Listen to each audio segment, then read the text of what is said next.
I wasn't originally going to turn my camera on, but maybe I should. Uh, that actually didn't even... Oh no, frame rate is bad. My magic frame rate fixing trick. Testing, let's see. Smoother. Maybe a little bit smoother. Oh yes. In order to get a good light source, I'll do this. Um, I am stuck in a hole. Yeah. Well, I'm in a reverse snow globe. It's snowing everywhere except inside my little globe. Trying to remember thing. Don't know why it's not showing up. Oh, here. Please tell me the website didn't go down. Oh no, I'm blue. If I do how do I oh, okay, this is better. Yeah, what's the meme? I'm safe inside here. The AC's on and my favorite music is playing as I sit here in silence. Oh, I'm so low to the ground too. What is going on? All right. So I'm just reading back to some of the comments you guys are saying about, Half-Life is it's always been really unique. FPS games are played in levels and maps. Like you just beat level 1, but Half-Life was just one seamless continuous progression. Yeah. And I'll talk a bunch about this once I actually get playing. Characters that are just hanging out in the level and they talk to you organically. It's not like a cut scene that pulls you out of it and things like that. Really enjoy all of that. For some reason, yeah, Twitch was being really frustrating when I was trying to get everything working here. It's just like I was trying to change the name of my stream and it was like, no, I'm not going to let you do that. So I tried logging out. And of course, I had no idea what my password was. So I had to go through all of that again. Then once I logged back in, it immediately logged me out. So it just kept jumping back and forth between logging in and out and in and out. So then it's like, what's going on? So then I had to um, close a bunch of stuff that might have been preventing it from staying logged in. So then I did that, and then all of a sudden everything else got logged out, like OBS and Chatterino. So I had to log back into all of that. It's just really stupid. Um, so for a more complete life update, you should watch my last video that I did on this. Not the Monsters and Memories one, but the last Half-Life one. I went in more detail about what's going on in my life if anyone cares. But I do have to talk quieter now during streams because I'm living somewhere else and I don't want to disturb people. But what I want to do, try to get into the habit of doing is well, I've been saying this for years, but I want to stream more often. And I'm kind of, my current lifestyle, I'm sort of getting into place where I might be able to continually like stream a minimum of like once a week, possibly more than once. And it would probably be around this time. I mean, this is a weird time. It's always been a really late night person. But I mean, on the rare occasion, I might stream during the day, like I did for the Monsters and Memories test, just because there was that's when the test started. So I had to stream at that time. But because I'm living with other people, I can't just sorry, I can't just sit here and stream for 10 hours because it's my parents and they would just be like, they already think there's a lot of things wrong with me So sitting here streaming for 10 hours straight in my room and them not seeing me, they would just think that there's even more wrong with me. So can't really do those streams anymore until I can move out into my own place. And then, but what I want to try to do is that just like whatever I'm working on, in this case of this Half-Life thing has been on my mind a lot lately. So if I'm like 3D modeling or if there's maybe a game that I want to play or something, it'll I'll probably be starting the stream around, well, this time I'm a little bit later than usual than I wanted to be, but be around midnight-ish in North American Central Time. Central Time. God, almonds in my throat. So that would be cool. And plus, these streams are going to be shorter, probably like 4 or 5 hours because I'm going into the night. And luckily, my remote job allows for me to stream. Um, well, remote job allows me to just work on it whenever I find time. So I don't have to like strictly be up by a certain time and be done by a certain time. So I can get a lot of stuff done in the evening so that I can do stuff late into the night and not have to worry about getting up really early the next day. And I'm really grateful for that. So, in theory, this should allow for me to stream more frequently and more kind of weird stuff. Got Christmas cheer going up around the house.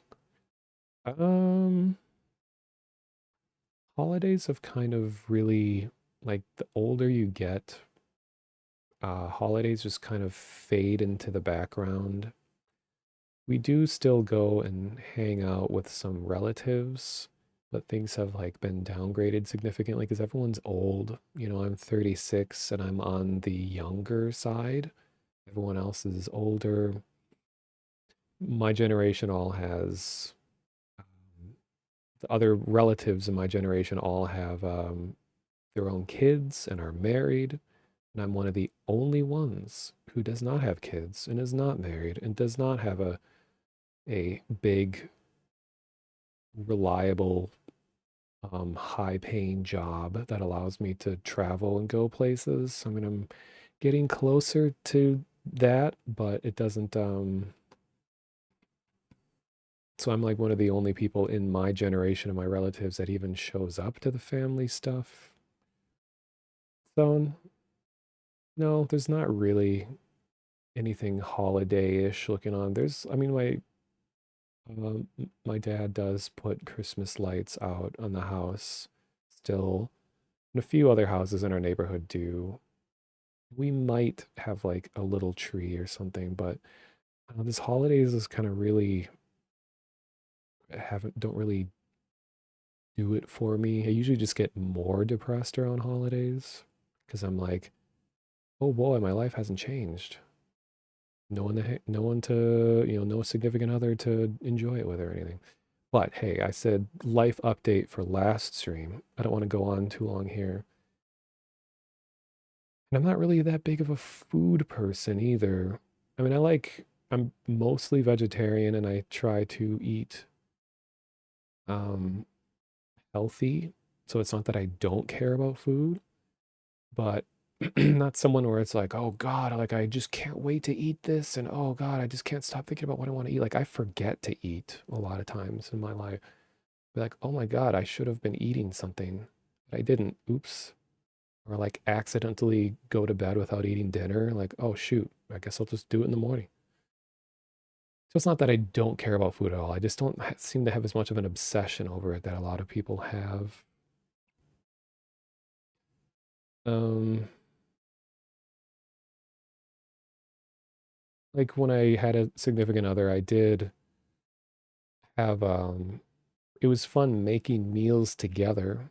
So the act of making the food is all right, but like the actual eating of it wasn't that big of a deal. I don't really have that big of an appetite.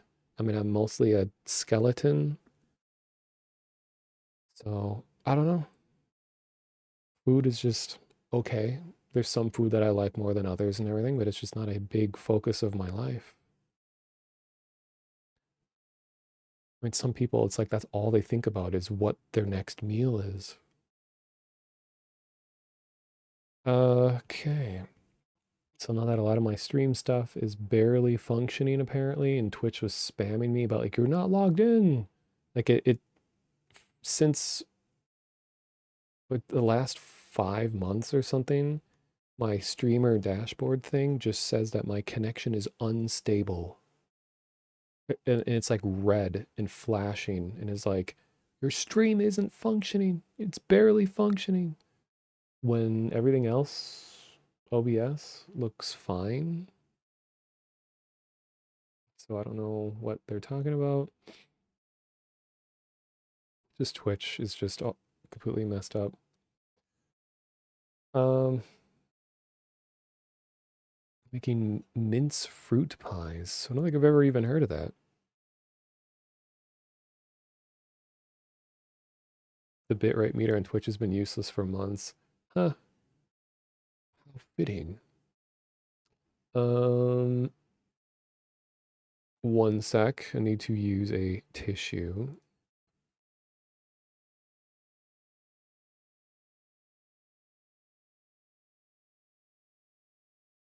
Okay.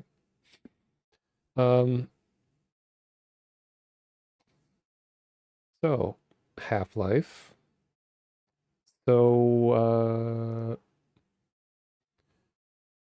when I was doing the Hammer Editor nostalgia stream last time, that was really bringing back some nice memories, and it was satisfying to be able to actually remember a lot of that stuff that I hadn't touched for like 24 years. And it was really fun. It just reminds me of how much I like Half-Life 1. 2 is well and good too, but 1 is where all my memories are. Most of my big memories are from 1. And it's what inspired me to get into digital art and 3D modeling and all that in the first place. And the simplicity of it all is so nice. Low resolution, crispy pixels. You could just have a handful of polygons. And so I was thinking that like it would be fun, something to keep me back and have keep me coming back and streaming more. Be it if I had a project that I'm working on, something that I can keep um contributing towards so that you guys can like watch the progression of it. And I thought I'd make like a series of maps. And I have some ideas of a direction that I want to go with these maps. They're going to be single player, but just because of the nature of it being really easy to just throw a map into a server, multiple people could join. And I think I'll take it into account. Like, you don't even need Sven co-op necessarily to play cooperatively. Like, you can even enable monsters or NPCs and everything in standard Half-Life. I mean, we'll see how it all goes. But so when I make anything that's for an already existing game, I like to go through the game in a more critical sense and just look at things and try to figure out why are they the way they are. So I've decided that I'm going to just no clip, just speed through Half-Life 1. Going to go very fast. Not quite Sonic fast, but pretty fast. And I'm going to screenshot stuff that stands out to me, but then I also, you'll see it here. Well, I'll bring it up in a sec. I have a text editor open that is on stream right next to the game. And because when I play Half-Life, I always play it in 640 by 480 because I want it to be very low res and I want it to look and feel like it did when I played it originally back in the day because I'm old. And but that leaves a big space on the side of the stream because it's not 16 by 9, 4 by 3. So I'm going to use that space for a text editor. So you can see the notes that I'm taking. Now, I don't claim to be an expert on gameplay or anything like that in game design. This is just kind of my own observations. So the way that I want to divide stuff up is that as we go through each section, I just want to do a like sentence each. One to describe in the story, what's happening, in the environment around me, what does it look like, and then gameplay wise, what am I being asked to do? So every time there's like a big change in something in the environment or whatever, um, I'll just take notes. And I'm not going to be as meticulous as like, okay, this map name, what happens on C1A0 or anything like that. It's just going to be when it feels like there's a change in stuff that's happening in the game, I'll just take notes on it. And then once I kind of get the inspiration of like what conventions did Valve establish? What's their world like? Then I'll start working that into what I want my own contribution to be. Because I don't, when I make something for a game, I don't want it to just be completely and disregarding everything. It's like all the assets, all the models and the materials and the sounds, they were all made for a particular world. And I want the thing that I make to fit into their world as well. I kind of feel like it could exist within the canon of Half-Life and like stuff like that. Like I like making things that fit. I don't like having full creative control. I like working within limitations, doing the best that I can with what I'm given. I think that was all I was gonna say. Let's make this orange. I think it's too late already. Well, I guess orange isn't gonna really show up. And I noticed, depending on what part of the US you're from, ooh, you will probably pronounce that color differently. It could always it always confuses me. Well, confused me as a kid when people were like orange and door hinge. Because here in the Midwest we say orange. How many syllables is that? Orange, orange. Whereas I like when I listen to Vinny talk or people on the East Coast, they're like orange, orange. We're just like orange. They're like orange. And they say like instead of forest, they're like forest, foreign, foreign. So it's like a lot of these word differences I never used to really know until I started listening to streamers that have different regional dialects. Yeah, Canadian accents are very similar to like Midwest US. I mean, here in Minnesota, we like our Canadians and our accents get confused all the time, but I can usually immediately detect a Canadian when one shows up here in Minnesota because there'll be a couple words that I'm like, caught you, found you, I'm gonna report you. Um, I think like Alaskan accents are a lot like it. And Canada is the only non-US country I've ever been to. I went to Thunder Bay for a little while as a kid, and I got stopped at the border. I was like 12. I had no form of ID on me. So they pulled me over into like an interrogation room.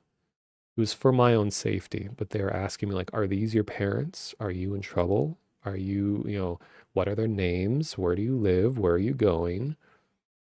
And then apparently they brought my parents into another room and asked a bunch of questions about me and compared our answers. How do we pronounce BAG? I personally say bag, but I know a lot of other people here are like bag. Like this is a whole, I don't want to get distracted and make my intro even longer than it needs to be, but I actively try to fight my Minnesota accent. I know everyone has an accent, you can't get away from it, but I'm trying to fight the most stereotypical accent that we have here. And there's a lot of that where they're like biagle, biag. Like, ugh, I hate the way that sounds. Instead of vehicle, say vehicle. Instead of cabin, say cabin. Cabin. You just gotta talk out of your nose. Yeah, the reason they stopped me was for like kidnapping, human trafficking, and stuff like that.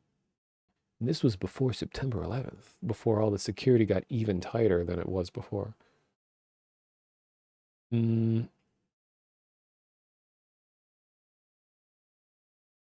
just reading what you're all. Yeah, I have a more serious run of all of Half-Life 1, playing it how it's supposed to be played on my channel from like a few years ago. I played it in a similar style than you'll see here in a sec. But this is going to be me no clipping and speeding around, taking screenshots and stuff. Yeah, I think that you'll answer the questions wrong and then you'll be put in jail. Like, oops, way to ruin the vacation. Wow. Ending up in jail?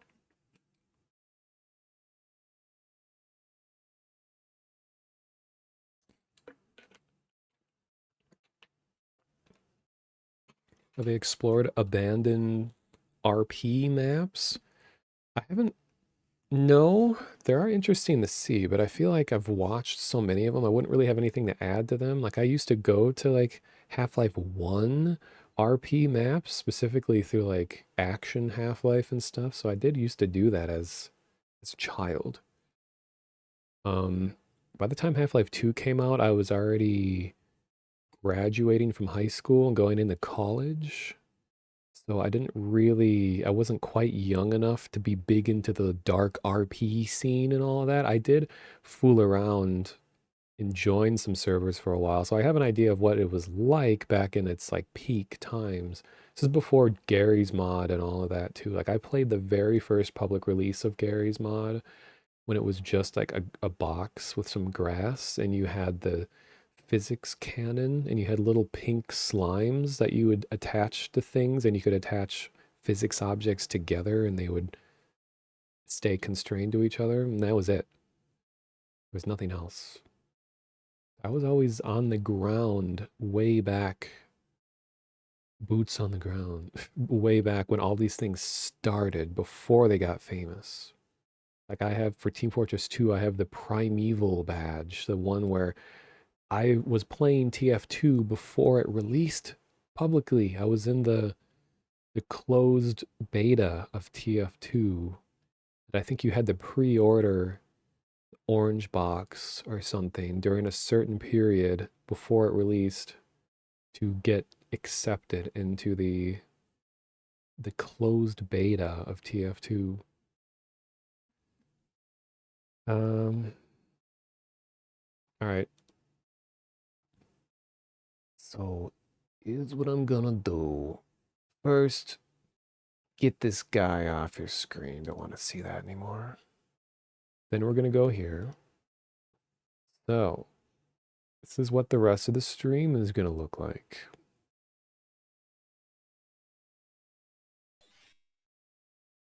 Um, so I can type stuff over here.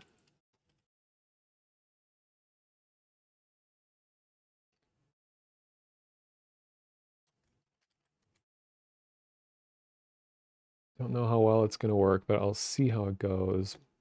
Well, first, I don't really need to take a lot of notes about the training room, but I want to set up, well, see what the audio levels are like, first of all.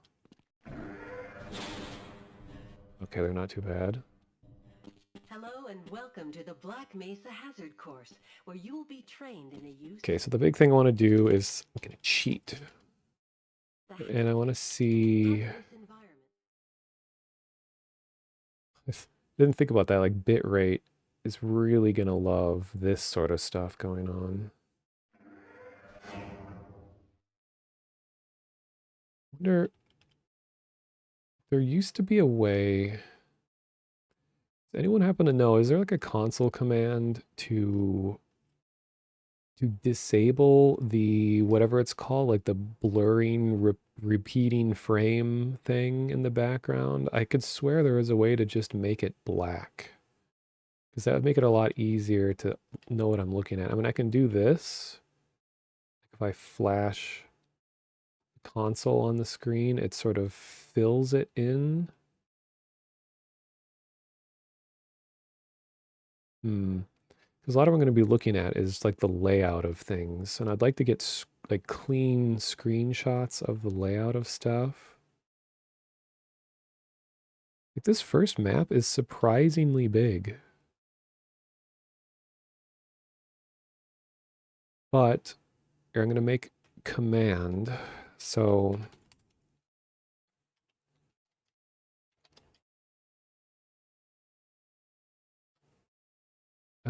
I think no clip is a toggle by default, yeah. But I also want to do um, forward speed. So default is 1,000. And I got to change the max speed, I think. Maybe Half-Life 1 doesn't have a limit. Um, so let's see, forward speed. What happens if I just do 2,000?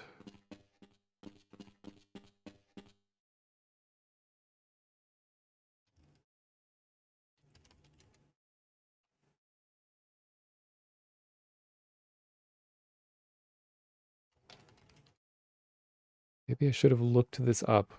Because I can slow myself down a lot by doing like,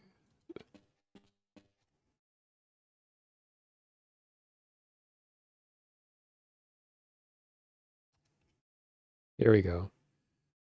So if you ever want to get cinematic footage of Half-Life 1, you can lower your speed and just do this.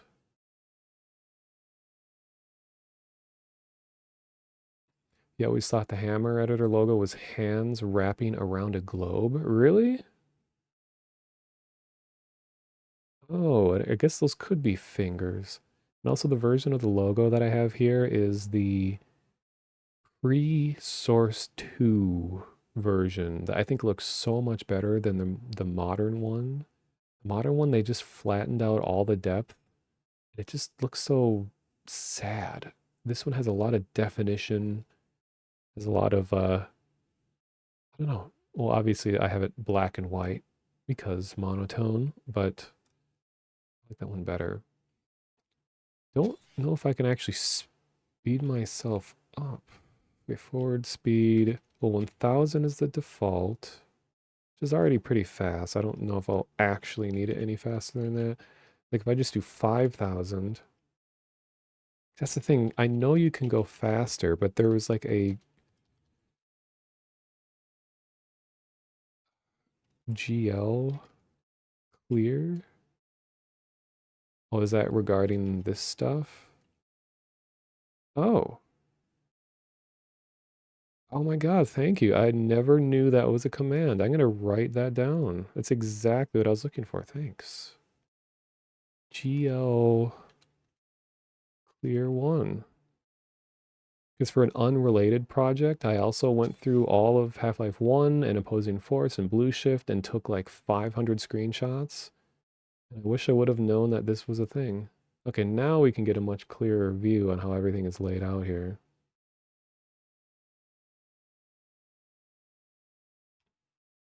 Okay. Moving around in your HL1 Mark 4, So protecting I'm not as system concerned with the hazard windows course in here. hazardous environment conditions. All right. I'll mess with commands more as I need to. So let's just start from the very beginning. And I might even skip through this just because even though I like the intro so much, it's like, got to think about what's Good the morning, point of and this? welcome to the Black Mesa Transit System. This automated train is provided for For the the safety security and convenience of the of the Black Mesa Research Facility personnel. The time is Um, let's go back. 8:47 a.m. So we're missing the train. Current topside temperature Hey, is Shortalk, welcome. 93 degrees, with an The estimated EverQuest high of economic 107. master in chat. The Black Mesa compound is maintained at a pleasant 68 degrees at all times. Okay. So something about this area that's really interesting to me is like this is the furthest back in Gordon's life that we know anything about. As the train starts. right here, and then you start moving. Well, okay, it starts a little ways back, and then it keeps going. But so this is whatever was going on here in the facility. Like, did Gordon get on this stop? Like, was Gordon up here talking to these guys? And then he, like, first of all, this is a fake door. It's not even real. And then, like, was he waiting at this stop and then got on at this train and then kept going? Or did his train go even further back? Who knows? Well, we know, yeah, that he went to MIT, apparently. But, like, visually, we haven't seen what goes on in Gordon's life. Yeah, this huge area is why I wanted to figure out how to get the speed to increase. Like, but there was some command that you had to type. Let me search something real quick. Let's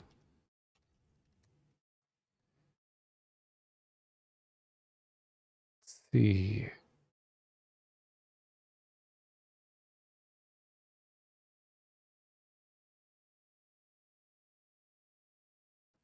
People talking about speed running.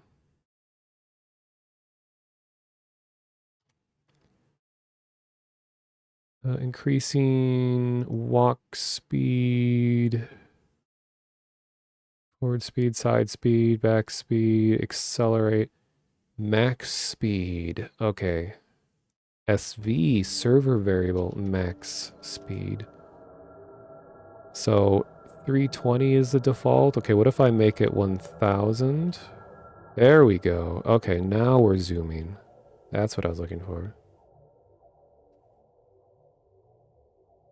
But then when I turn no clip off, it's also going to make me move very fast. And dead. Yeah, he trained for the decathlon. So we don't know if he trained for it. We just know that there is one going on. Okay, CL side speed is also going to be 1000. And back speed, 1000. You lost control of your streams. They're beyond you now. What? Were you bought out by big EverQuest? All right. So here's where Blue Shift starts. This is literally Mr. Calhoun. And he's so angry that he even makes the sound of the door knocking with his mouth.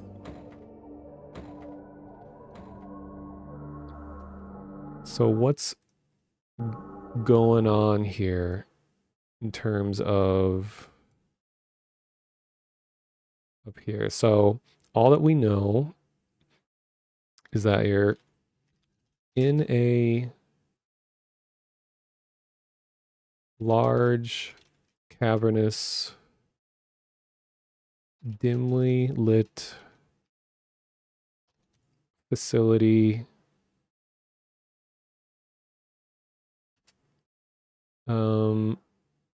Being transported to a currently unknown location. Actually, just to stay organized, being transported via train to a currently unknown location. Environment is inside, very large, dimly lit.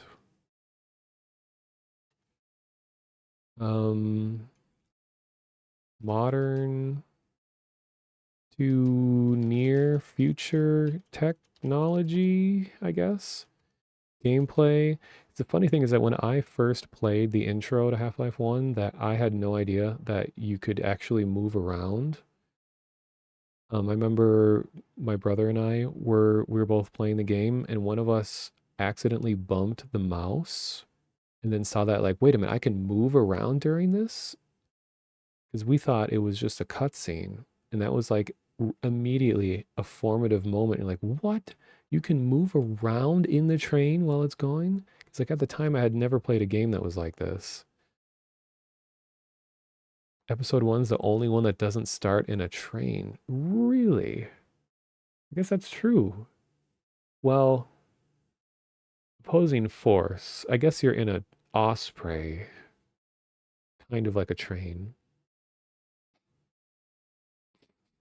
Gameplay is just look around if you want.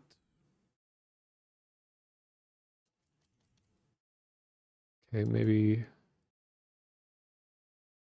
Why did it indent?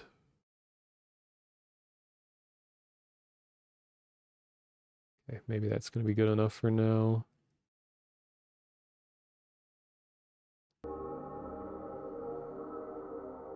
You could bind changes the speed in the different keys using the swap back and forth if you want normal speed. Yeah, I think when I'm on the ground, like I can do bind, no clip. This will be SV max speed 320. So now I'm back to normal speed. And then let's make the other one be no clip SV max speed 1000. So that way I can go from this to this. Yeah, that's a good idea. Actually, what I'm going to do really quick, because Half-Life won't save unless I have a normal quit, I'm just going to reopen it so that it saves my keybinds. Okay, let's go back.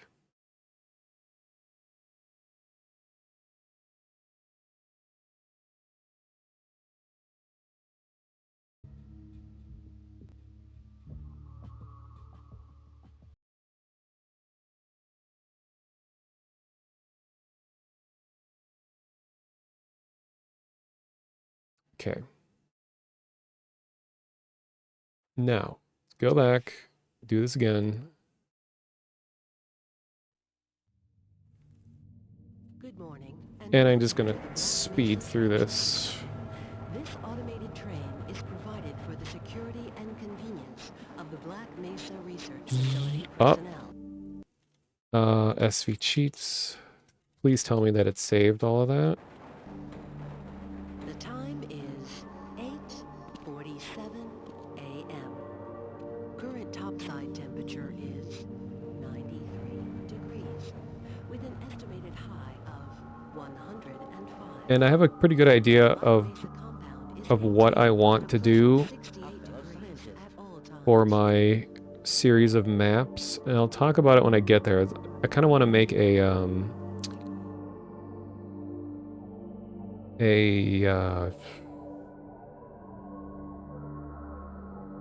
actually, I'll just mention it now so it can be on the mind. So what I want to do is make a series of maps that don't involve using any guns. I know already that's kind of counter the game because it's a shooter and everything, but I want it to be like that you're just a scientist who was a part of the, I don't know what you'd call it, but whatever the team that was in charge of monitor or of taking care of or examining the aliens of the game. Like there's a certain part of the game that you get to when you see there's a bunch of like head crabs and terrariums, and there's like alien grunts behind big glass chambers, and like, so Black Mesa had clearly already been storing and studying these things before the whole resonance cascade happened. So I thought it'd be interesting if you play the role as someone who worked in that department when the disaster happened.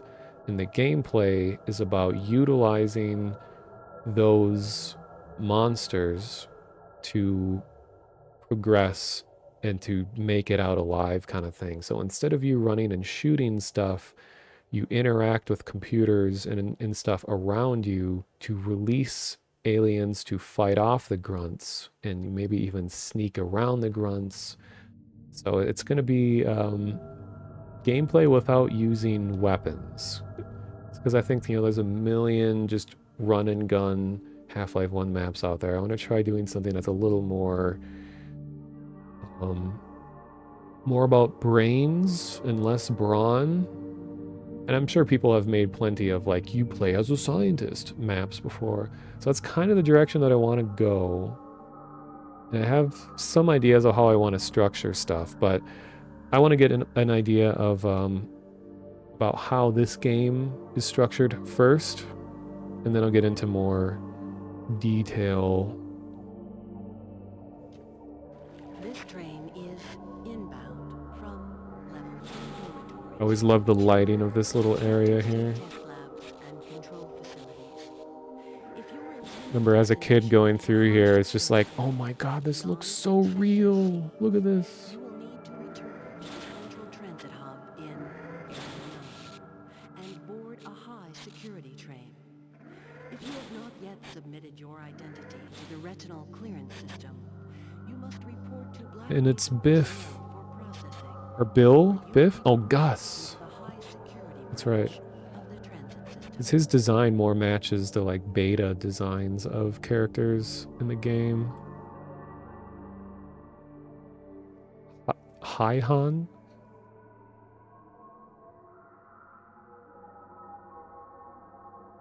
Like, what was going on here? What rockets are they launching at Black Mesa?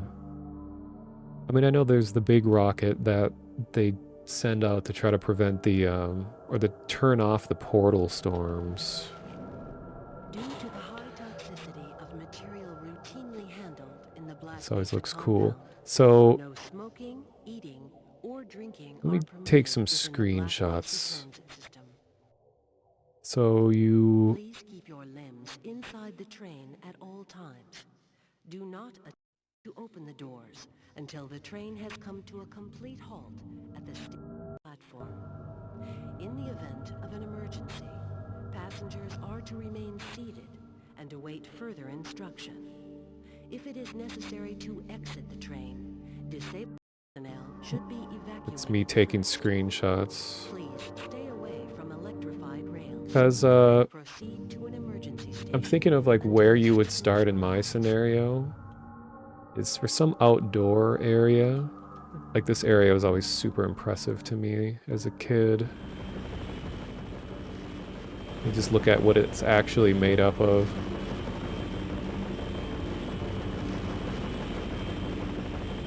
It's like, why is the army already here?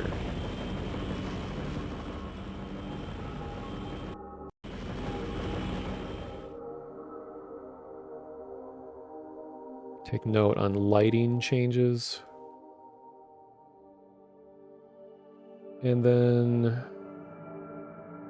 this is a transition that you can't no clip through. So C0, A0, B, C. Excuse me, C0, oops. A reminder that the Black There. Mesa Hazard Course Decathlon Gordon's 27 years old, ridiculous. 1900 hours in the Level 3 facility. The semifinals for high security personnel will be announced in a separate secure access transition. Remember, more than your own may depend on your fitness. And we saw that this Do you have area a friend is a or part of a relative who would make a valuable addition to part of a Immediate an openings are E3 available demo. in the areas In the of source files to this materials specific area are actually included in the game. Please contact Black Mesa personnel for further information.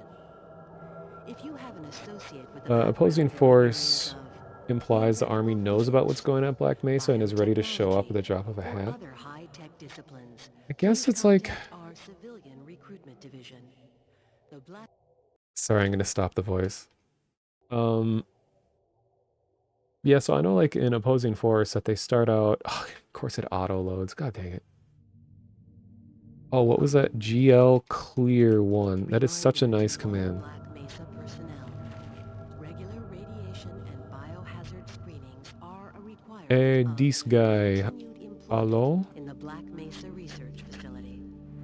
Missing a scheduled urinalysis or radiation checkup is grounds for immediate termination. If you feel you have exposed.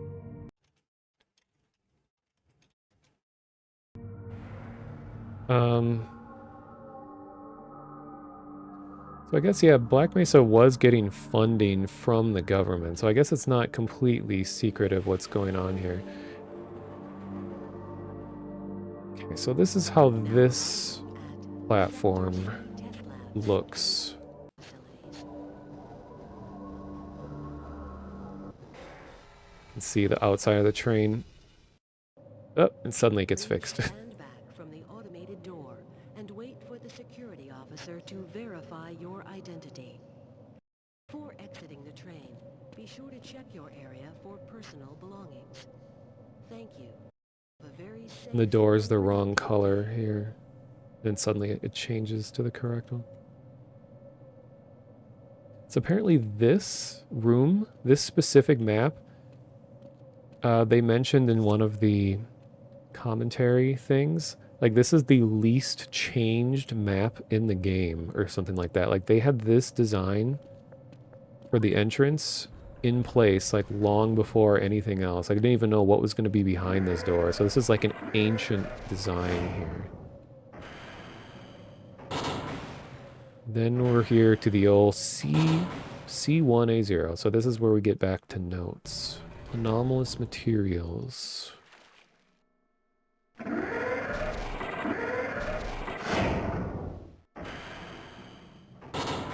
So you think the government more than anyone would have an idea of what's going on. But I think it was maybe... Oh yeah, I've seen the inside of G-Man's suitcase. And thanks for the follow, Jack Cheese J, by the way. Um, I guess it's true that, you know, they would know what's going on, but I think with the crystal, the special crystal that G-Man maybe had given to Breen, who doesn't technically exist in Half-Life 1, but he's kind of implied that exists, like the administrator. I think the G-Man may have handed the crystal over, the purest sample we've seen yet, knowing that if they were to test on it, it would throw the world into chaos. Because that's part of the story that always bothered me is the fact that it's like that Zen, the existence of aliens and that whole border world idea and all of that was already known to them prior to the incident. I think that makes the Resonance Cascade so much less special when you find out, like, oh yeah, we've seen all these aliens before. Yeah, we've been studying them for a long time. Oh yeah, we have teleportation. Oh yeah, we have. It's like, okay, well then that just makes everything so less special. I guess that would help justify, like, why do they already have a huge teleporter set up to send people to Zen if this incident happened earlier that day? Maybe that's why they felt like, okay, we have Black Mesa already knows that these aliens exist and already have been studying them. I don't know. I just have never liked that. I thought it would have been cool and more of a surprise if it was that everything it was a shock. The existence of these aliens was a shock. But instead it's like, oh, now they're just in inconvenient places, and that's the only difference. Yeah, I guess maybe from a story standpoint, that is kind of an interesting point where it's like, to you, the player, maybe Gordon doesn't know about all this too, since it seems that Gordon is only told very little about what he just strictly does one task and that's it. He's not like informed about all the surrounding things. He's just a hazardous materials handling guy. And that's it. So maybe that is part of the reveal that's supposed to be interesting is that, oh, all these aliens are a new thing. Wait a minute. They've been around this whole time and no one and word never got outside the facility. So that makes you think like, oh, what else is going on here? If this was a secret that they were willing to hold for that long. Yeah, he didn't need to hear all this. He's a highly trained professional. Okay, so now here, probably one of the most memorable maps in the whole game.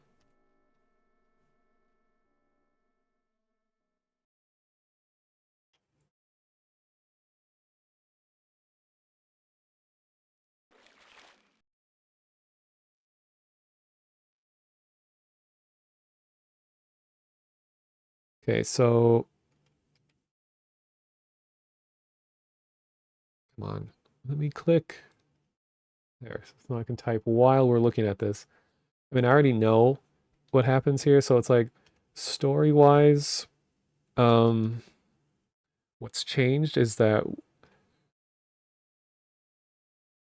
um, we're a part of a science team, and I'm needed in a particular department as soon as possible, but some weird behavior is being reported. Something isn't quite right. And then in terms of the environment, it's now a brightly lit, clean lab with lots of computers and scientists studying things.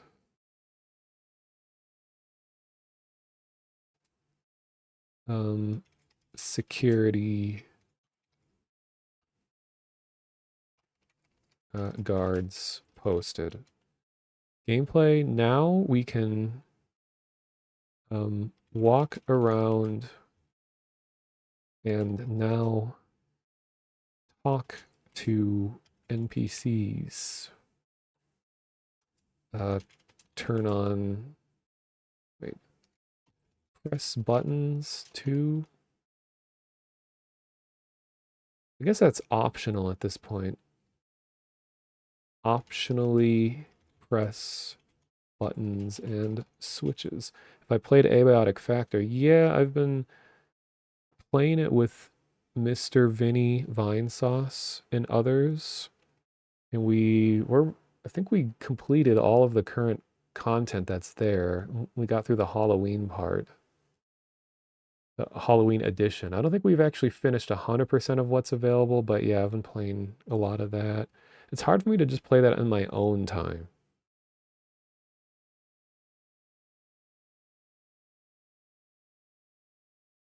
Okay, so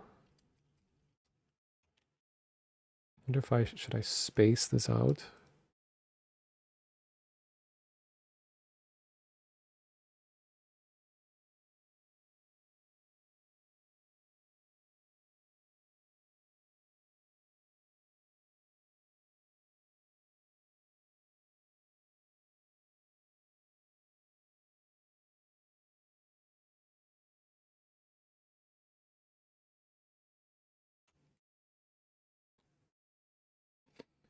Yeah, diegetic interaction tutorial. I guess the game never says press E to interact. Well, the hazard course told you that.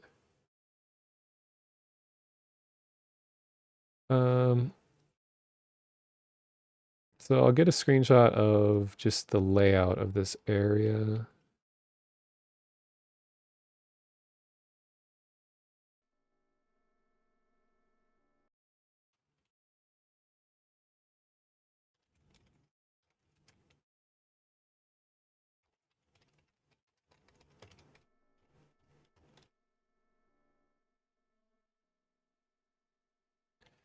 Because if in my series of maps you play as a scientist, it's going to be important to remember how a lot of these places look. Even though I imagine it taking place in a part of Black Mesa that is not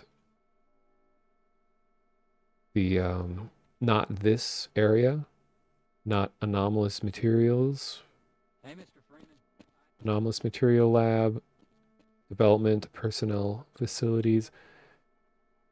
So when we get to that part where they're in all of like the storage area of all the different specimens, that's when it'll start be interesting to me. But this is still kind of the Black Mesa aesthetic, so it's important to take note of what it looks like. Greetings. Hi.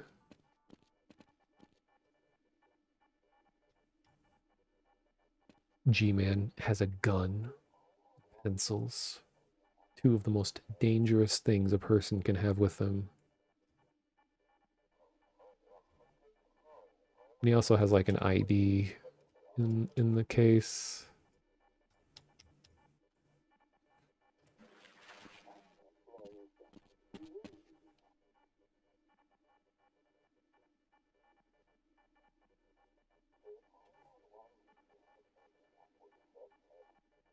What's weird is why does he have the Black Mesa logo on his suitcase? It could just be a picture of a gun, yeah. Ah, it's good to see you.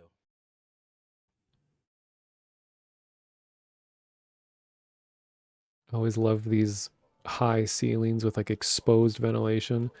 And I always wondered like what this is.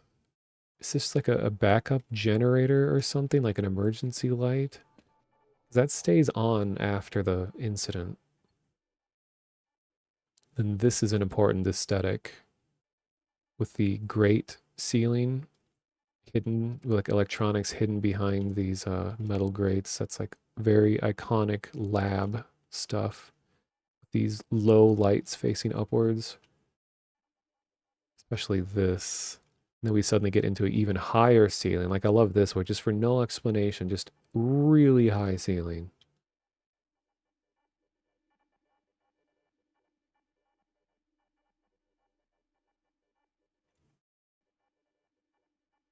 Maybe like an air pump or something.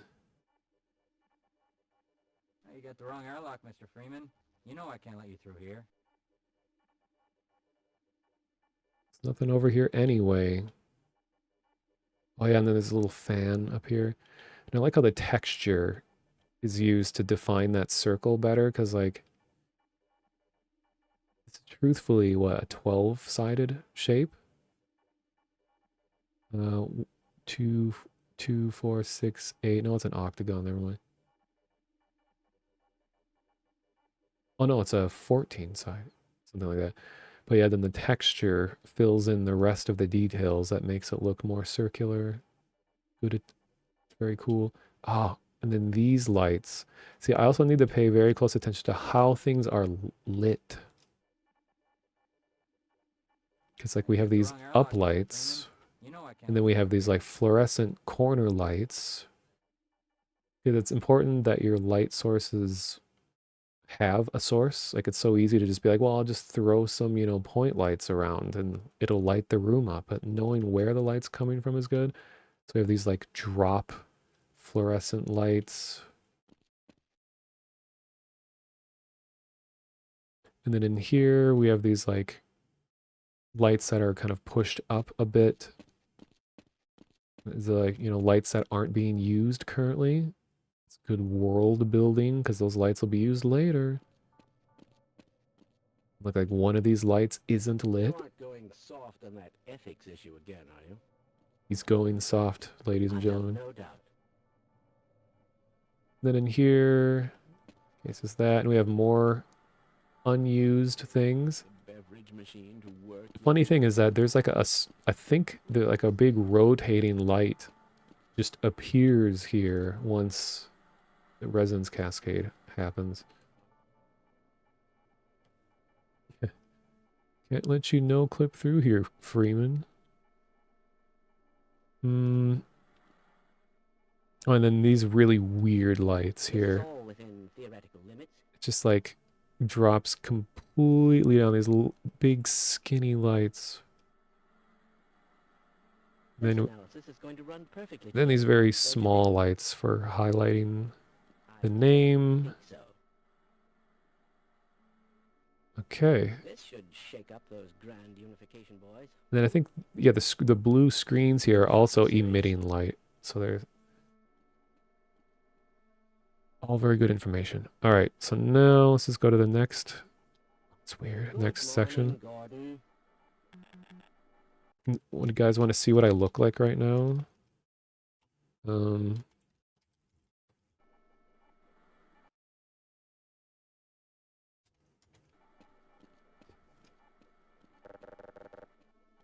Like, good morning, Gordon.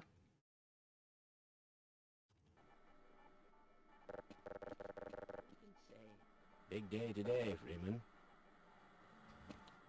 Just Gordon things. So you can make like a music video like this.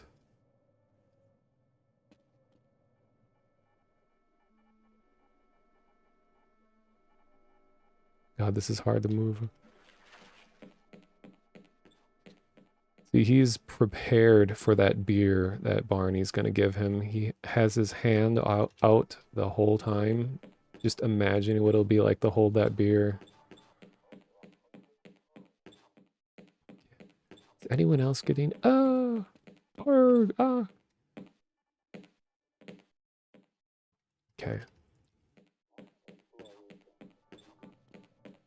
And I like how loud the footsteps are. It always bothers me in games when your character is just silent. Also, look at this. One of these lights is burnt out. And then over here, one of these lights is burnt out. What does it mean? Is one of them burnt out in here too? No? A bit worried about that exponential Okay, let's go over here. Freeman. So I like the two different styles here. We got this sort of, I don't know what material this would be. Nominal. Then going to diamond plate. And I always love the whole thing of metal grates. And then underneath the grate is like tubes or something. Parameters are still nominal. Let's take a closer look. Ah, yes, we see this texture again. Generic machinery background. So let's get a screenshot of that. Let's do like this. See what this actually looks like down here. And there's even little lights underneath facing down that you wouldn't ever see. Because like the texture lights will actually emit light. So they're not just for looks. Oh yes, and then I'll get a distant shot of the lab layout. Oh hey, Mr. Floyd. Mapping extraordinaire in chat. Yeah, I'm thinking of, I talked a bit about it earlier, but part of the thing that kind of keep me motivated to streaming more is that I want to have an ongoing project. And I think this is kind of a nice, like a thing that I want to work on would be to make a map or a couple maps. And I'm thinking of making a, something that feels like it could fit in the Half-Life world. So I'm going through the whole game, just no clipping through and just taking screenshots and just kind of noting differences and how, you know, the story changes and how like how gameplay is introduced and all that. And I want to imitate that in my own thing, in my own tiny compressed series of like 3 maps maybe. And the kind of theme that I want to go for is, you know, this has never been done before, clearly, is what if you were a scientist, but you don't use any guns or weapons of any kind, and everything is solved through just using computers and using your fellow scientists and like moving them around and stationing them at computers. And I am in keeping in mind the whole time about, you know, the game logic limitations of Half-Life 1.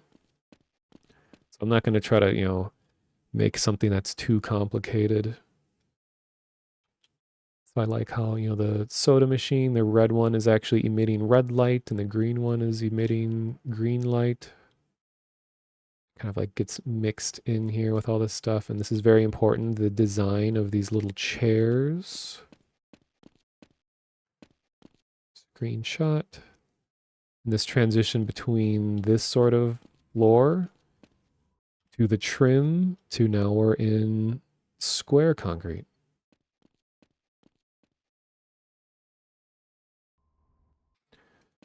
You knew there was a third person, but you didn't realize it was so serviceable. Yeah, like Sven Co-op lets you use third person more conveniently. I just happen to remember the console commands for it. I've always loved the look of this door, this particular thing, especially with the frame around it. Ah, I take note.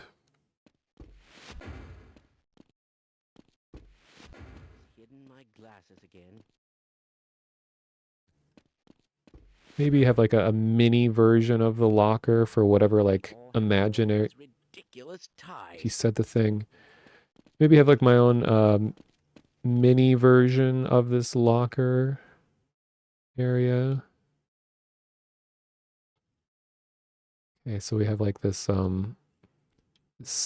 little staircase that goes down into an area that's a little more technical looking. The bathroom area with still fluorescent lights. And now we're using the square, the tiled concrete as a ceiling texture. Interesting. I love these like tall corner lights like this. Very cool look. Then of course, Gordon's locker. Ridiculous. Oh, he said it twice. Just catching up what you guys are saying. Yeah, I have filtering turned off. Run that test again. This is what I recommend. This is the pro way to play Half-Life. 640 by 480, windowed mode, display mode normal, so that it's 3 by 4 or 4 by 3. You remove texture filtering. And then wait. Sound quality low. So that way everyone is very scratchy and crusty sounding. And HD models are turned off.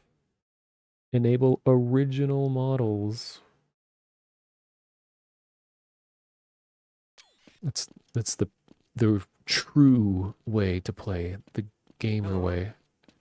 Hey, what's going on in here?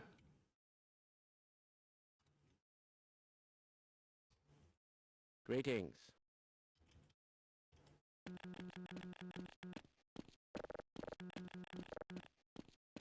I wonder if I should. Do what? Run that sample again? Uh-oh. Will the whole healing syringe gimmick be implemented? Well, this would just be maps, not like a mod. Half-Life 1 isn't quite powerful enough where I could just like make a custom weapon. Half-Life 2? Hammer editor, maybe? Thanks for the follow, Bruner2. Okay, anyway. Hidden my glasses again. Am I familiar with TWHL? Is that the wiki that has like a whole bunch of information on mapping and all that? Because if that is, I think I was looking at that earlier last stream and I was trying to figure out how to get scripted sequences to work. Thanks for the follow, Shortstopped. Wait, Shortstop? That name sounds really familiar. I've seen you somewhere before?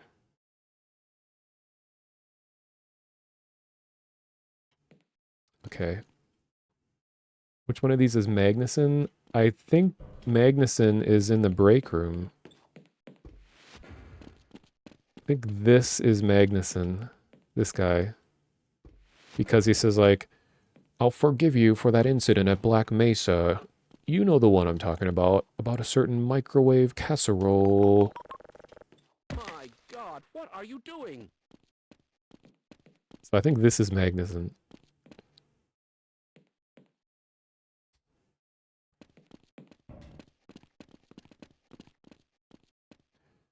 Like how this room is a little blue tinted. That's a thing that I really have to note, are just differences in color. Like look at the complementary colors going on here. We have like the warmer, subtle yellowish tinge going on in the lights over here, and then like that more harsh blue. As I expected.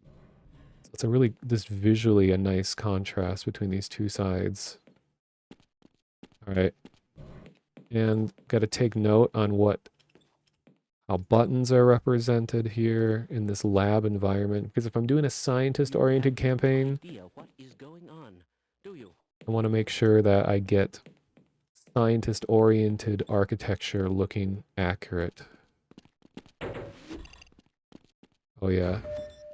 Welcome to the HEV Mark IV protective system for use in hazardous environment conditions.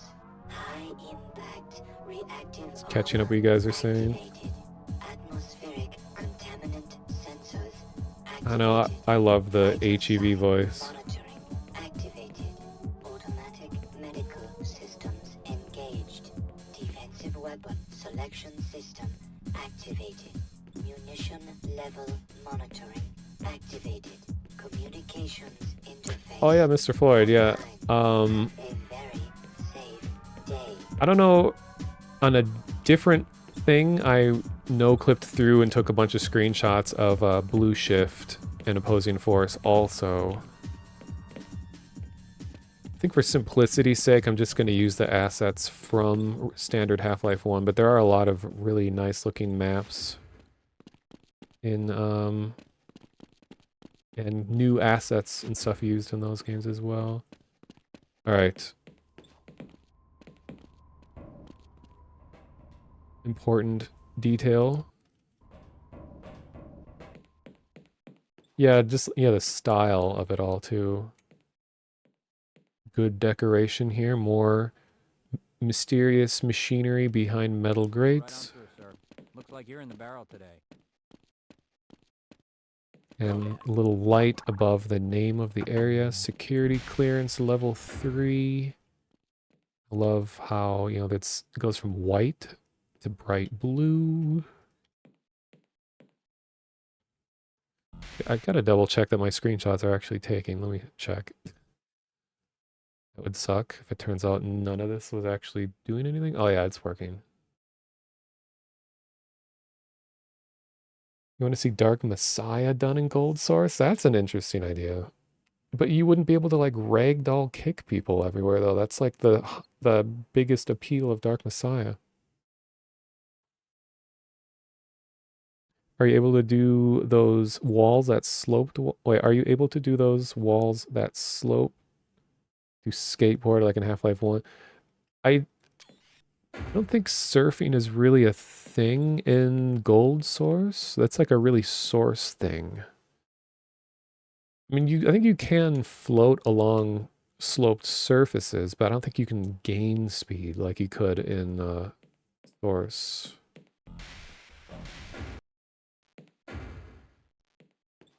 Okay, so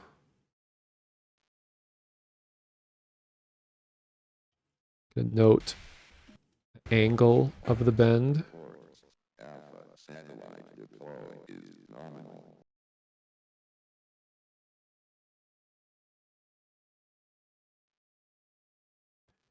Surfing was invented in 1.6. Were you able to do it as like intensely as you could in Source Engine, like where you can pick up insane speed and have like air control and stuff? Because I know that air acceleration is a thing in Gold Source. Look at these um, beta scientist designs. They have black gloves. And his glasses aren't transparent. Then there's beta Barney. It's kind of funny because it's like if the beta stuff is old versions of designs, it's like in universe, the beta designs of characters exist. It's like these were our old uniforms. And they just use the sky texture for that.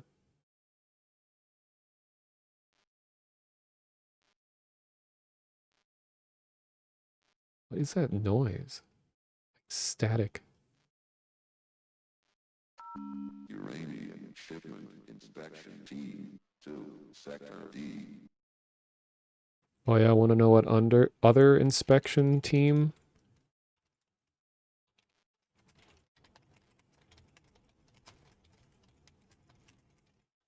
We inspection team report to the shower with Gordon. Very important. Maybe I should make my maps about that. Be like a shower map. Do all kinds of things. Okay, now design of this elevator. There's a lot of elevators.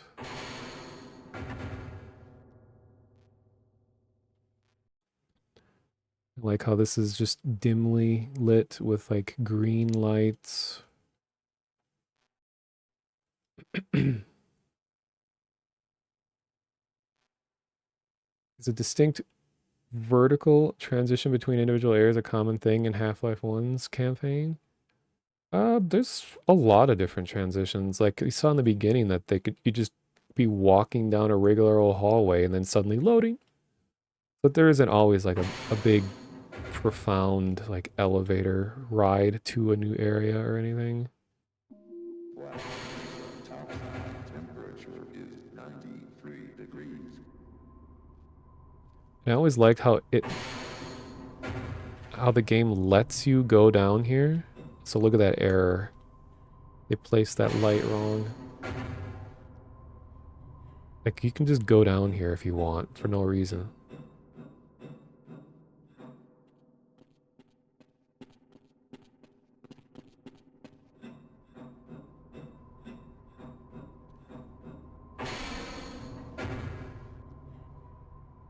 Important aesthetic thing right here.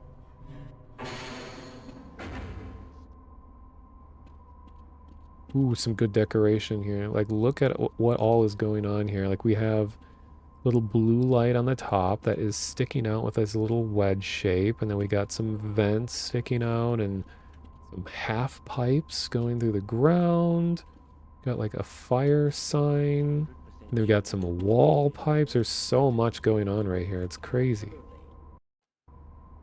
Yeah, Z I fighting. am rather looking forward to this analysis, aren't you? This crazy thing happening You here. repeat yourself sometimes. Huh. Self-aware scientists. Do you think we should delay for another recalibration? Perhaps. More of these Do you really really eat all cool, the donuts? thin fluorescent lights. Didn't you just ask me that? And look at this, go from bright to dark. Back to bright again.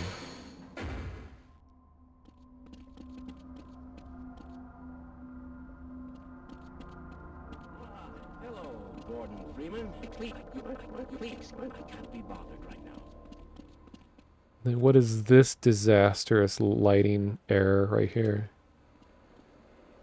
I don't remember this being here.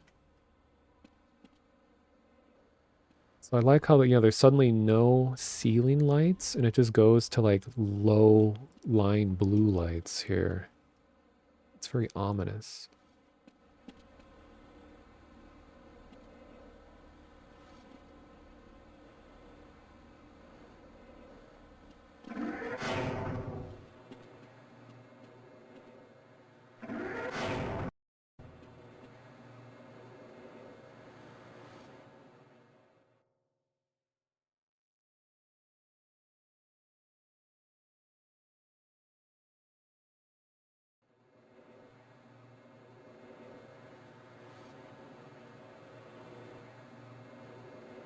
Twitch cut your sentence off.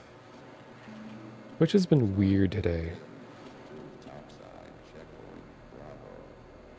Sergeant Bailey. Hey, whoever... Oh, you said Ted Backman, Barney. Oh, was that really...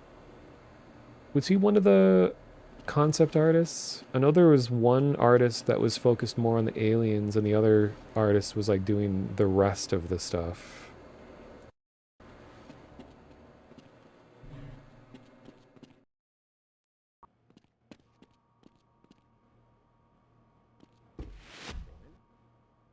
And I'm going to be spending, more time Gordon, here you are. We just sent the down to the test chamber. We've boosted in the anti-matter scientist areas. I'll go quantum quicker through the shadow. Bit of gamble, but we need non-scientist resolution. covered The places. administrator is very concerned that we get a conclusive analysis of today's sample. I gather they went to some lengths to get... They're waiting for you, Gordon, in the test chamber.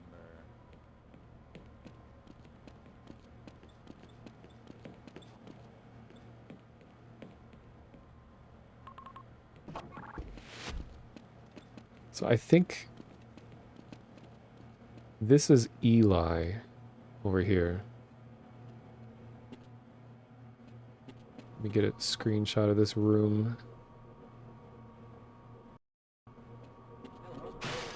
It's about to go critical. What the hell is going on with our equipment? It wasn't meant to do this in the first place. So this is Eli.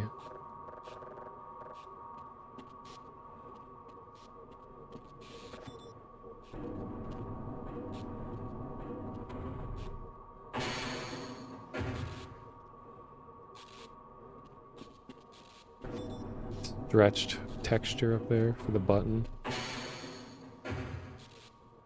More raised ceilings with tubes. I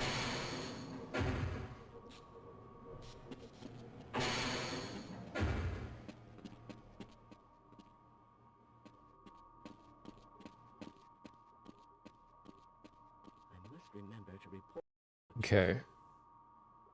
So I think my notes on the side are still relevant because we're just Hello, arriving Gordon Freeman. It's good to... arriving to that place. And now we have gold lights, kind of yellowish ones.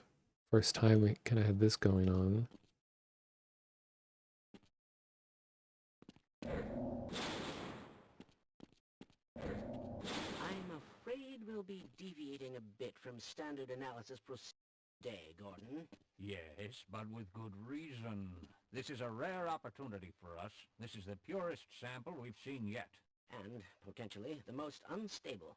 Now, if you follow standard insertion procedures, everything will be fine. I don't know how you can say that, although I will admit that the possibility of a resonance cascade scenario is extremely unlikely. Gordon doesn't need to hear all this. He's a highly trained professional. We've assured the administrator that nothing will go wrong. Ah, yes, you're right. Gordon, we have complete confidence in you. Well, go ahead. Let's let him in now. Yeah, with all the screenshots I'm taking, I'll be able to just refer back to those when it comes to like specific usage of lights. I guess the biggest transition going on here is just that so the story that changed is we now know that there's a particularly dangerous experiment I'm asked to participate in. Everyone is nervous, but doing it anyway. Visually, kind of transitioned from bright colored labs to darker, more dirtier, mechanical, or actually it's just machinery, to darker, dirtier machinery. Gameplay is still just run around and push buttons.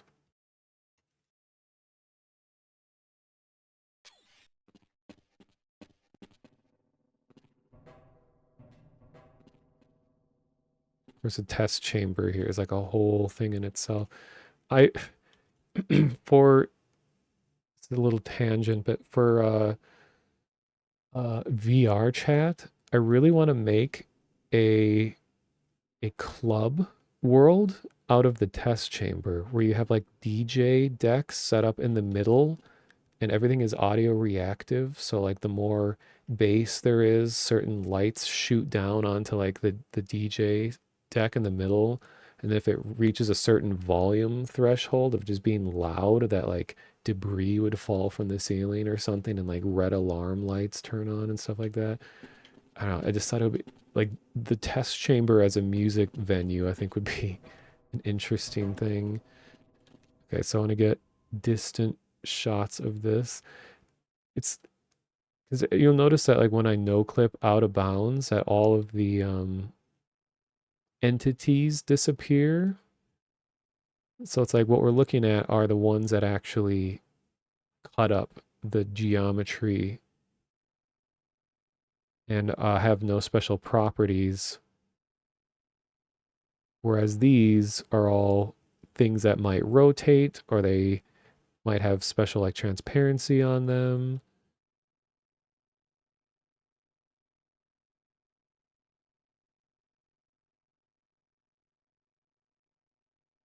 I mean, in my map, I don't think I'm going to have like a test chamber. I kind of want to go the blue shift approach where you're just going about your day and then suddenly that other department does some crazy shit that destroys whatever you were just working on. So our experiment isn't going to be the one to mess everything up. We're just going to have to deal with what Gordon's doing over here.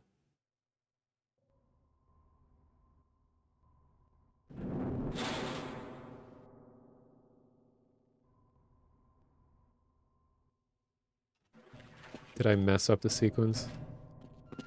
Oh, there we go. Testing. Everything seems to be in order. All right. Your suit should keep you comfortable through all this. The specimen will be delivered to you in a few moments. If you would be so good as to climb up and start Where are they? rotors, we can bring the anti-mass spectrometer to 80% and hold it there until the carrier arrives. Get a screenshot of this.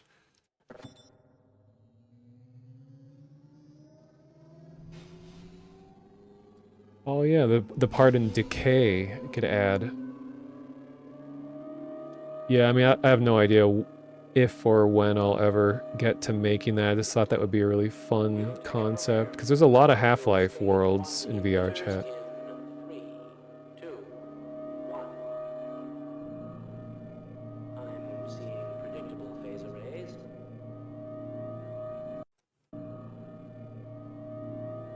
Sorry, I'm gonna click on. Thing keeps turning off by itself. It's really annoying. Okay. Stage 2 emitters activating now. Gordon, we cannot predict how long the system can operate at this level, nor how long the reading will take. Please, work as quickly as you can. Overhead capacitors to 105%. It's probably not a problem. Probably, but I'm showing a small discrepancy. Well, no, it's well within acceptable bounds. Sustaining sequence. Oh, thanks for the follow. Just been informed that the sample is ready, Um, Gordon. It should be coming up to you any Thank you for the follow, S. Cometeer. system for your specimen. Look at this guy. This is probably the most complicated pushable thing in the game. Visually complicated. Like all these textures are like only used for this. Actually, maybe not entirely. Standard insertion for a non-standard specimen. Go ahead, Gordon. I think this Pop the carrier into the analysis port. I think this orange might be used in one of the trains later. Doing in there? Nothing you need to worry about, Gordon. Go ahead. Let's do this one. Oh, that's right. They fixed the push physics, so I can't fling it from the other side of the room. Well, let's do it like this. Gordon, we cannot predict how long the system can operate at this level, nor how long the reading will take. Please.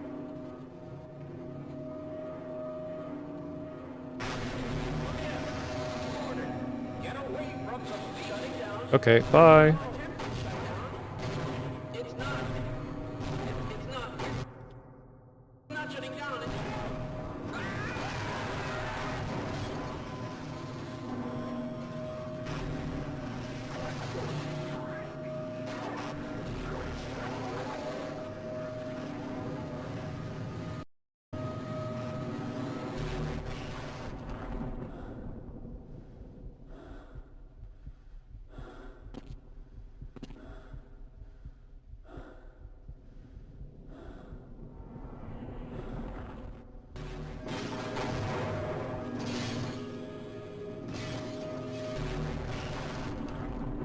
Hello. Squids.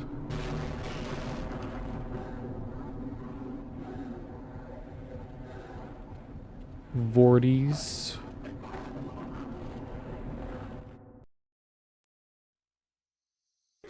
Unforeseen consequences.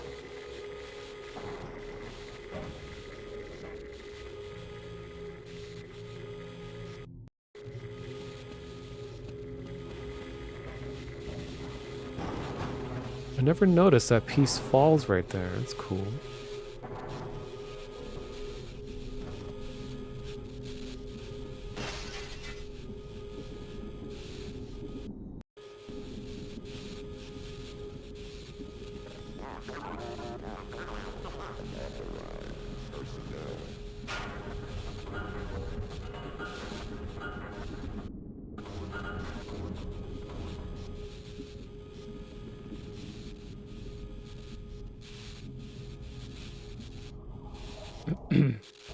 Um, so just gonna update this.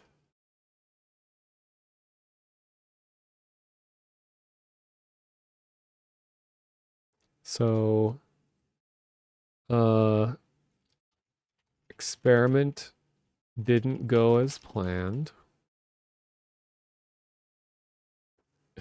And, everyone confused, trying to get out alive. Visually, lighting is, lighting dimmer,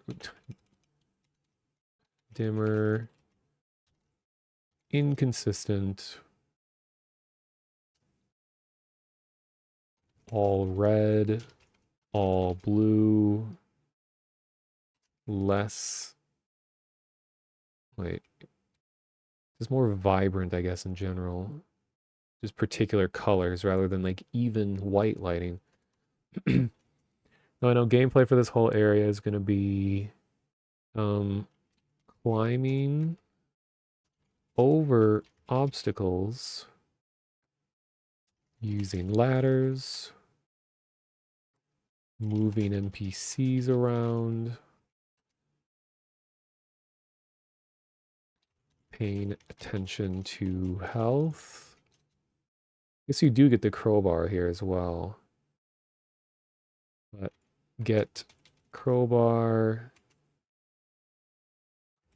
and fight and interact with first threat.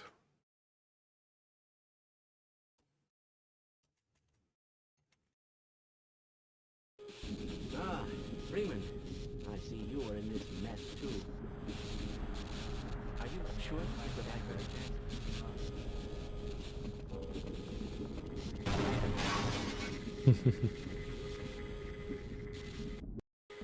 Yeah, suddenly these lights appear that weren't there before. I mean, they were there, but they weren't like, it was just the red circle. Wait, he just watched me cause the accident and he wants to talk to the guy who's responsible for this mess? No, but is Gordon really responsible? I don't know, he's just being told what to do. Bye. Remember, as a kid, I tried for so long to get Barney to follow me into the elevator, and I just couldn't figure out why it wasn't working.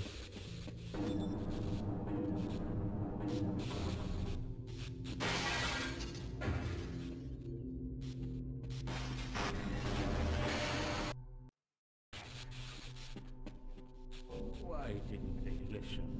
We tried to warn them. I never thought I'd see a resident. Okay, for time's sake, I'm gonna skip through stuff. Access denied.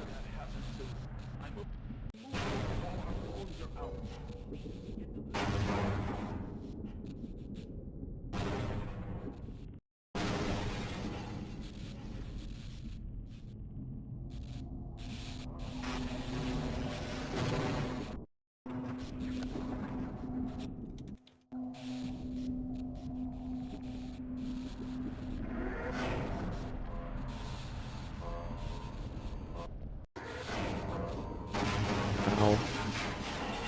Let's get a good view of this.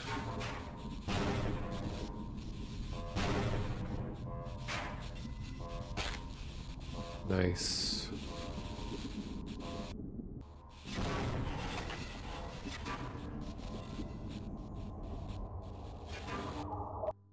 Get crowbar, interact as first threat. Learn to break glass. Hey, I can save their lives by not going through. Hey guys, what's going on up here? Hello. Hey. You're having a good time? You? Yes. Let's go. I'm slowing you down, am I? Guess they're just floating a little bit. Ah, you have one of the new ATP suits. That should be very useful.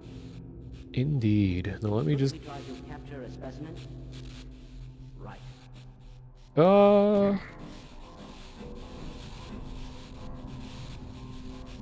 I'll just make my way... Oh, actually I'm going up.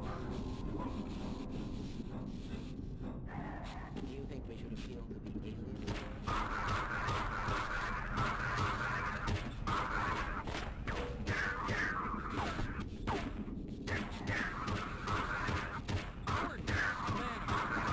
What the hell are these things? And why are they wearing science team uniforms?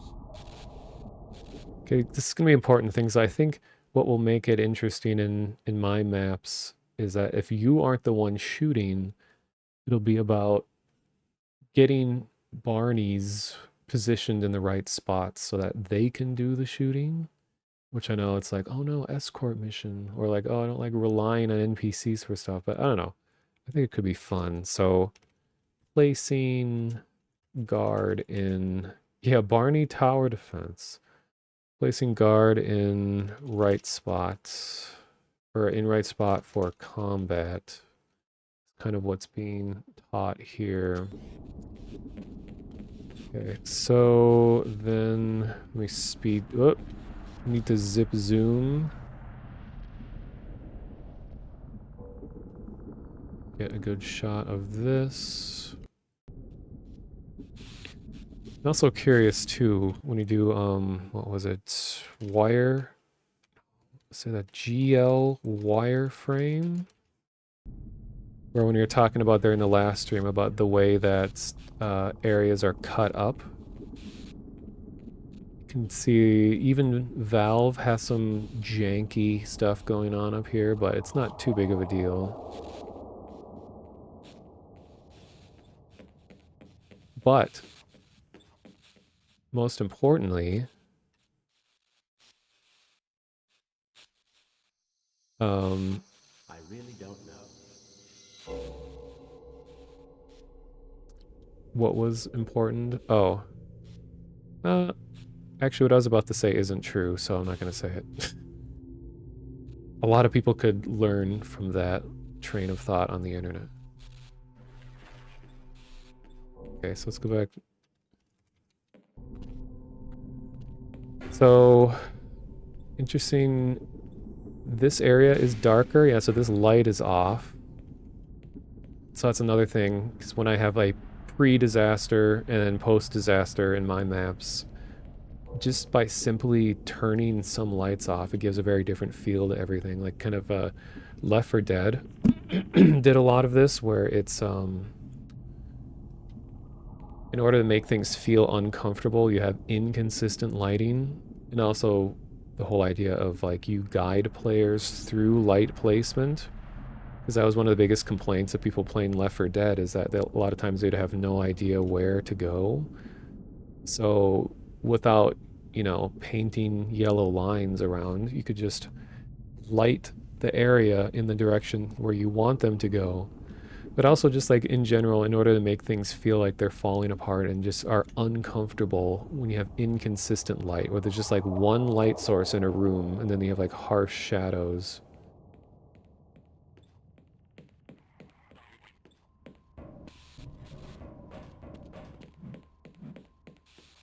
Oh, yeah, and just a random sparks.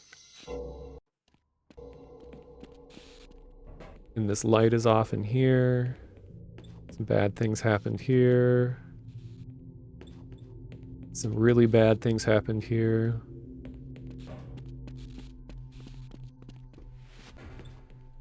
Look, we have an extra locker that you can see inside. A lot of people don't realize that you have more than just Gordon's locker.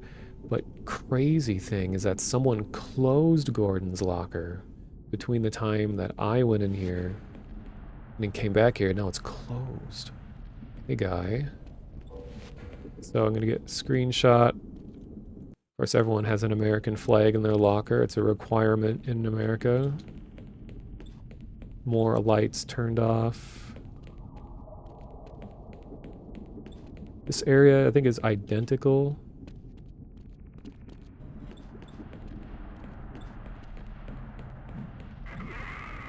What do I think about the Black Mesa remake? I never played it myself, but I watched other people go through it, and I think it's really well made. I've never really had the urge to play it myself. But it's really cool, and I love to see, you know, people's own takes on the game world. So this is a very common thing where they make it very clear that you can't use a door. It's just straight up broken in the frame. Attention.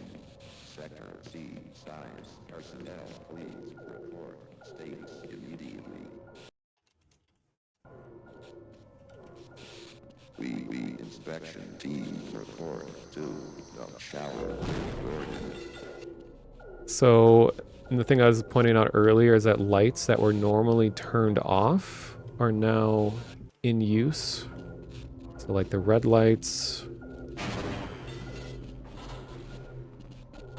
So I love the red and blue lighting clashing here in this room. Actually, you know what? If I don't go out there, it'll save his life. But there's an important aesthetic thing going on here. Look at the flashing, like, implied fire in the distance. Don't actually see it, but like how everything is flickering as if there's a big fire back there. Then we got like the slowly rotating, hanging light on the ceiling.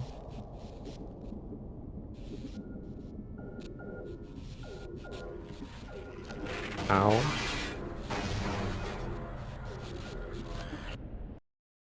Now suddenly this light is here when it wasn't there before, this rotating one. Exploding computers. To get an idea of what the rubble looks like. I mean, where did this stuff even come from? Like, this didn't blow up from something. Like, this debris doesn't make any sense why it's here. Well, I guess there was like a support beam on the ceiling. You have a tipped over vent. We missed that guy's Oscar-worthy performance. Ow. Oh. Of course, we got this whole situation. Musical cue.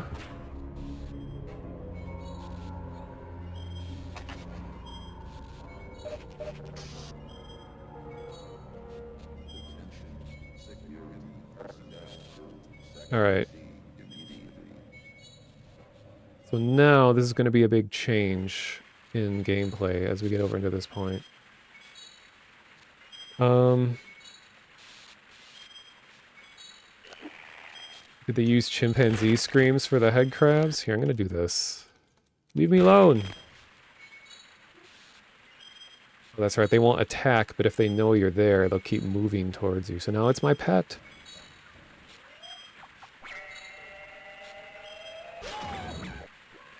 I don't know where they got the sound effects for a lot of this stuff. So we don't know what this place looked like pre-disaster. Stop.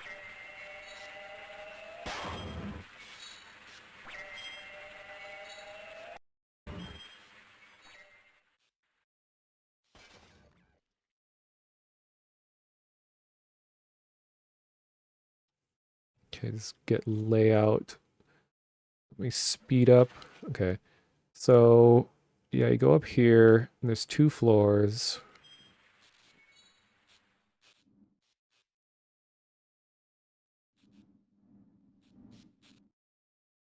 There's a lot of turns. A lot of this thing, like, there is a 90-degree turn, but then the other direction gives it illusion of depth, that there's, like, more going on over here. But that's kind of like the name of the game through a lot of Half-Life, is just the illusion that there's more going on when really it's linear experience. Okay, so I think this is enough of a change to type about. So we got, so stories, I was told to get to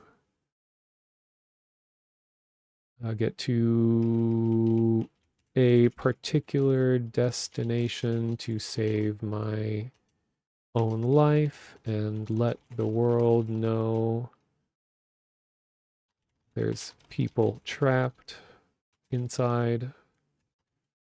Lighting is now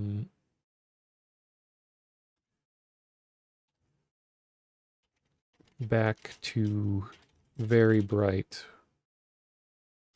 white, sort of silvery waste processing area.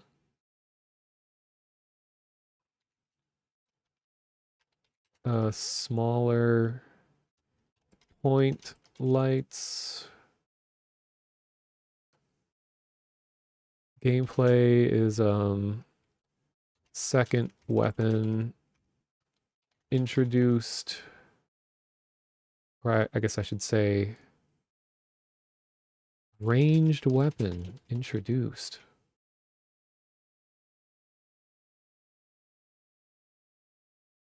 New enemy type witnessed in combat with others before engaged against me, which is a common thing in video games in general. Usually when a new threat is introduced, you get to watch it in action first to get an idea of what it's doing before it actually engages in combat with you. Thanks for the follow, Drop 8 Dead. Is that the sequel to Left 4 Dead?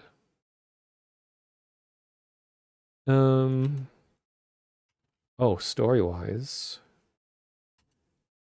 G-Man witnessed, or G-Man seen observing me, which in my maps, I don't think my character is going to matter enough for the G-Man to care about me, so I don't think it would make sense for the G-Man to exist in my little story. I don't think the G-Man is in Blue Shift at all, if I remember correctly. Um,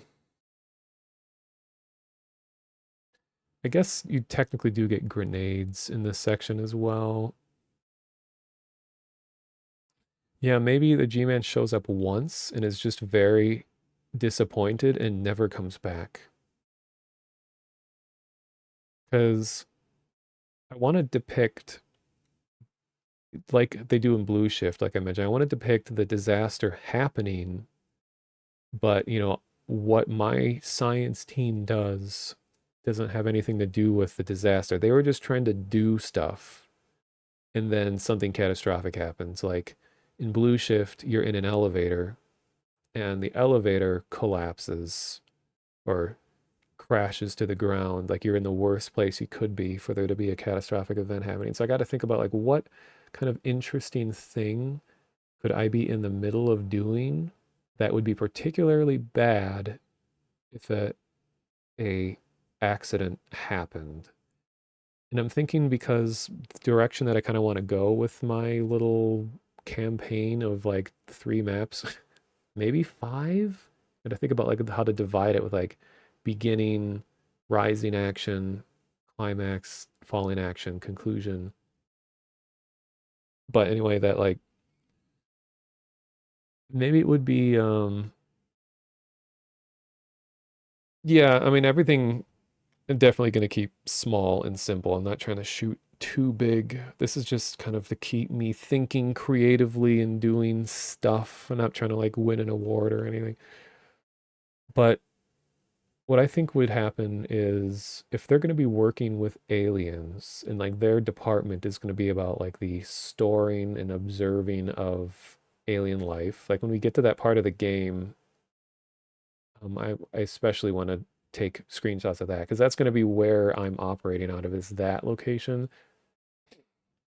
But so maybe it was that I'm in a place where it's like, ooh, there's a lot of aliens here. It would really be terrible if they were to all get out and then the accident happens and then something breaks, like a big containment glass wall shatters or something, and then they all start escaping. And then you're just like, oh shit. But so you have to escape from the things that you were first containing. So maybe something like that could happen. Yeah, maybe the G-Man isn't observing you specifically. You just see him in the distance. I don't know. That's kind of the thing with G-Man though, is that like he's really intentional in how he shows up. I can't think of any moment in all of Half-Life where you catch G-Man off guard. Because he's always, a few steps ahead of you. So it might be out of character for him to just be like, to me watching him when he doesn't know. Like even in opposing force, when he's re-enabling the nuke after you turn it off, he like looks at you. Oh yeah, I guess Half-Life Alex. Yeah, true. But is he really unaware of you though? He kind of is like, haha, you thought you had me moment. Like you think he's unaware. Hey Methodus. Are you doing this because I'm making a story mod and just making a couple maps for fun? It's not even gonna be a mod, it's just maps. Yeah, yeah, I really don't think we should be transporting these head crabs in wooden crates, you guys. Hmm, Wayland Utony shenanigans? What is that? Okay, range introduced for oh, Alien movie. Okay. I still have never seen the original Alien. I think I watched a little bit of it as a kid. Yeah, maybe you play as the forklift driver. I feel like someone has to have made a mod or something by now where you are the forklift driver. It's like too funny of a situation to have not been depicted in someone's map or mod at some point. I like the idea of being a part of the science team. Okay, and the last thing I know you can potentially get optional shotgun and grenade. I'm gonna break my own rules and also add a fourth bullet point to say, because I know in this area, let me go back. Um, there's this, which is optional. So I think the addition of optional extra puzzle involving NPCs to give access to new things. But if I'm not going to have you use any weapons, what can I possibly reward the player with? I guess health, suit battery. But is the scientist going to even have a suit? But you do need to have the suit to use the flashlight, and I do want the flashlight to be accessible. So I might just give the player the suit without an explanation so that you don't think you are a HEV scientist because you're like, oh, I have the suit on, but I want you to feel like you're just one of the dudes with the ridiculous ties. So thanks for the follow, Black Hole Cafe. I'd visit that place. And Rubber Johnny. Forklift certified at Black Mesa sounds like a terrible job. Yeah, what do they even move around? Oh, this is cut off. Optional extra puzzle involving NPCs to give access to new things. Yeah, just barrels of ooze. You'd like to see a mod that takes place in a nearby town within the vicinity of the facility. That's why it's really cool that when they're making Black Mesa, like the mod, I guess it is, they had a really cool like ARG thing going on where they had emergency alert system things where it's as if you're watching TV at home nearby the facility. I thought that was a really cool extra detail. I don't think you ever see inside anyone's homes or anything, but like but you listen to the emergency report of it all happening. I would go on a big tangent and be like, oh, let's go watch all those now. But if you search um, Black Mesa EAS or something like that, you can see the cool like viral. Oh, hey, the cool thing that they had set up for that. How's it going? Wow.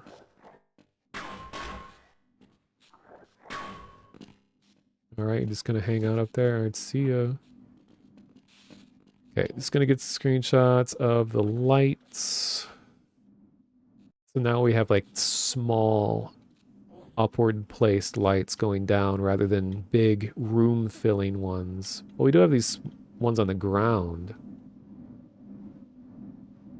So just it's really series of small lights now instead of big floodlights.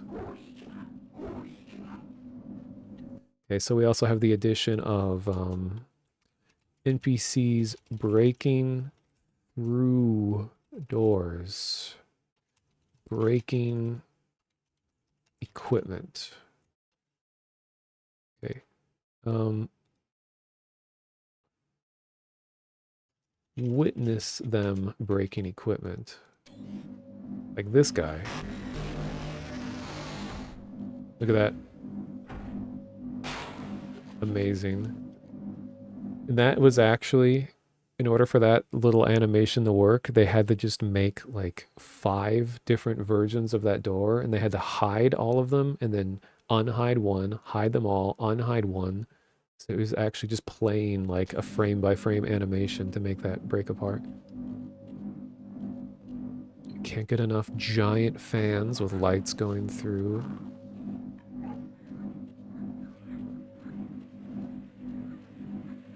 I always love the look of like when a sign is receded in like this with a tiny light.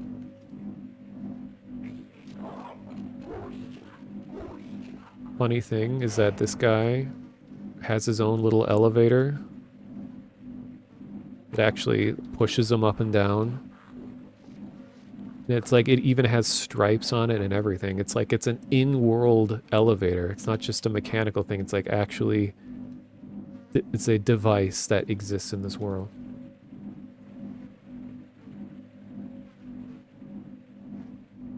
Go back down again. Yep, it goes down.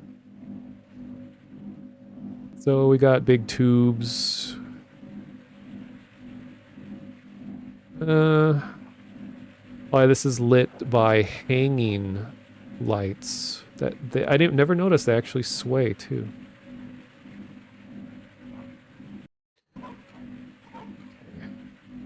So let's go back to here. Got to go quicker, otherwise this is going to be a 20-hour stream. And then the green light, as the green liquid passes over the light and it projects green onto the wall. Incredible. Round of applause.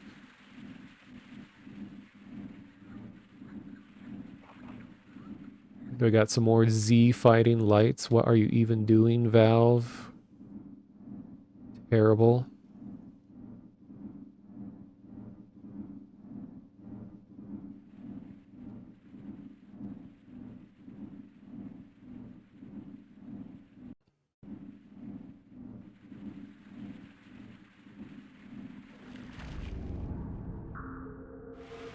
Musical cue.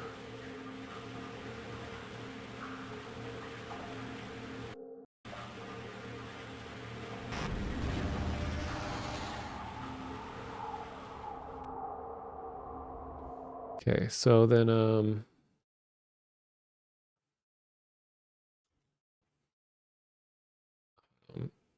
bridges, walkways, collapsing before you can use them, blocking paths, forcing you to reroute.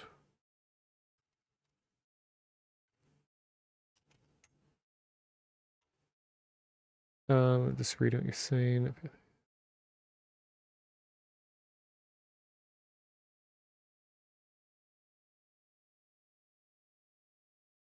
Yeah, I I wish that we would get official canon things from Valve about like what was going on in outside of Black Mesa during a lot of this, but I know that's like a really difficult subject because you're just like introducing tons of things. Like if you have one sweeping view of like a city or something, like you have to establish so much just to merely depict a view of a town.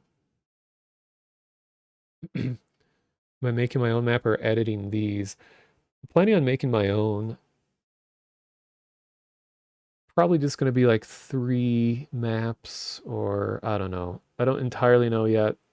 After this stream, like this stream is just going to be me going through like I'm doing right now. I'm not going to be making anything. And then whenever my next stream happens, which I want to be more frequently, probably going to happen around this really late hour for NA and really early hour for EU.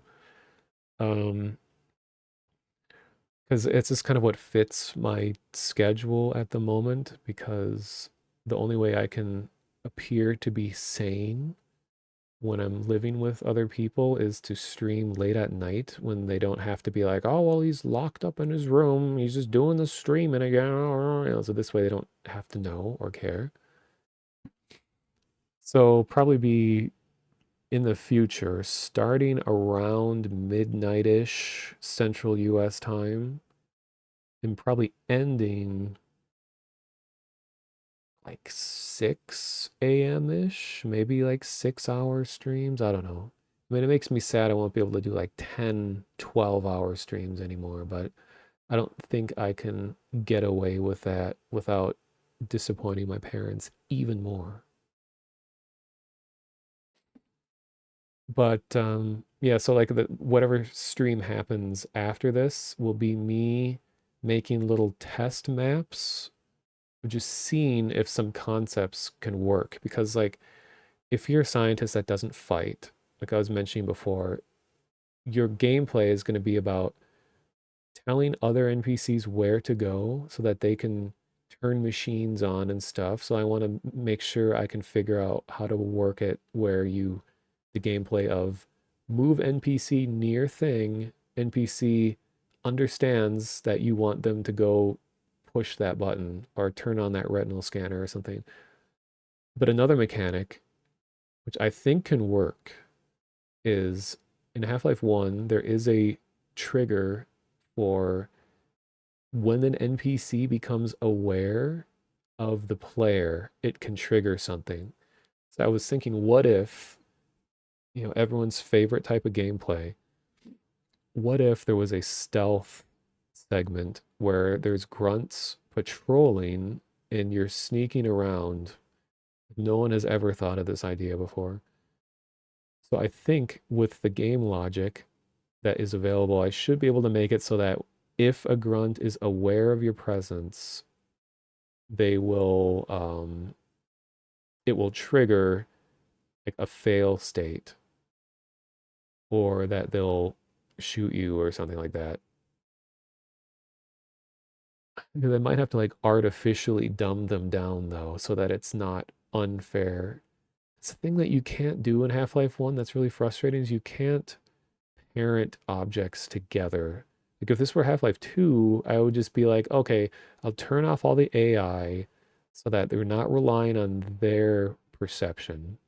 Instead, it would just be a box that floats in front of them that is like their field of view. And if the player crosses that box, then they see you. So it's like a dumbed down perception. But in Half-Life 1, you can't parent a box to move with an NPC. I'd have to actually like cover the room in boxes, invisible trigger boxes, and enable and disable them at the same rate that the NPC moves around to give the illusion of them being aware of you. So I don't know. See, these are things that I'll have to test on whenever my next stream is. Yeah, instead of game over, I think just them shooting you, like when you don't have a weapon, and it, see, this would be more, um,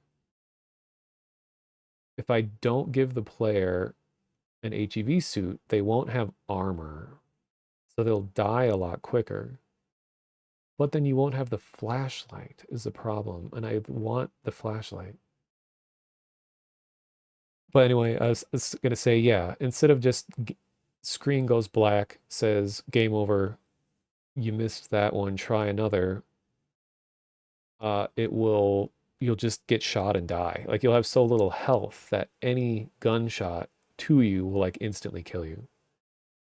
So gameplay is going to be very, um,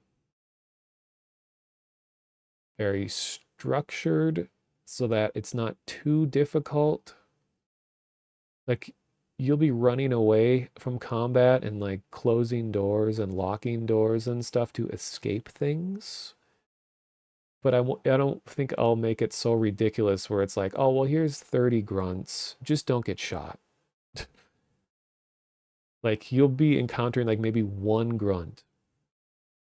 And because you're a scientist who's defenseless, just encountering one is a big enough of a threat compared to, Gordon that's sitting there strafing, taking on 20 of them with a rocket launcher and a laser rifle.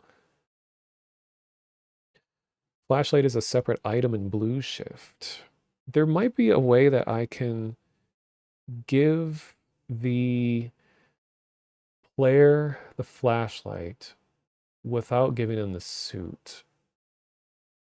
Or at least I can give them the suit, but I can forcibly disable the HUD elements so it doesn't look like you're wearing the suit. Hey, Dingus, welcome. Yeah, this is late, but this is actually like normal hours for me. It's been a while since I've streamed at this late of an hour. Yeah, well, let me test something real quick.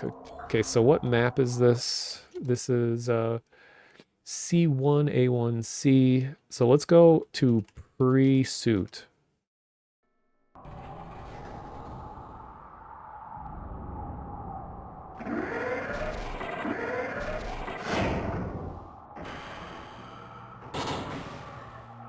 Okay, the wrong ambient track is playing right now. So it makes it a lot more eerie that we're here.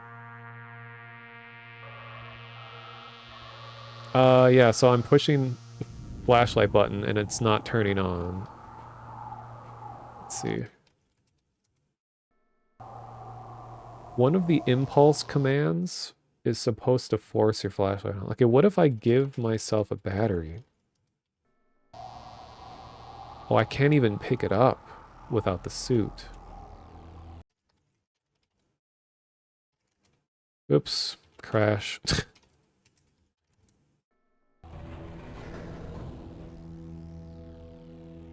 So we don't have to listen to the door. Okay, you can hear the door from a mile away. Um,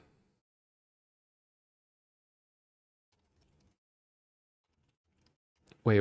I think it's hand grenade. Yeah. Let me hurt myself.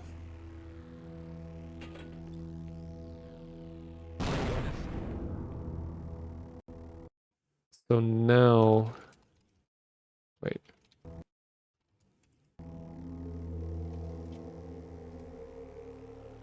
Okay, yeah, so I don't have a means of getting power. Flashlight isn't working, but if I do give item suit, Welcome to the HE now I have the flashlight. protective system for use in hazard.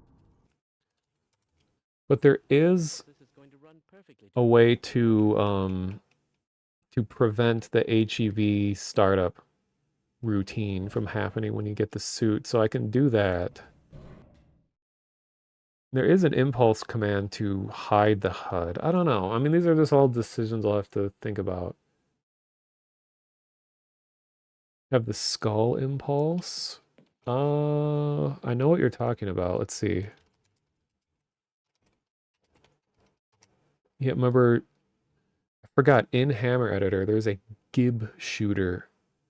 Like, they designed a full map logic just to shoot body parts. Like, you can do it using something called an ENV shooter, but then they had one that's specifically for body parts also. Okay, I'm looking at, you guys can't see, but I'm looking at a list of all the impulse commands. Oh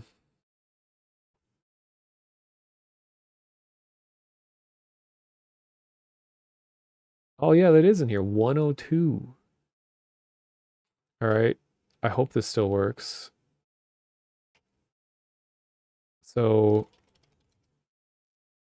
impulse 102. Hell yeah. Find N. Look, this is like the most useful thing. You could just throw body parts around. I mean, this is like me waking up in the morning. This is what my body feels like. Must be that time of the month, I guess, where you just, all of your intestines just leave your body, or they try to. They feel like they're trying to. The thing is that it only ever shoots in the positive X direction, I think it's going. Hey guys. Greetings. Hey, look what I found. You guys want these? All right. Does anyone have a band-aid? I'm in need of urgent medical care.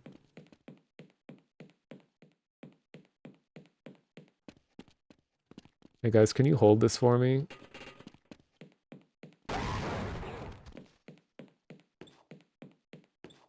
Okay, anyway.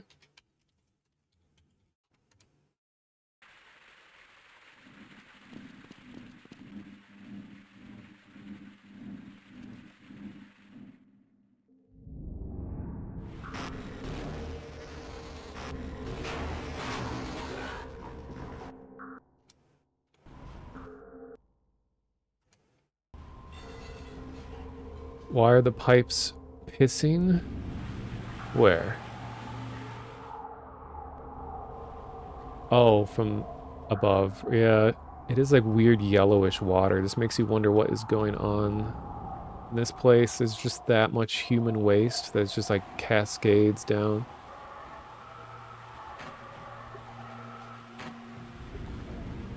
Okay, so,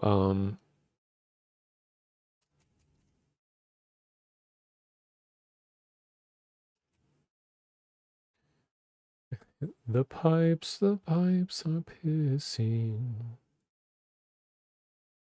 Uh, so Alien versus alien encounters introduced. Barnacles introduced.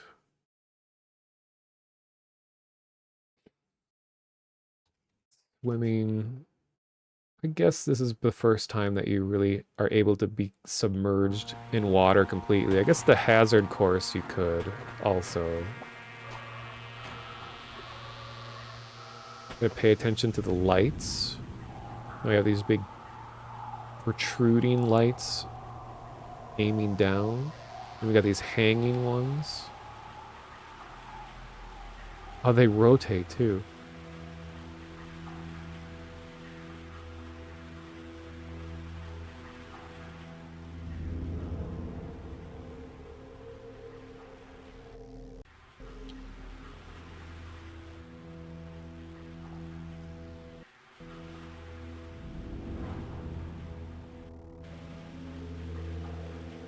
Very interesting little hallway.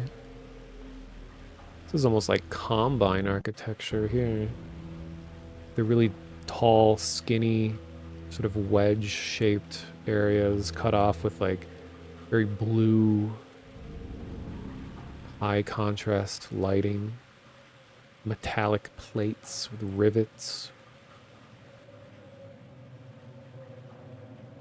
And here's biggest space we've seen so far outside of the intro. Just want to take note of like how these support beams look on the walls. Just go down to nothing. And then you look down, goes into darkness. With these downward facing lights on the wall like this. Yeah, looks like part of the Citadel. Yeah, it seems kind of dangerous for places where people work to have built bottomless pits around. What purpose could a bottomless pit have in a research facility? I never really noticed that this area is blocked by a hanging crate.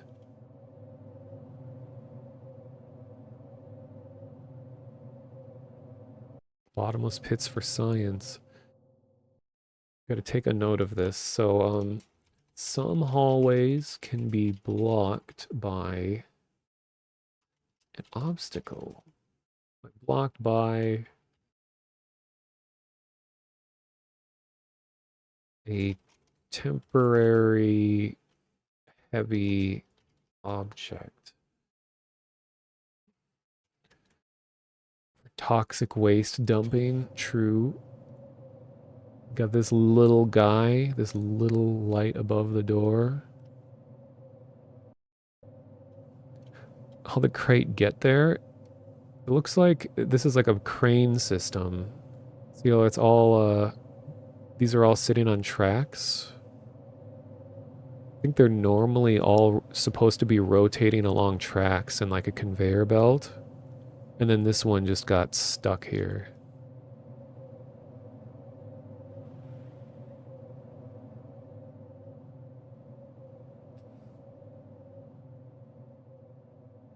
Here's a new door light arrangement.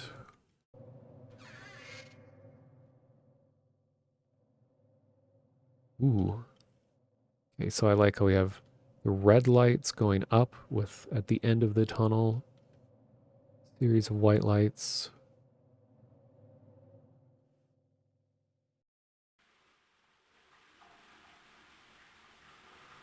Then we're back. So let's skip ahead to here.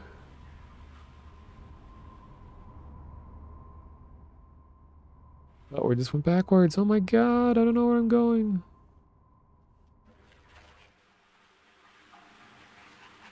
How dare you?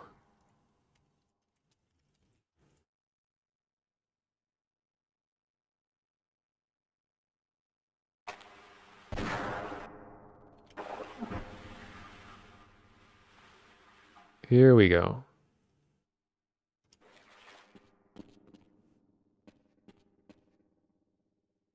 This area is a little ugly. I think it's because it's you just have these like just harsh 90-degree cutoffs with concrete, because usually what makes an area look intentional is if there's like trim or a frame following the edges.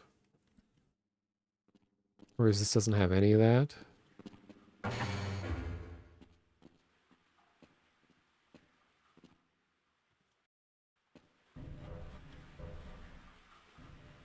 I'll probably have at least one elevator somewhere. This is the more civilian looking elevator.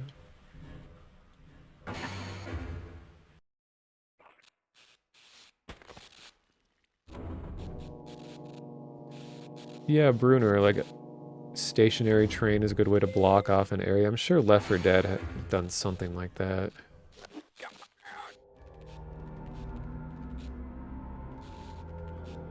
Um,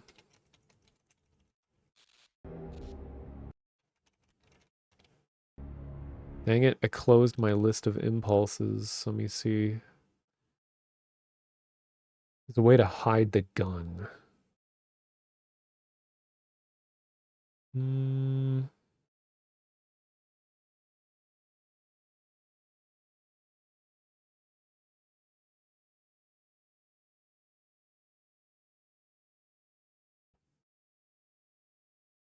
I forgot about this. A lot of people don't realize is that you know about sprays in Half-Life where you have your decal. You could upload a custom image and then multiplayer, you could just place sprays on the walls. You know about that, but they're actually in the game's code and all the functionalities there. Players were going to be given the ability to have a sound spray where you could upload an audio file that could be played at any time and would be downloaded on other people's computers. So every time you join a game, you could potentially play audio. And I was in a server, Half-Life 2 deathmatch server, that enabled all of those features. So you could just, anyone could have their own sound effects that you could bring to the server and play for each other. So people would have like little musical loops that would follow them around. It's like they're carrying a boombox around or something.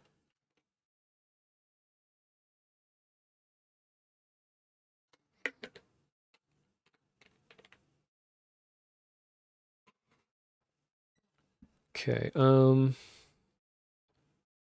Impulse 200. Some reason it wasn't working.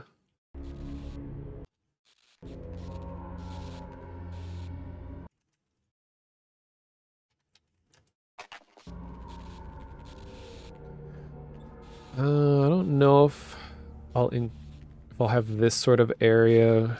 This is called like office complex. I mean, I'll get pictures, but oh my god, dude.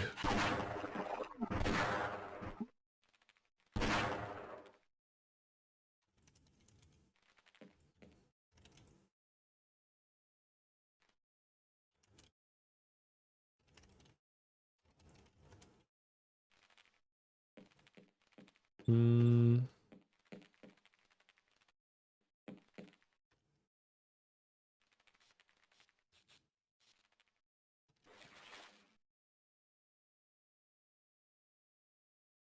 Actually, can I do full bright? No, I think that's just Half-Life 2 GL full. CL full. Net. Yeah, I think that's just source.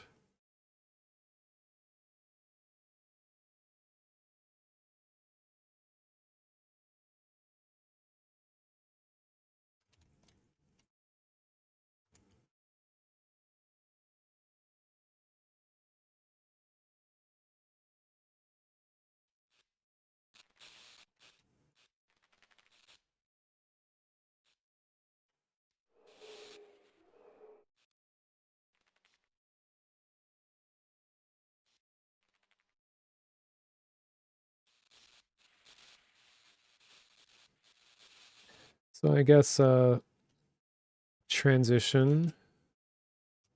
to a non-linear segment, not obvious which way you need to go, may loop back to start after enabling or breaking something that changes the beginning area. I don't know, it makes sense to me. Yeah, I mean, Left 4 Dead maps, are based on reality, whereas I think, Half-Life 1 is heavily inspired by like Quake and all those games that never really had like a consistent sense of space. Everything is just sort of continually expanding outwards without any regard for like what would this look like from the outside? Would this be all contained in one spot? 'Cause I guess the facility is all underground, so they can get away with just saying like, "Oh, let's just go a mile in one direction." Like there was someone that put together a map online that pieces together all of Half-Life 1 into a single screenshot. And it is interesting looking at how everything is relative to one another.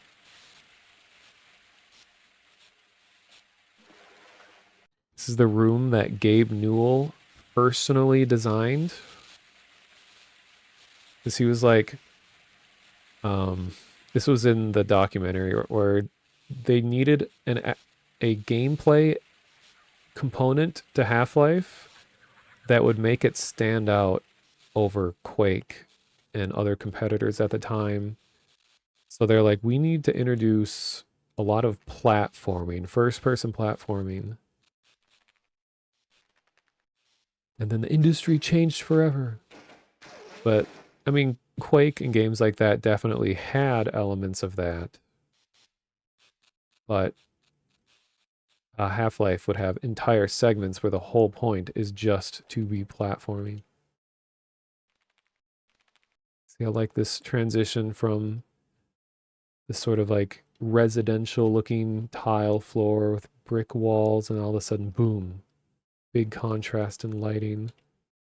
So I want to show that with this screenshot.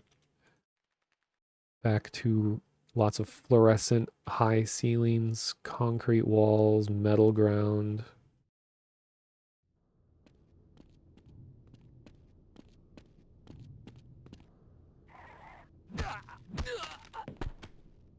Good job, dude.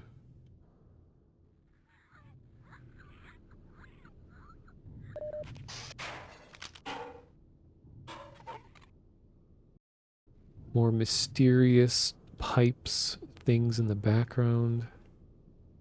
Should have saved Barney. Hey, you know what?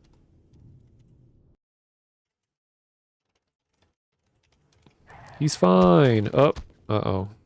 How about another one? No? Okay, how about over here?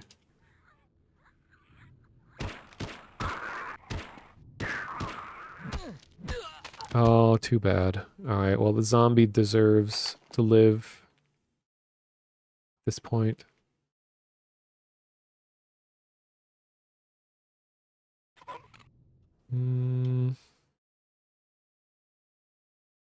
So yeah, this is one of the optional areas.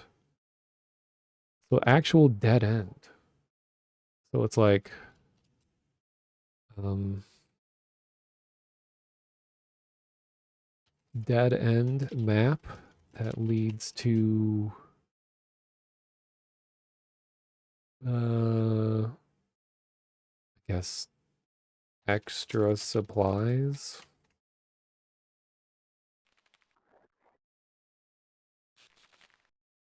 Where you're supposed to go. Wait, let's watch this guy. He's been practicing all year for this moment. Come on.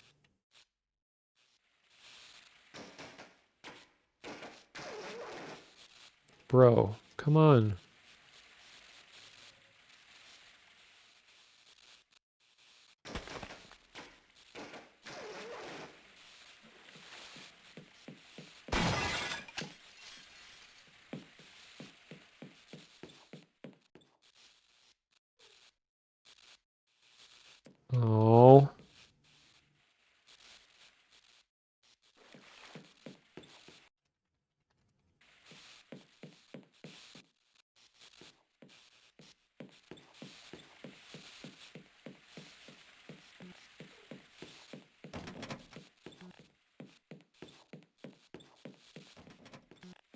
Ah, yes.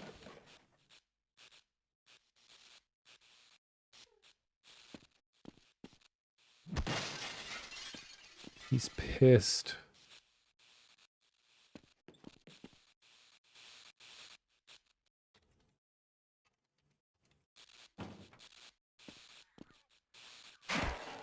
Just breaking shit, causing a ruckus. Nice. All right, good job, dude. I'll give you, yeah, that is a huge door. I'll give you this guy. Oops. Barney wasn't loaded into that map, so it crashes. Oh well.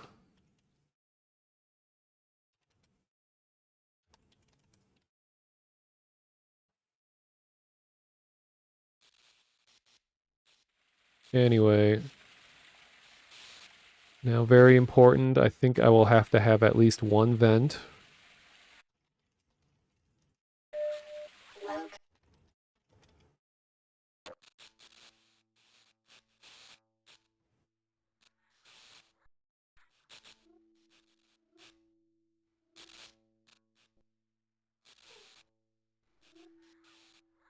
Get some screenshots.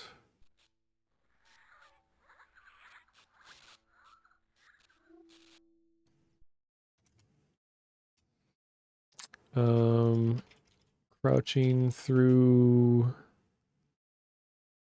like crouching.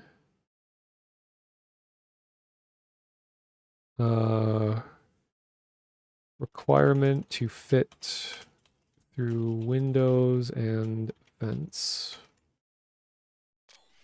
Yeah, if you first time you play Half-Life, like everyone dies right here because you're crouched.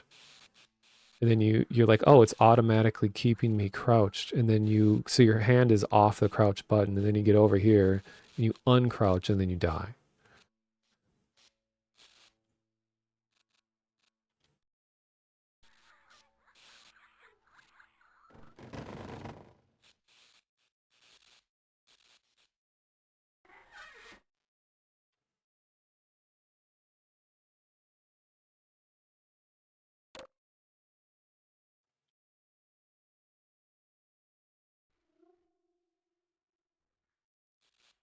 And now we got the introduction of the ceiling turrets. Introduction of ceiling turrets.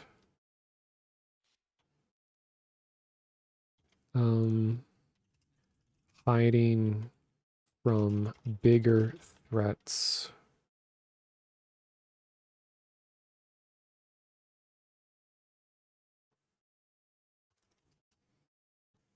Fellow scientists in danger, up to you to save. Yeah, these must be very important boxes if they have a whole security system just to protect those boxes.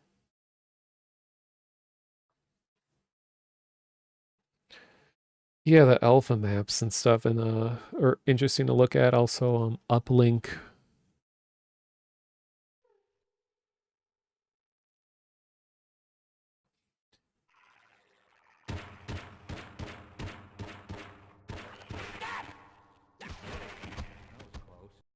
Some bad stuff going on. Taking a look at how these stairs are designed, where you have like the stripes at the beginning of the steps. And you have like the grip on top, but not on the front. And the stripe extends all the way across. These weird ass red highlighted areas. Got some yellow low hanging lights. I hear something.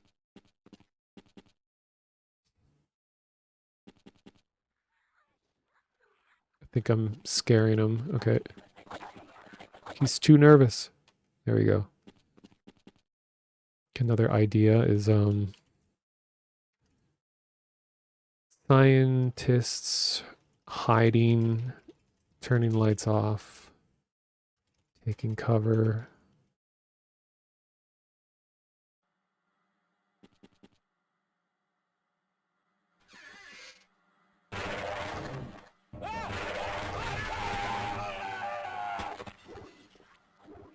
Hey, I can do that too.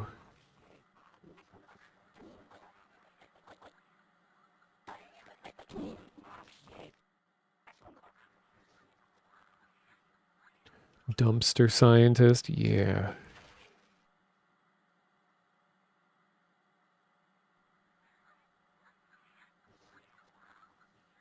Yeah, the whole idea of showing you a threat, demonstrating what makes it a threat from a safe distance first, um, is an important thing. Well, it's something that, yeah, like Valve does a lot, but I think it's also just from a game design standpoint is a good idea. Like, I kind of want to make my map as if the person playing has not played Half-Life before. So it's not gonna, I'm gonna pretend like you shouldn't already know what a head crab does or what a vortigaunt does. So it's gonna kind of act like you're being introduced to them. This guy, this is like the heaviest lamp ever made.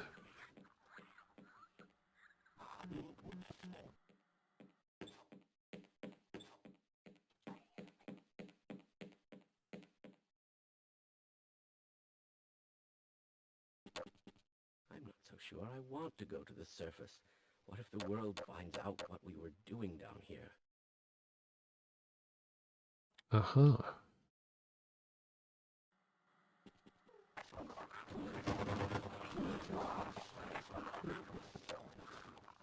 Some more excellent signage. These vortigaunts are very authorized personnel.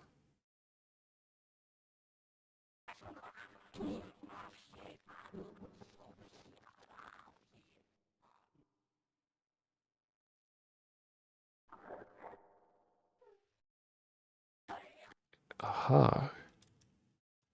Explosive crate introduced. This is a good looking hallway though. Like with the vents and the signage and the pipes, it's got it all. And they got like the low floor lights. And there are other lights here, but they're turned off. Only a couple of them are working. Which makes this visually so much more interesting when some of them are off.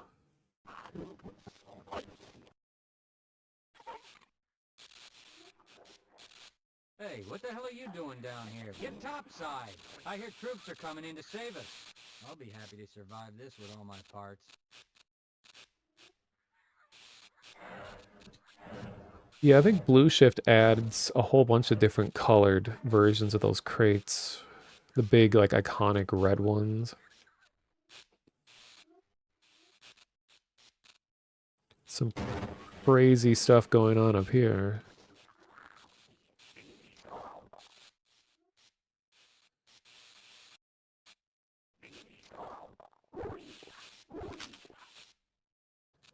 Because I like the bull squid a lot.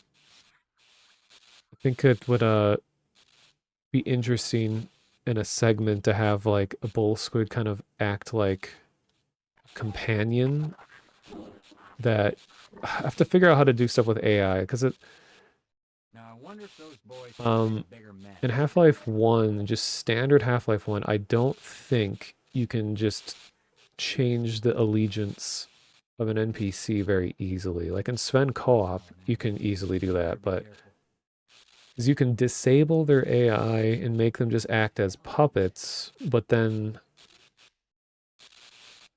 I don't know if I want aliens to just randomly be friendly to scientists. I think it's more interesting if like I don't know if we should go any you're further. always watching the aliens behave how they naturally would, but behind glass. are at a distance. So it's like they don't realize that you are helping them. Like I'm imagining a segment where like a bull squid is stuck somewhere. So you push a button to release the squid from its cage and it runs out and does things. Then you push another button to open a door and then the squid's like, oh, the door is open. I can get out of here. So you're sort of Our luck has to change sooner or later. guiding him around.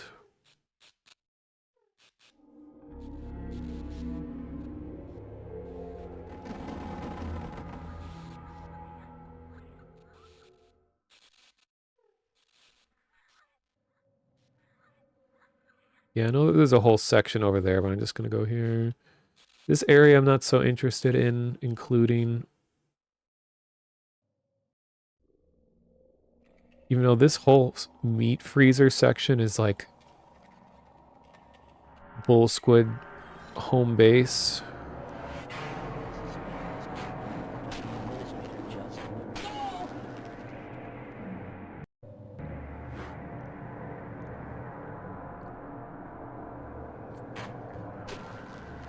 And I was mentioning it once before, but like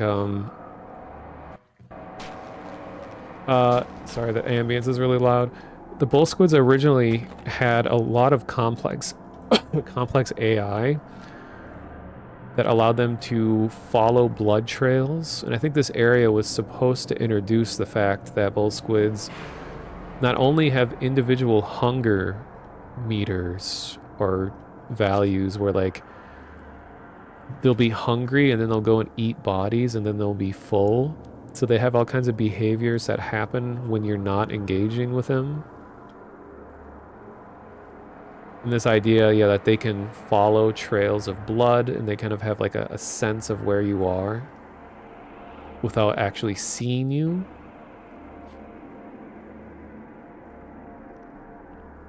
Because if you notice, the bull squids actually blink too.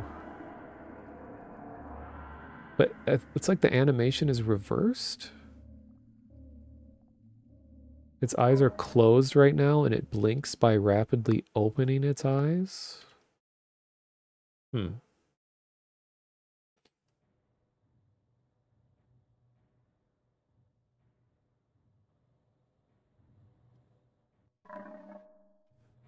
Okay, so anyway, this whole thing, and then you go into the vent over here.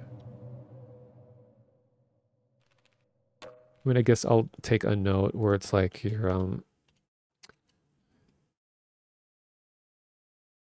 uh placed in arena that is ideal to show off the capabilities of your enemy. You're in its home turf.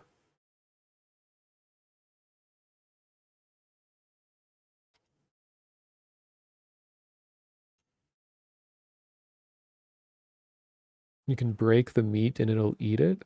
Really? Because they do still eat things. Um,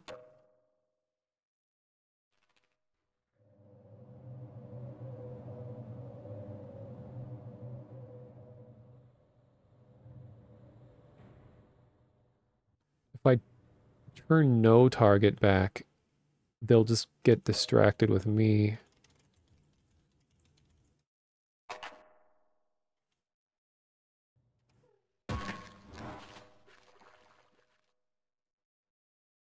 Oh, there he goes. Nice.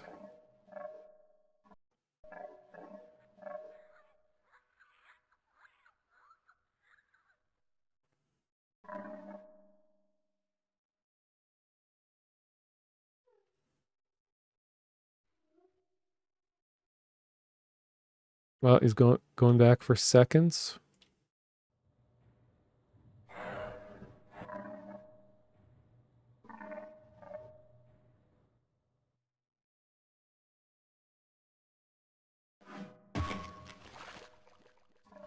Like he looks at me.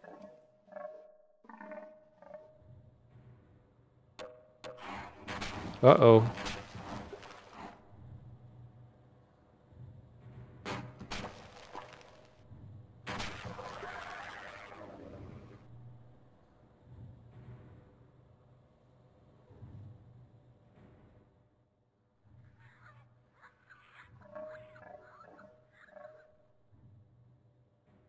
Oh yeah, I'll try feeding it my own body parts. See if it likes that. I think he's very confused about priorities here. There's a dead head crab, but there's also meat gibs.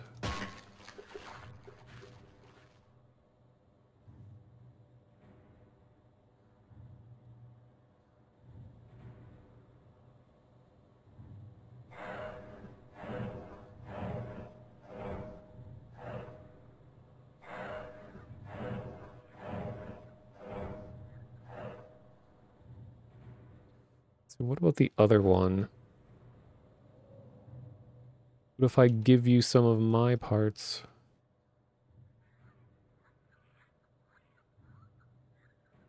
Oh, maybe? Uh-oh, it's stuck in the ladder.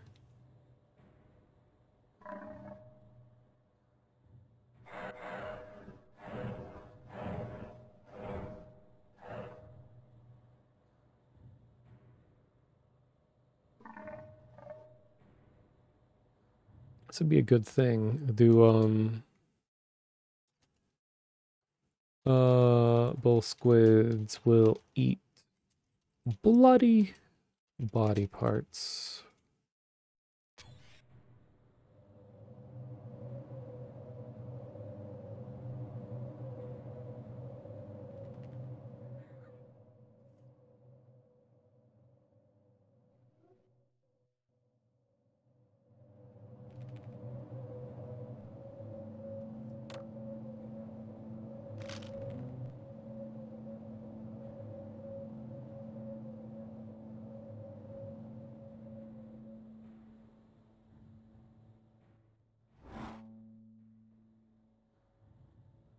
Oops.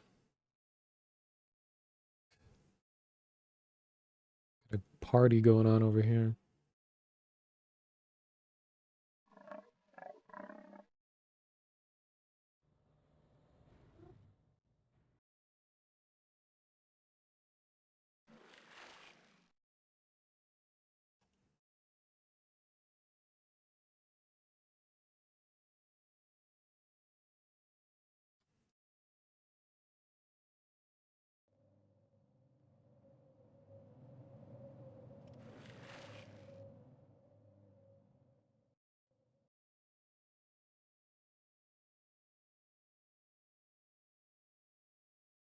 All right. It Hey, appears don't the count on the containment cavalry system has finding us down completely... here. Head for the surface. Elevators are out of order, but we can still climb. I don't think I've ever noticed this, that it's one Barney helping another Barney. I thought they kind of strategically placed guards so that they would always be by themselves or just with scientists. Never noticed they've had two together like this. Huh. Wouldn't you like to get one of these blood samples under a microscope? I hope those people in the Lambda lab can get this under control.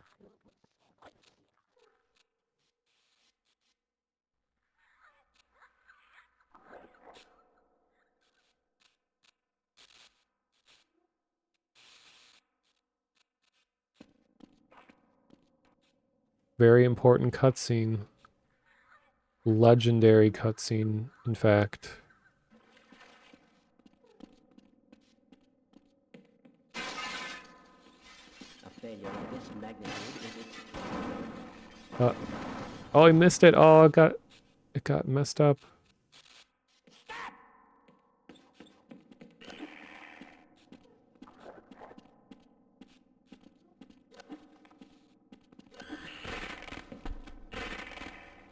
Whoa. Yeah, Barney and Darney. Let's reload this one. I think that he could have executed that a little bit better.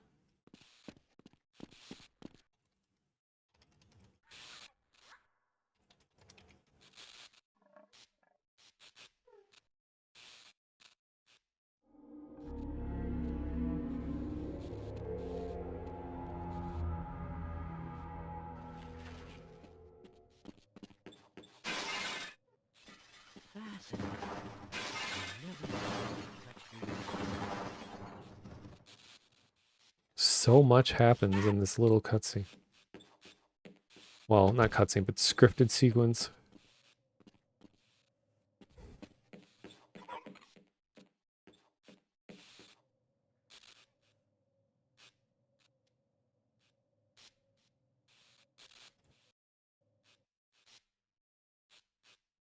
And then we got this jump.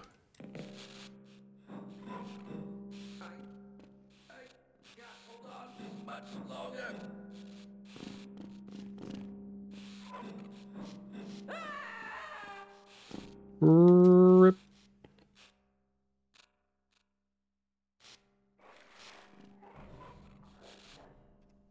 And then we got this classic scene. For God's sake, open the silo door! They're coming for us! It's our only way out! Oh my God, we're doomed!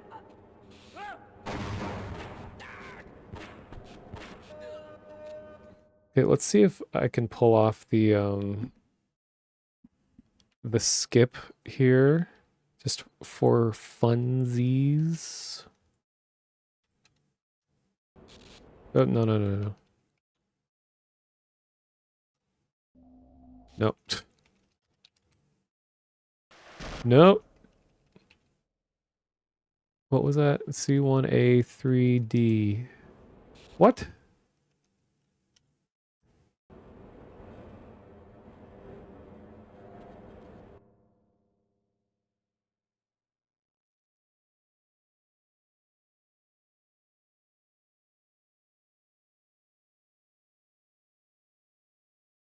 C1A2, I think. Stop.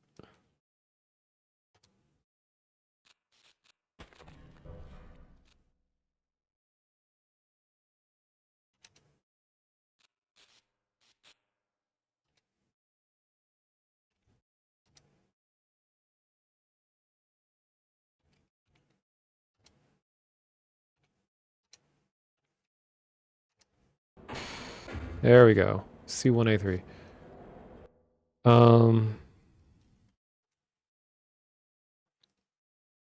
I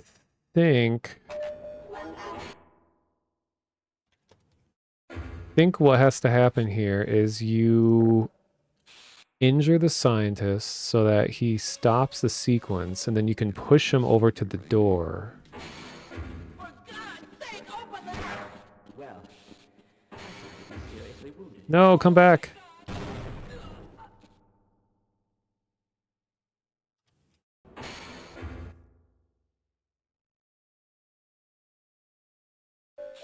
Power 15%.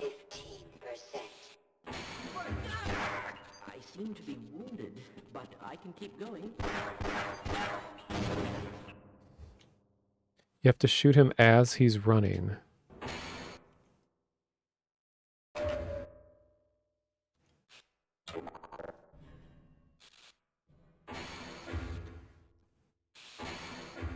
Can I kill the thing that eats Barney? I don't think there's actually anything there. It's just like an illusion.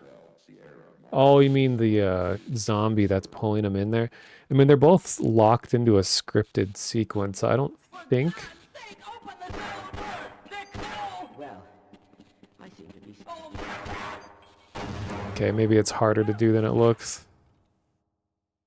I'll see what I can do with... Bunker power. see.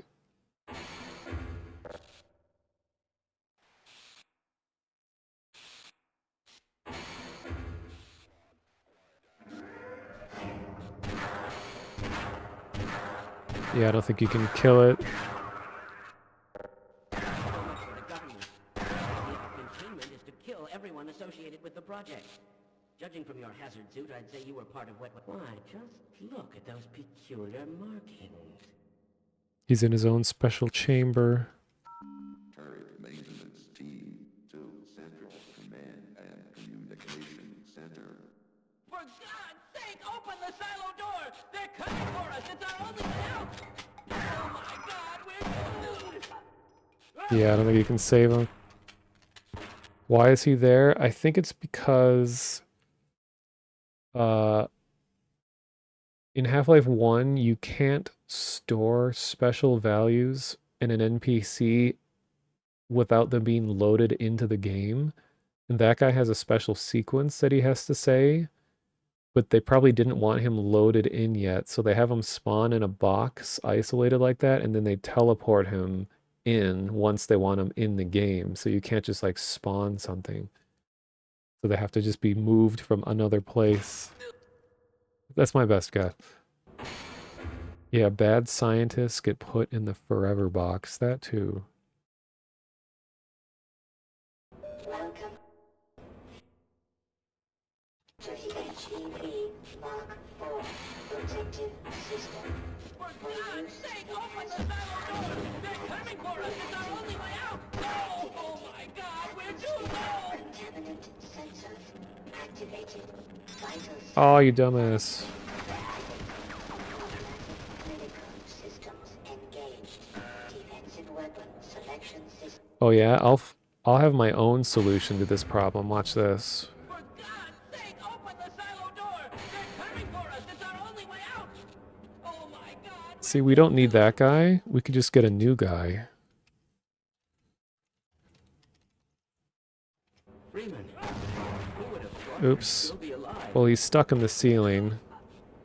And all these bugs around it are an error that tells the mapper that you spawned something clipped into a wall. Okay, let's do another one. Greetings. Okay, this guy's a little less dirty. Lead the way. I'm going to stay here and wait for my colleagues. Let's go. There we go. That's what's supposed to happen.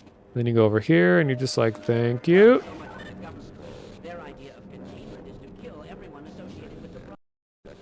Judging from your attitude, I'd say you were part of what went wrong. Uh-oh, he closed it. Now I can't get out. Anyone can Can you open it again, please? Thank you. complex at the opposite end of the base.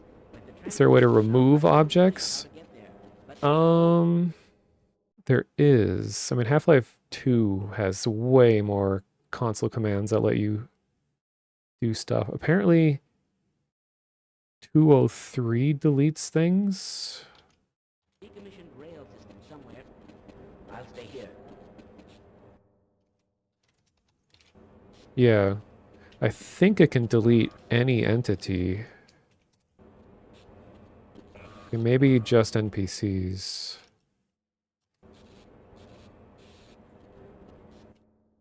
Yeah. There were server mods back in the day that let you modify a lot of stuff in game. Like we used to build worlds kind of just using like Entcraft and Entmod. It's a good time. um I'll just get some quick screenshots of this area because it is cool looking. Okay, this guy is harshing the vibe. So let me reload it.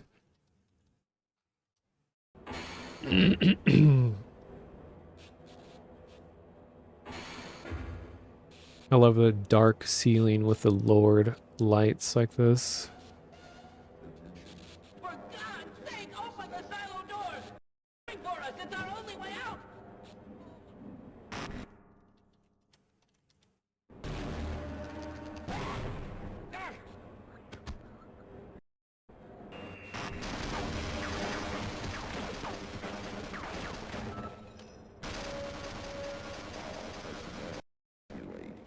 Security material.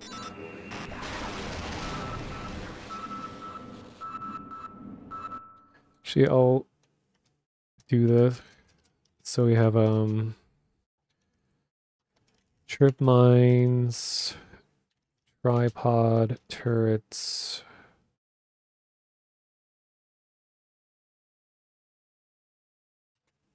Human versus, or I guess I should say military versus alien conflict introduced.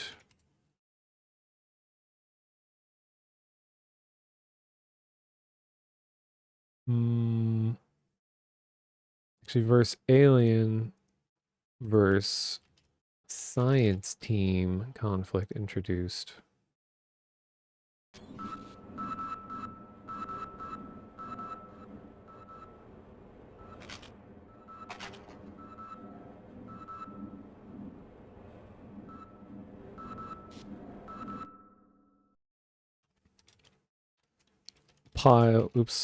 Piles of military boxes as obstructions.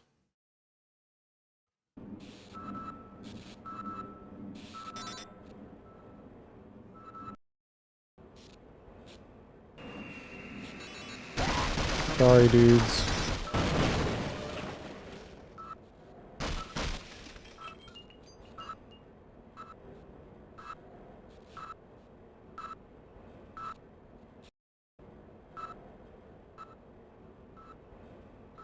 It is interesting how they have like just the occasional like accent light. Everything else is white, and then there's just like random blue light.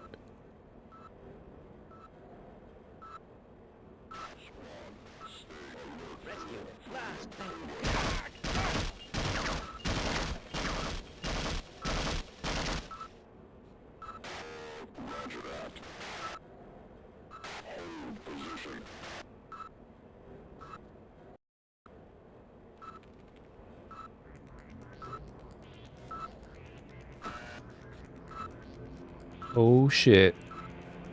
Got the gamer track.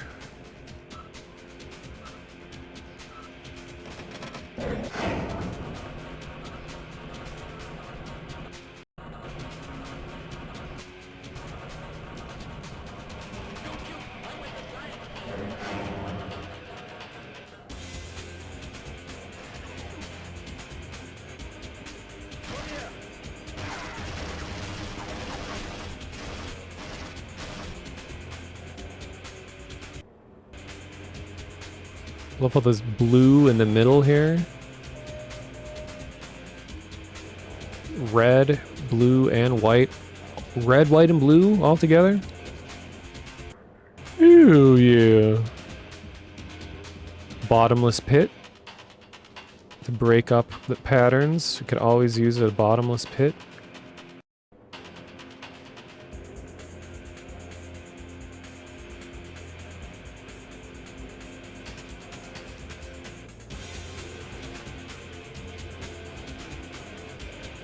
G-Man is his own thing here.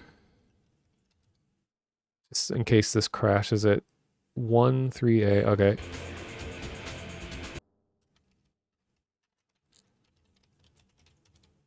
Oh, it crashed it. I believe the G-Man is its own entity entirely. Sorry, no target.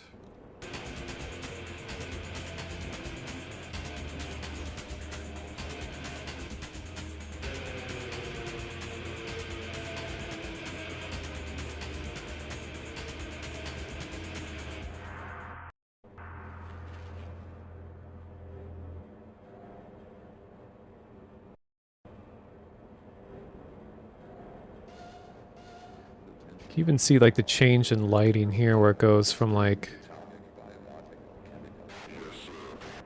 from white to blue.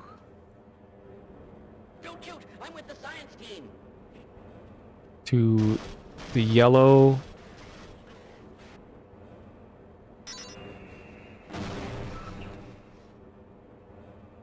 I'll have to pay attention to that when I'm placing my own stuff. Is it alpha version of the music track?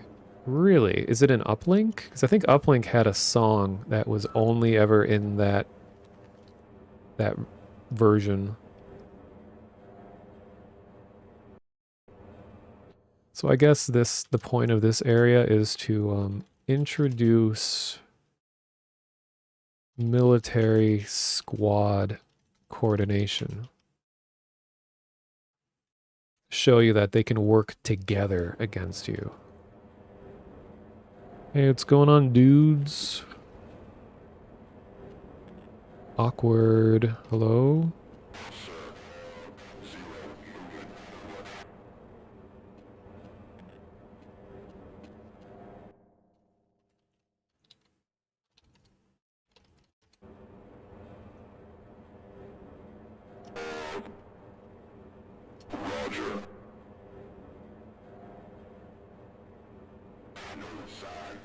I'm not gonna do the one that everyone always says. I'm gonna do,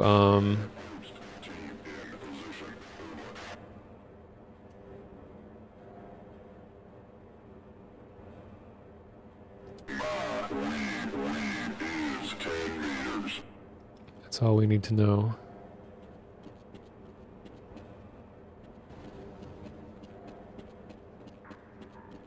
Cool looking little elevator here with the double doors and the button.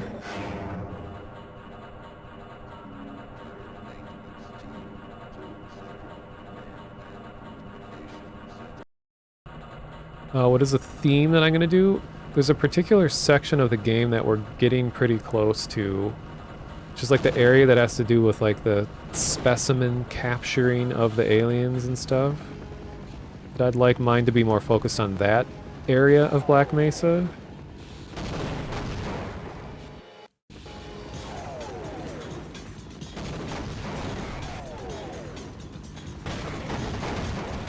You're bombing your own people!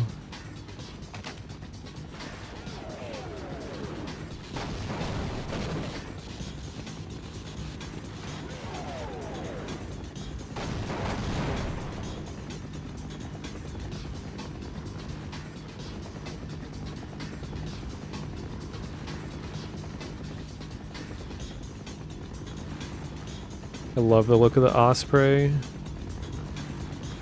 An Osprey flew over my city in real life recently, and I wasn't there to see it. I've always wanted to see one in person.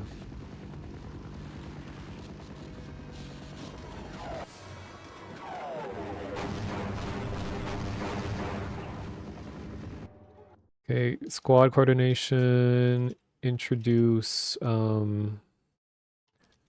military vehicles, repelling, mortar strikes.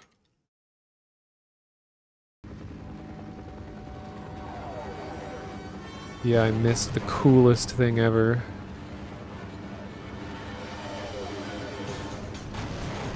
Look at these badasses.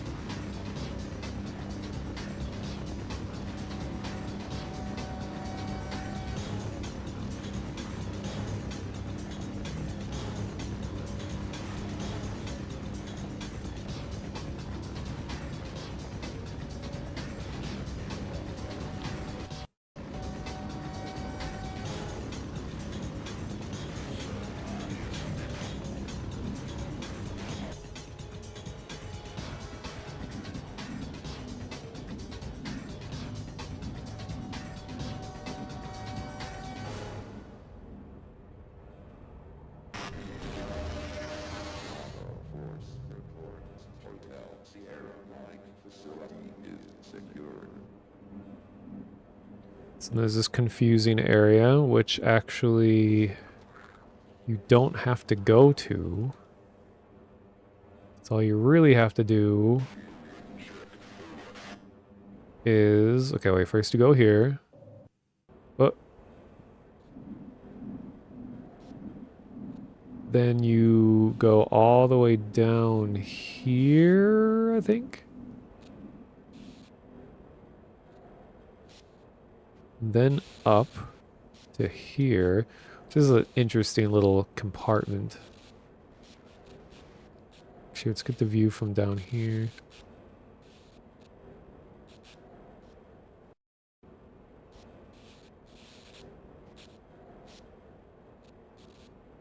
Wait a minute. Wait, I go back to here, and then that brings you into here. So much for the government. Their idea of containment is to kill everyone associated Yeah, so this is why this happens. So this guy, the scientist that was hidden in that box, he's only supposed to appear here on your way back. So there must be a trigger inside the vent that says that, okay, the player is only in this vent to get into this room once they're revisiting this spot. So teleport the scientist into the room and then he'll deliver his lines. But now we're seeing both sequences are happening at the same time.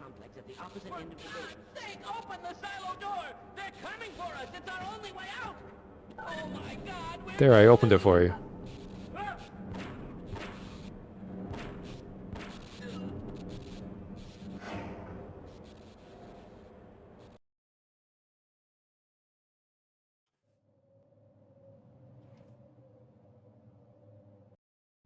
So here's this amazing skip.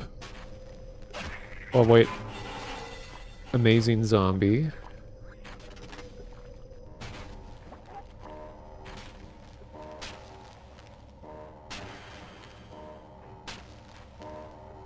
Am I invincible? No, yeah. So to do this, you have to land on the tiny little ladder that's way at the bottom.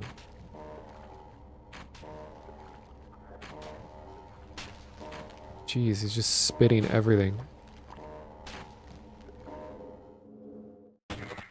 Dead. Okay, where is the ladder? Okay, it's right here. Okay, so let me try that again.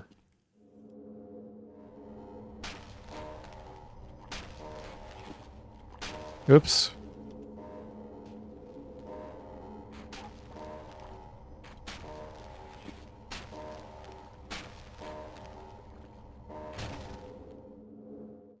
Oh, so close. One more try.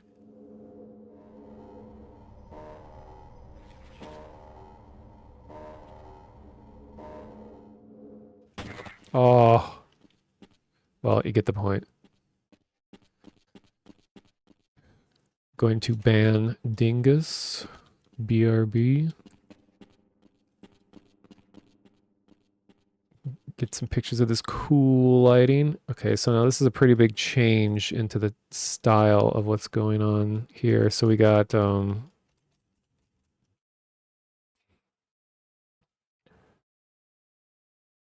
large, dimly lit,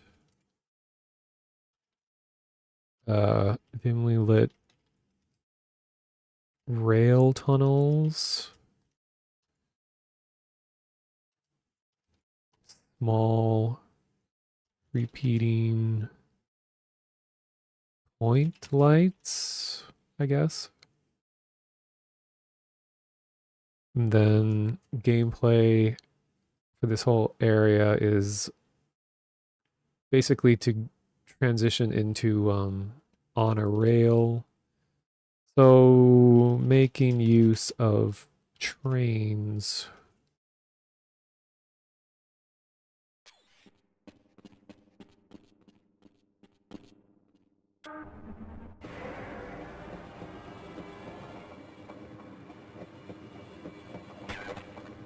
Uh,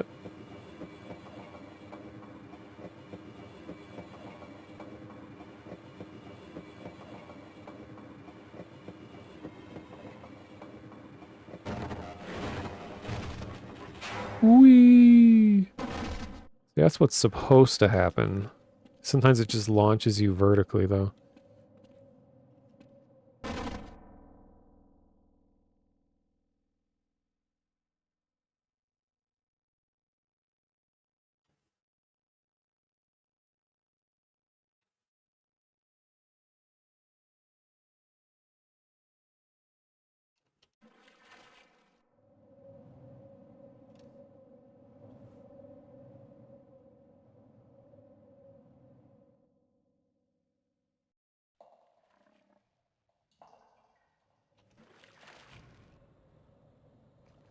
Ooh, I like this transition here where everything is green. And then suddenly we're into warmer colors.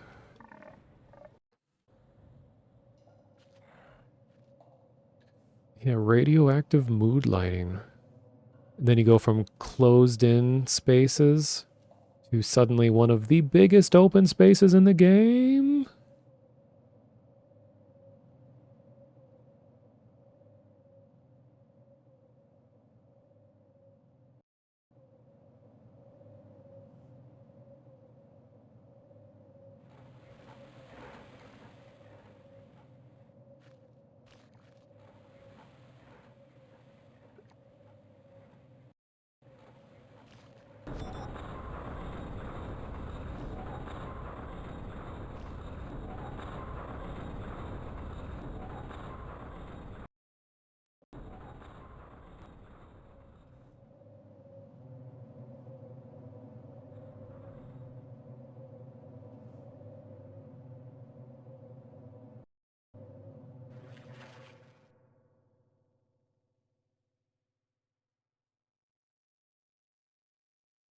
So big that you can see the clipping plane.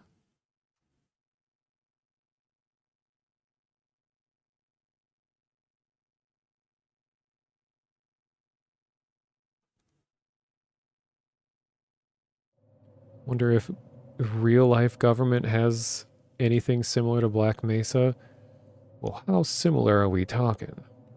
Like storing aliens and examining them, experimenting on them?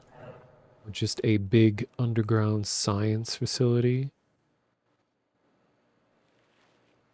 These areas have always looked pretty cool.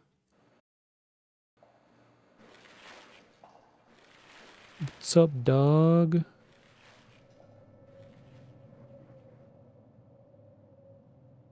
Scientist is lucky. Was.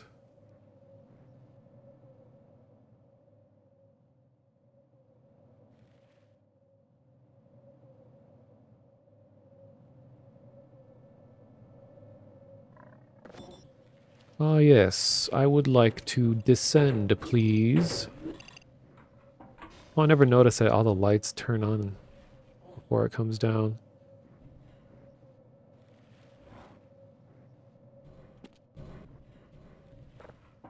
Down, please. Uh-huh.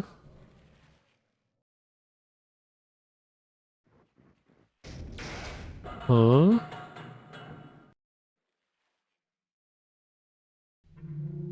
Ruh-roh.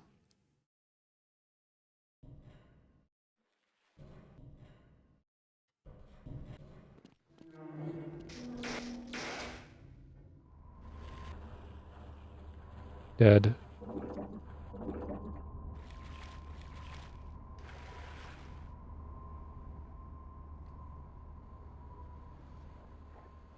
I hope no one expects me to start up the generator. Smithers went down there and never... Smithers. Yes, Black Mesa.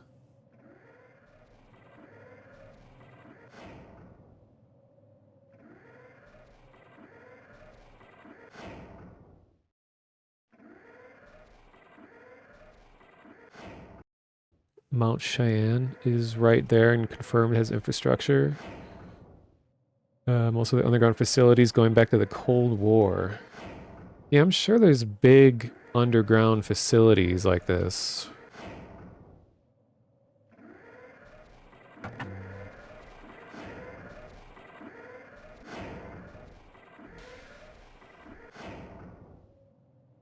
Preparing for penetration.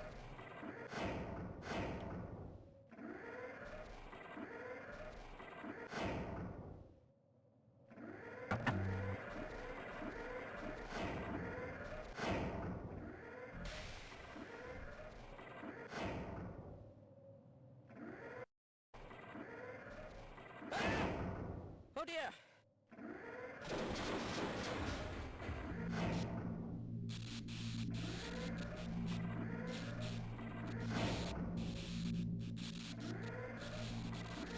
Safe spot just got safer.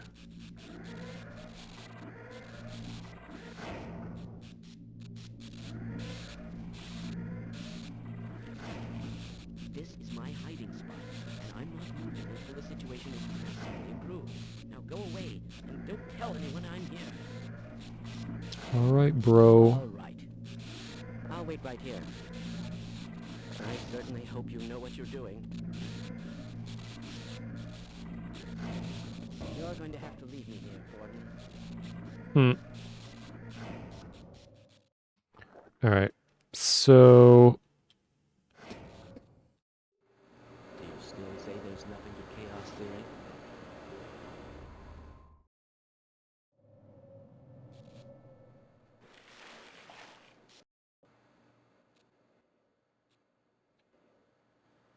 I guess important takeaway to this whole section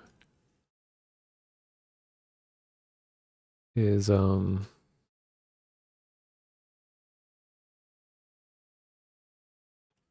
see.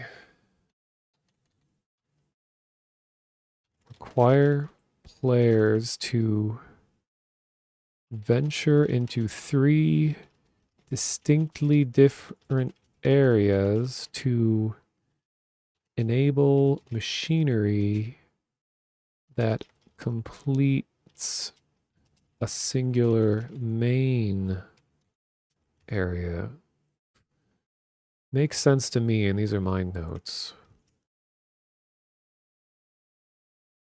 How many scientists starved to death in Black Mesa? Well, like the whole Black Mesa or the Resonance Cascade, I think it all happened within a day. I don't think anyone was long term, like having to survive in the facility. Like it all happened in a very short amount of time. Yeah, and then if opposing force is canon, then uh very shortly after the incident, everything was destroyed.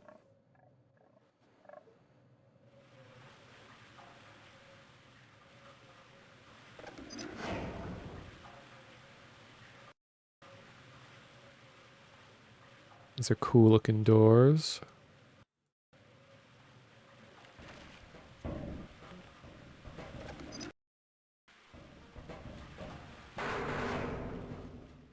Sorry I messed up your cutscene, bro. Came in from the wrong side.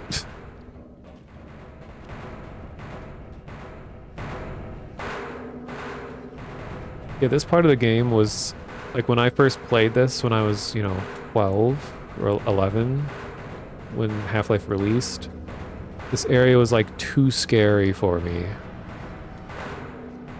And it took me a while to, like, get brave enough to play it.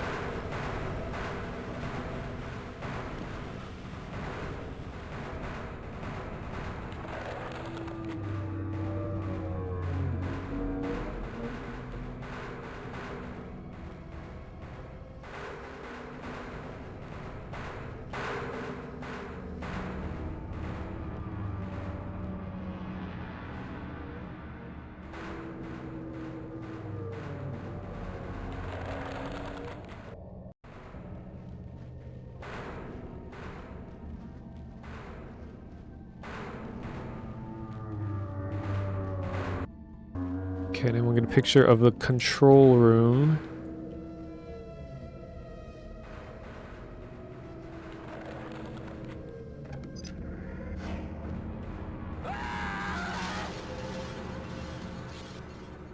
No! No! No! Get it off me! Get it off! Get it off! Uh,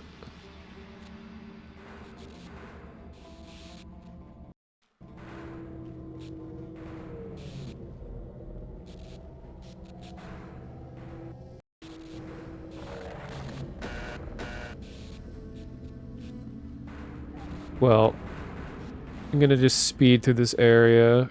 So I know, you're supposed to go down here.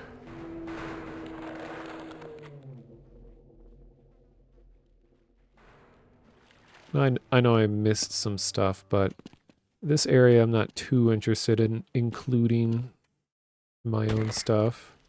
Ow.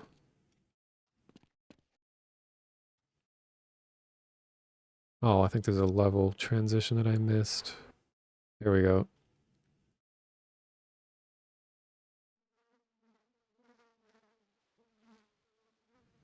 Well, I think what we saw was the fixed version of that cutscene. Let me see this guy. This is what the base of the tentacle looks like. I remember the scientists used to float like completely separate from the tentacle.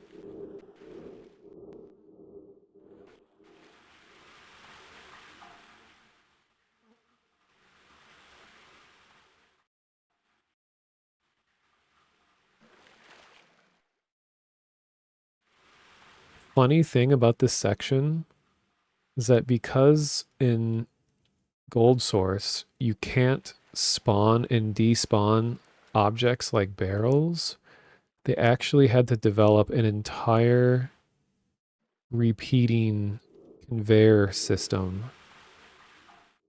So it's like they float down here, then they go up here and they get sucked up and go all the way back up. And then they follow this black tunnel all the way over here. And then they get spit back out into this tunnel and then back into here again.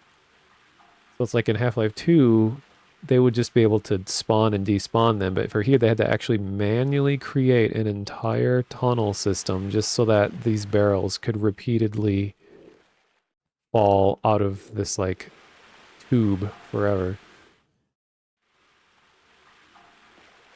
Look at this amazing looking waterfall here. It looks so real.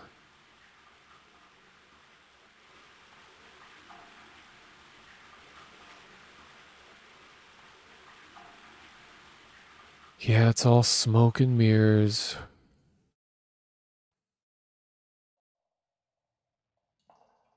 Oh no. Ah, smash. Look at this misplaced light texture. It's not aligned properly. Refund. Can I refund the game that I bought 25 years ago?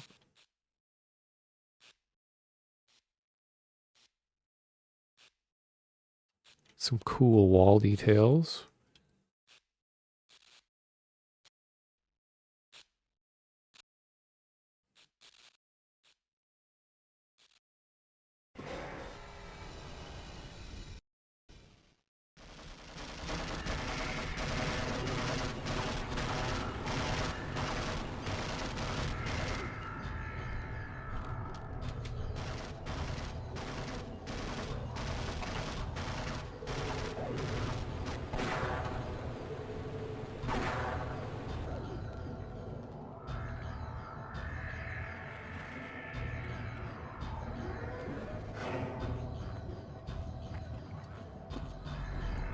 Just gonna chill. What's going on, dude? So I'll add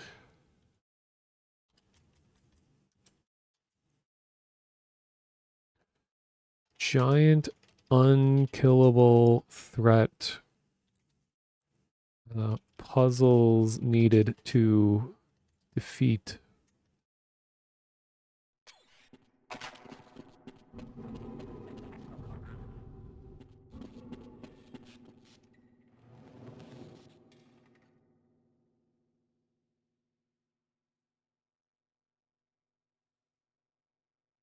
Just want to get an aerial view.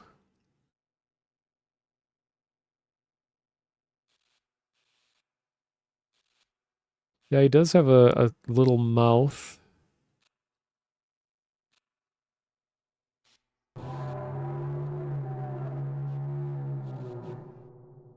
And like a lot of Zen creatures, he has little hands sticking out of his stomach.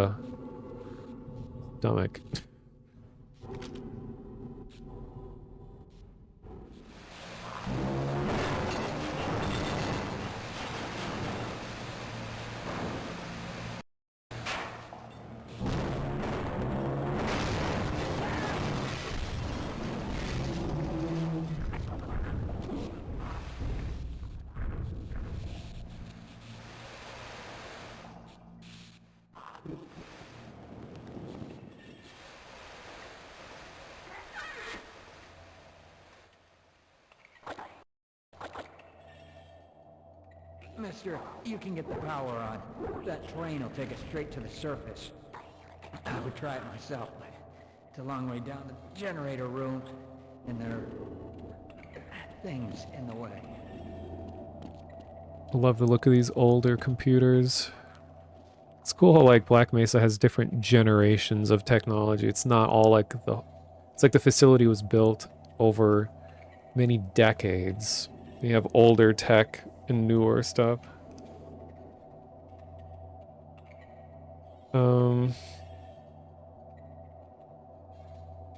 Half-Life 1, this has more alien variety. Oh, compared to 2, yeah. Because 2 is almost exclusively Combine. I mean, there's head crabs, but like there's no alien grunts. Well, I guess the Combine are alien grunts. But there's no like bull squids. Well, there are barnacles. There was going to be the Hydra in Half-Life 2, which was like a big tentacle-like thing that would impale enemies.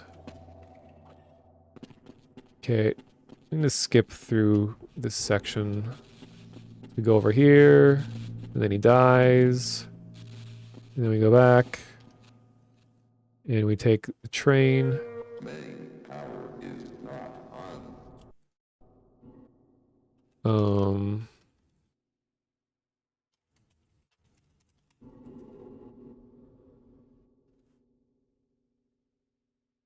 Oops. God, he can't say that. Never mind. Main power is not on. The fight. Okay. I wonder if I use the exact model. Well, it's not even a model. It's like brush-based vehicle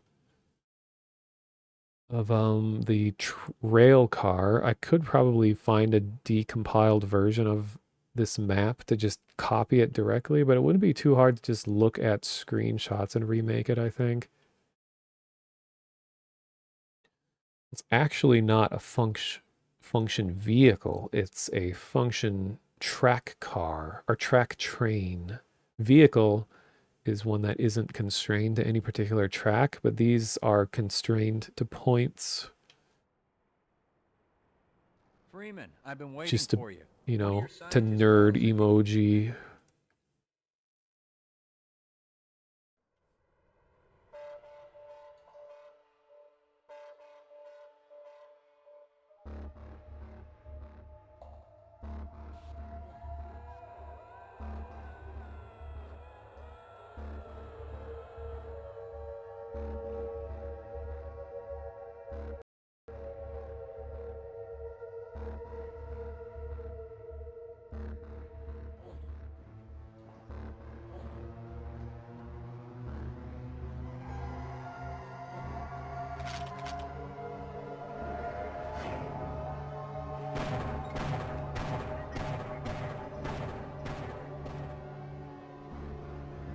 You got nothing.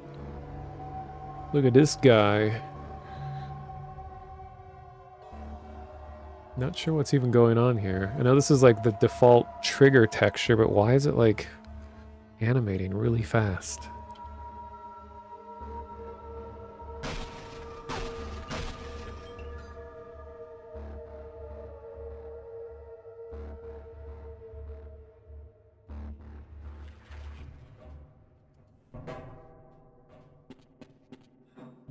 I don't think you can normally even get up here. Yeah.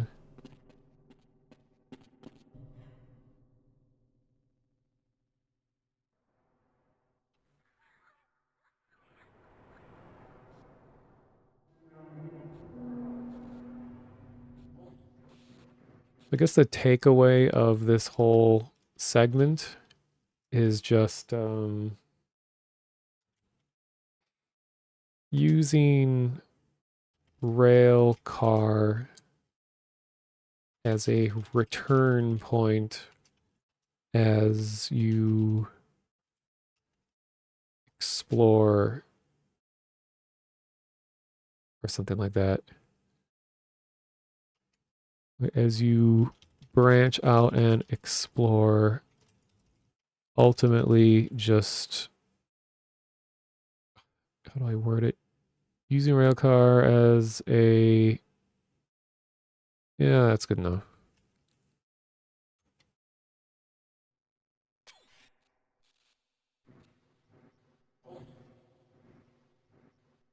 Just more interesting hallways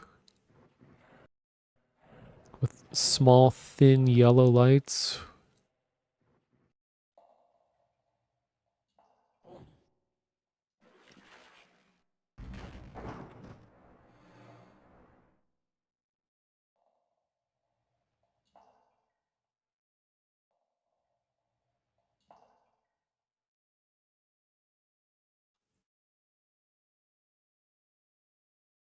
So here's what this dreaded segment looks like from the top. Not as complex as it seems.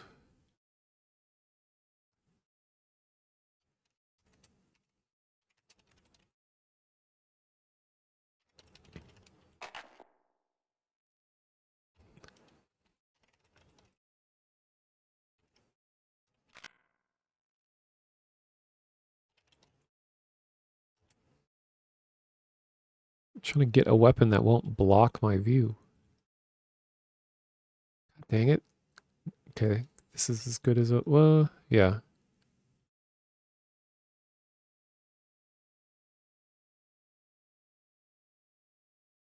But all we really need to do is get over here.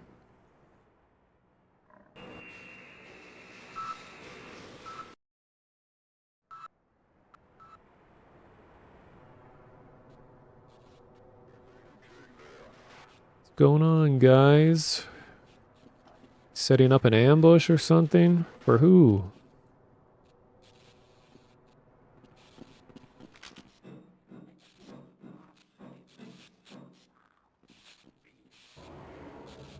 Always like the look of these little, like, compact ladder wells with the red light.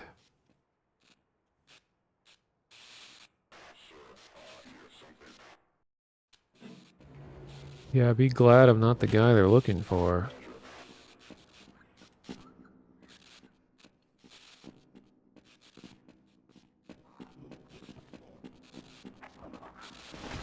Did you know that this guy, specifically, the one with the cigar in his mouth, was originally going to be a heavy weapons grunt that had a big minigun? And at this part, he was going to be standing across the track with like a minigun that he would gun you down with. And Sven Co-op actually, they managed to find that model and they restored the gameplay of the minigun grunt.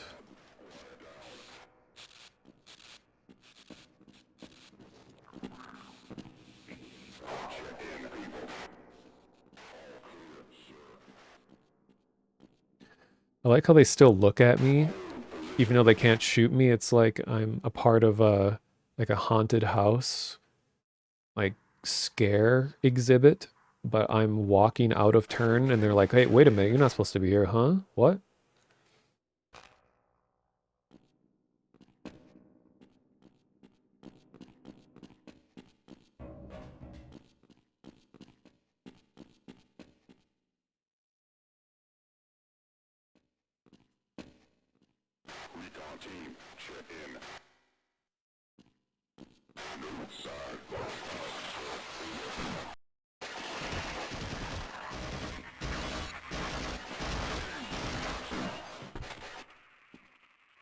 What a fight.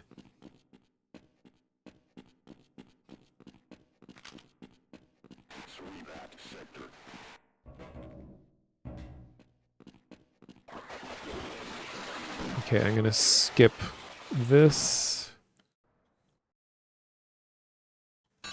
Hey guys.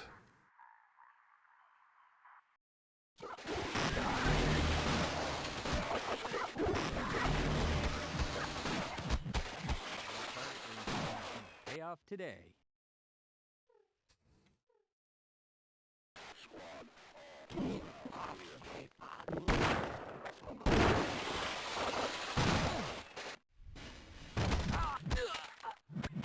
Oh well.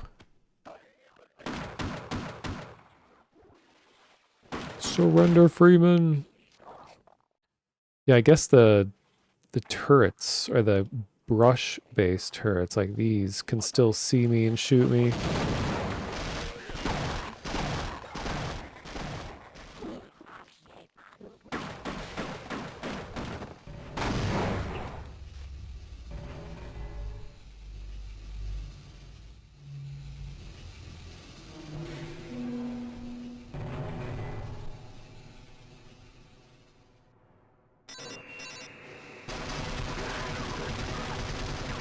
Oh.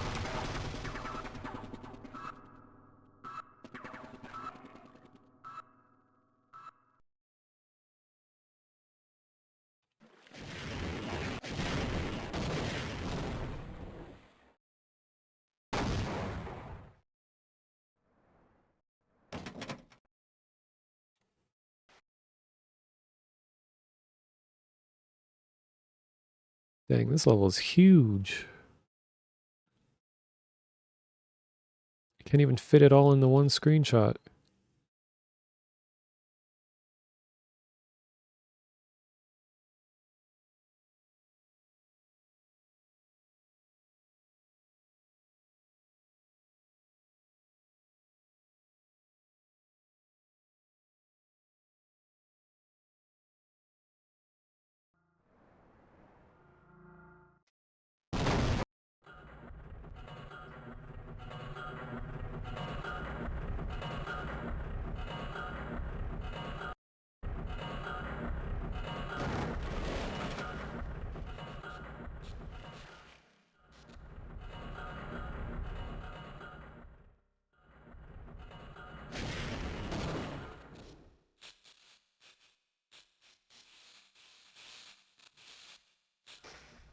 Okay.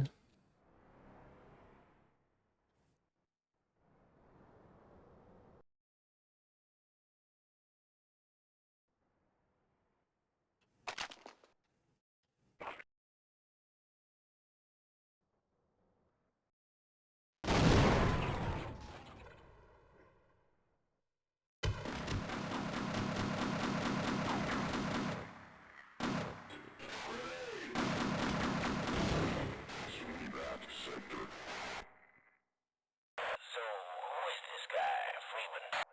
They say he was at Ground Zero. Science team? You think he was responsible? Sabotage, maybe? Yeah, maybe. All I know for sure is he's been killing my buddies. Oh yeah, he'll pay. He will definitely pay.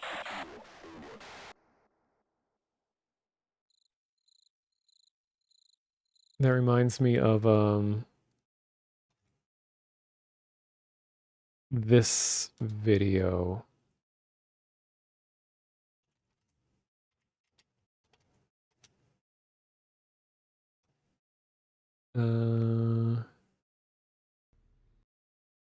Which is also Half-Life. Just a second. Here we go. Well, technically it is Half-Life.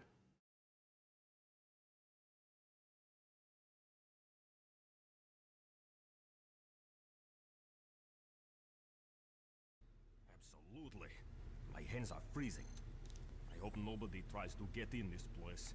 I don't think I could pull the trigger with these fingers. No problem. We could always throw icicles at an intruder. The best laughing ever. Эй, это ты? Эй, что это было? Мне кажется, я что-то слышал оттуда. Они здесь! Что это было? Эй, что это? Intruder. Intruder. Intruder.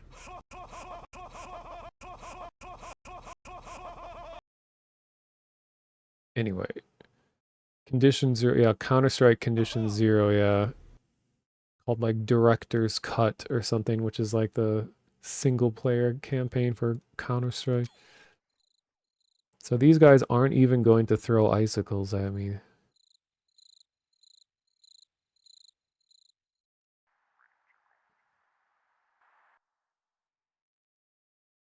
Mm.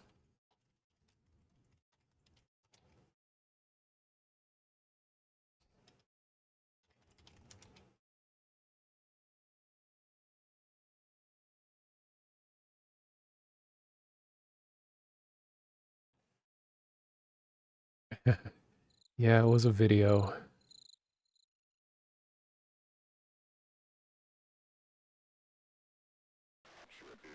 What's really tricky to do in Gold Source is to get even vaguely organic looking shapes. Like I remember as a kid trying so hard to get these canyon walls to look like they do, like how Valve made them, and I could never get them to look good.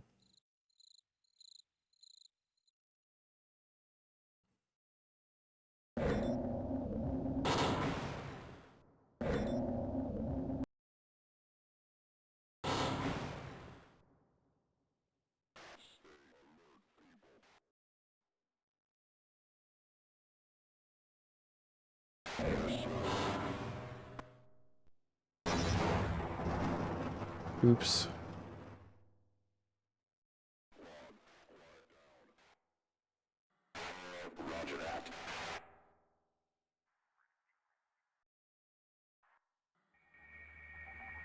This area is so cool looking. Science as fuck.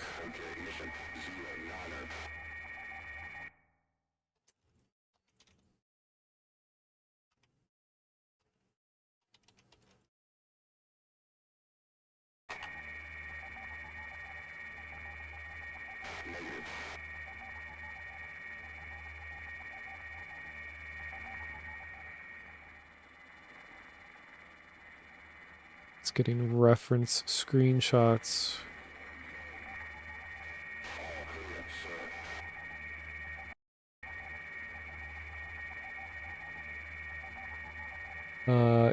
ESF Final? Most impressive gold source mod graphics wise?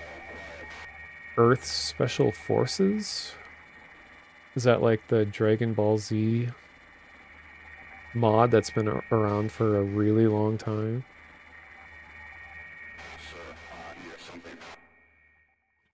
I remember playing early versions of that. It is impressive that it's still in development after all these years.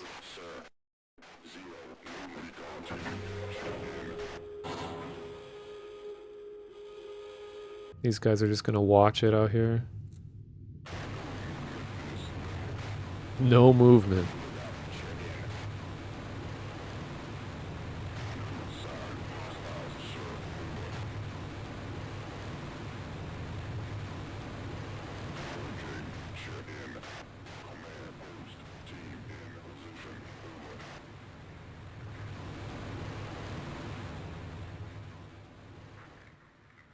All right.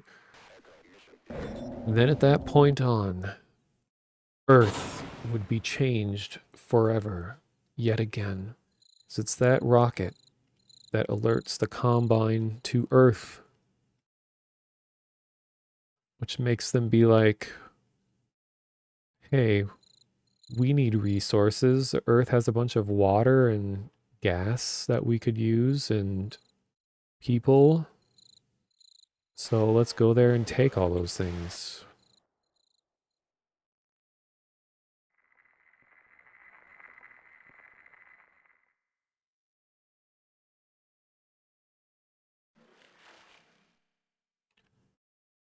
Oh yeah, I've been ignoring a lot of the like dev boxes that are out here. All these maps. There's like the rocket gets teleported out here somewhere.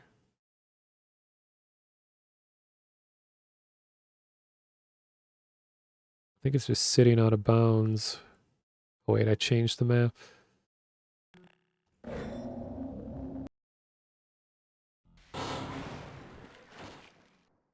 Oh yeah, here it is.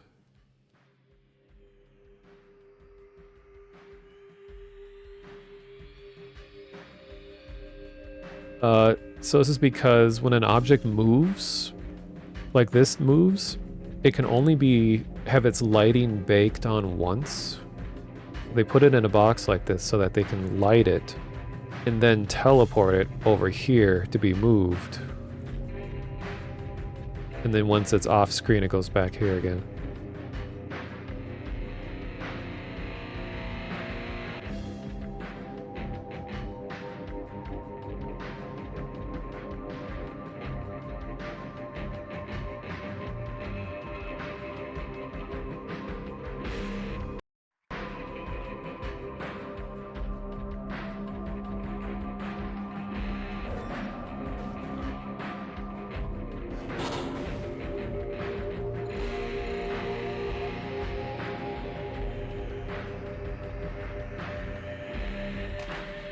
Got this crazy looking cart.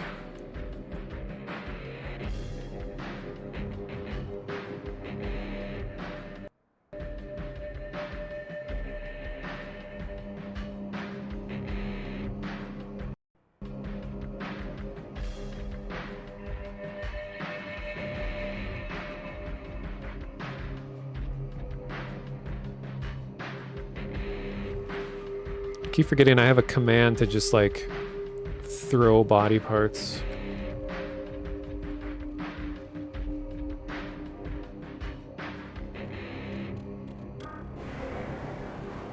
Full speed.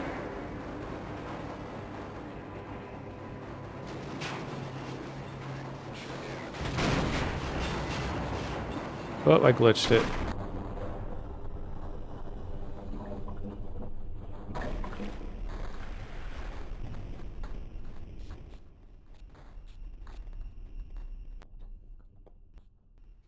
Yeah, I don't need a command in real life to feel like my body parts are just being tossed around on the floor.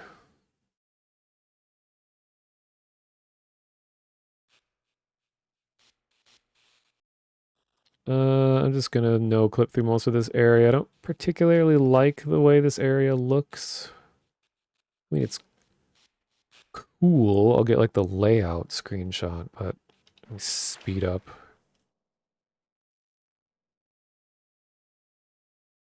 Still haven't gotten to like the main area where I think most of my maps are going to take place.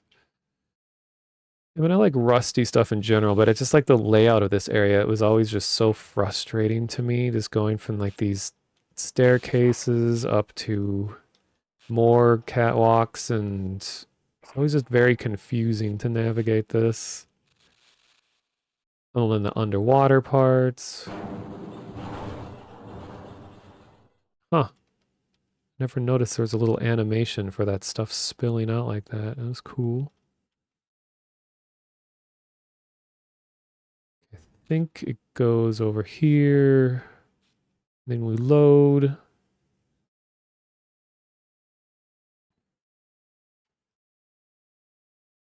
And we got leeches.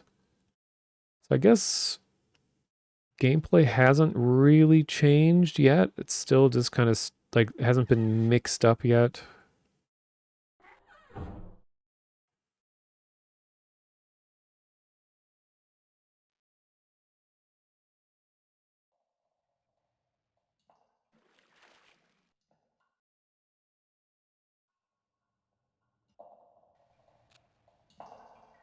I mean, I guess there's more like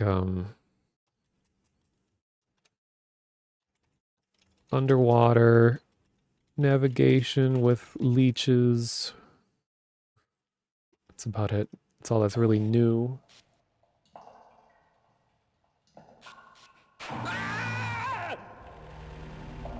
On, I guess, ichthyosaur introduced.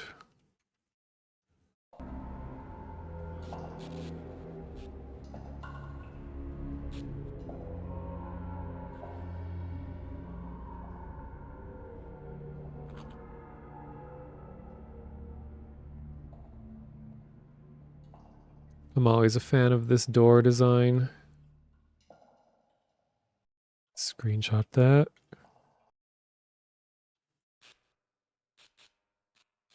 Particles.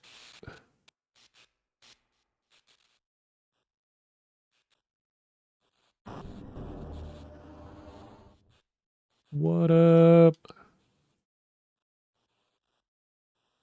Who up Ichthene their sore?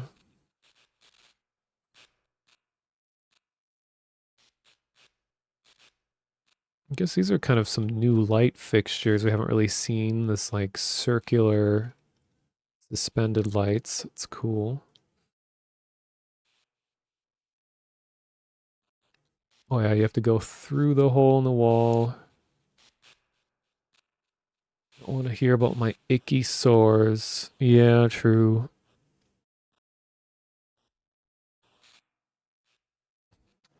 G-spot.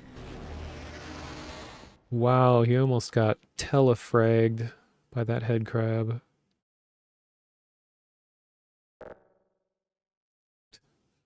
And he's gone. So I guess something that is new here is we have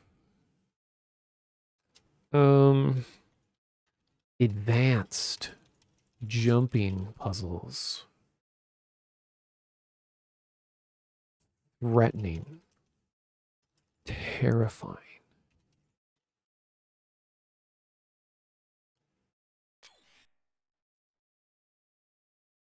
Even though, oh, here we go.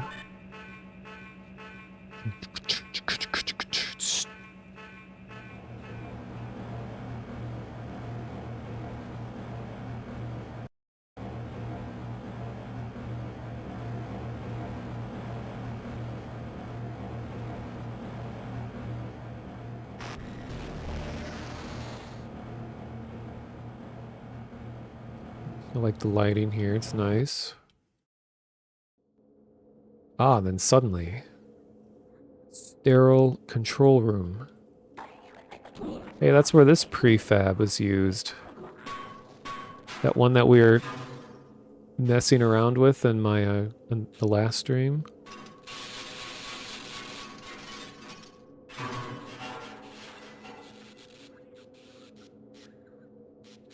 Oh, so I was wrong. I was trying to figure out, like, how is this prefab supposed to be used? I think the whole time it was meant to just be, if the player chooses to destroy it, then all these things turn on, like the sparks and all that. I just put a button down that you pushed, and then it would break and make everything spark and beam. Because the ENV beam is one of the coolest entities of Gold Source. It's like what's producing those little red beams, because there's so many different things you can do with it. You can make smoke with it. You can make beams. You can make like weird tornado effects, and it has like a sine wave, like noise algorithm thing that you can change the intensity of to make it more like lightning or more like a concentrated beam. And there's this guy. I think this guy has a lot of dialogue, if I remember correctly. Gordon Freeman, it is you, isn't it? The science team has been tracking your progress with the Black Mesa security system. Unfortunately, so is the military.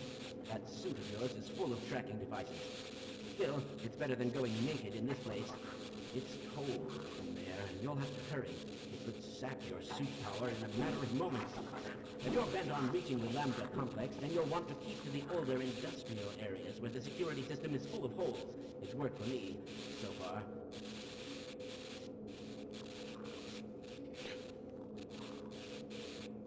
Good evening, or good night, or morning, Gongonian refugees. Thank you, Mr. Sphinx. Here.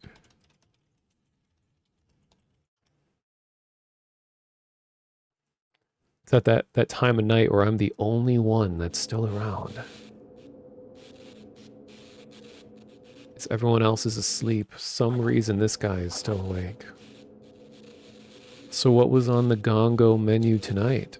I stopped by very briefly and I saw Machinima using Splinter Cell, I think. There's Peaches and Osmo.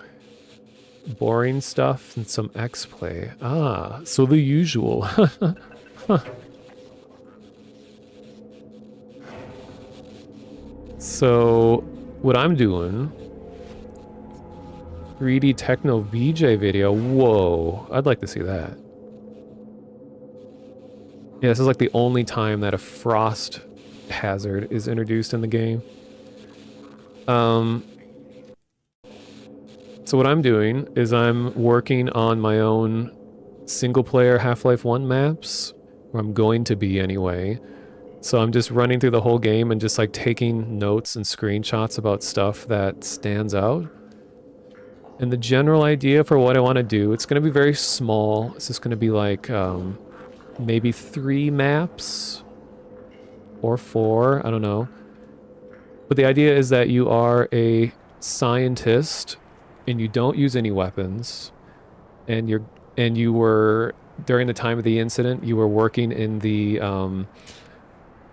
like alien containment and observation part of Black Mesa. So you're very familiar with the aliens. So a lot of your gameplay is going to be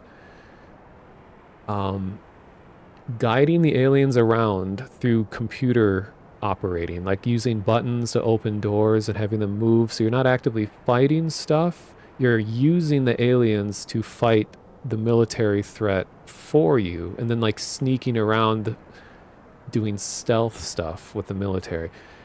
Even though it sounds like a lot, I'm keeping it simple. In my next stream of this, I'm going to be like testing out a lot of these just to make sure that the kind of gameplay that I'm trying to make actually works. Because I used to map for Half-Life 1 like 20 or more years ago. So I'm familiar with its limitations and everything. Yeah, Barney Tower Defense. So like, yeah, gameplay would be about like, guiding your fellow scientists, the different areas, placing them in spots, having them operate things, and kind of planning ahead to try to make the situation go in your favor.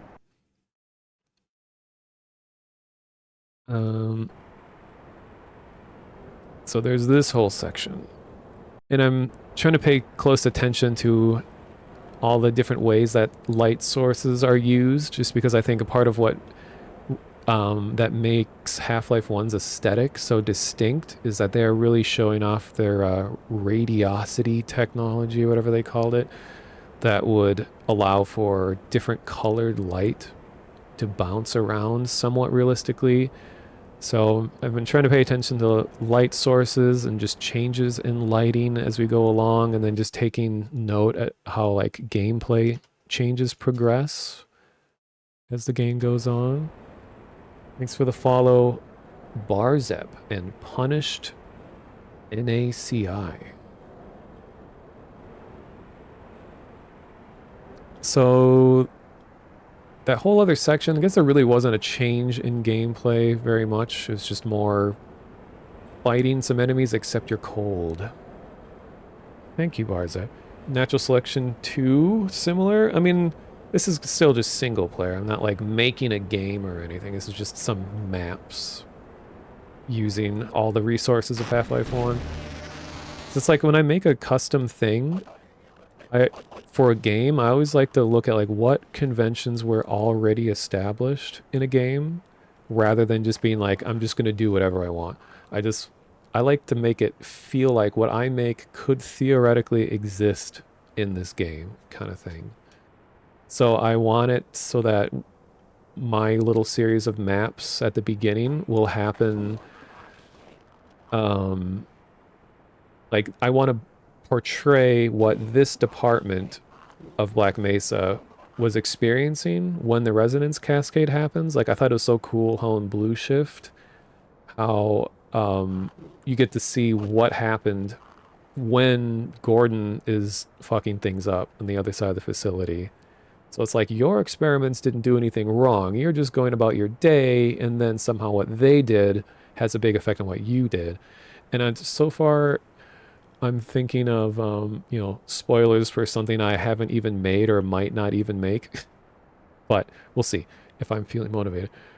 But thinking that because the idea is that you're a scientist working in the alien observation parts of Black Mesa, that you're in an area where everything seems really contained, but when the incident happens, that some kind of debris falls and shatters like a glass window that just releases a bunch of aliens at once.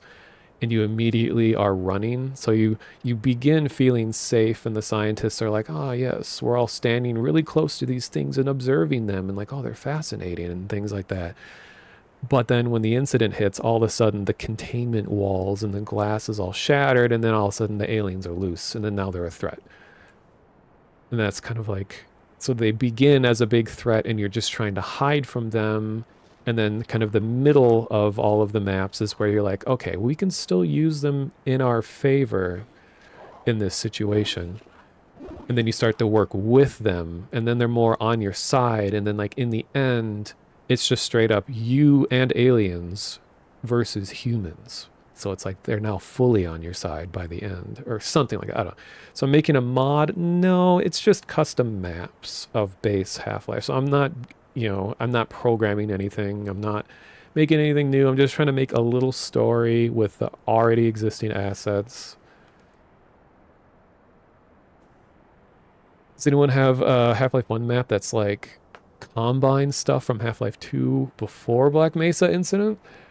The most I've ever seen of that is I've seen people demake Half-Life 2. Like there are definitely combine models in Gold Source. I don't know if anyone's really done a story involving them though. Thanks for the follow, Kurosi. I'll be curious to see what people do. Like there's just so many custom maps out there that I'm sure just about every possible story thread that you could create has been depicted one way or another. Freeman, right? I've got a message for you. Make sure you don't... Nice. All right, so this area is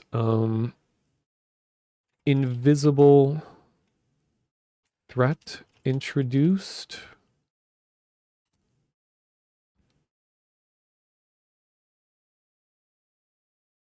I guess there's really not much more to it. It's just another type of NPC.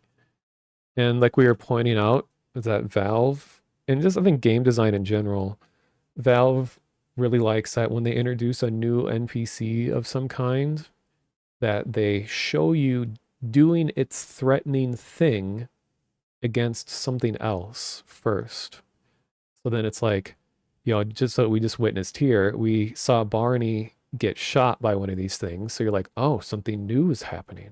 And then you fight the things rather than just walk into the area and then suddenly you're under attack by 3 of them and you don't really know what's happening.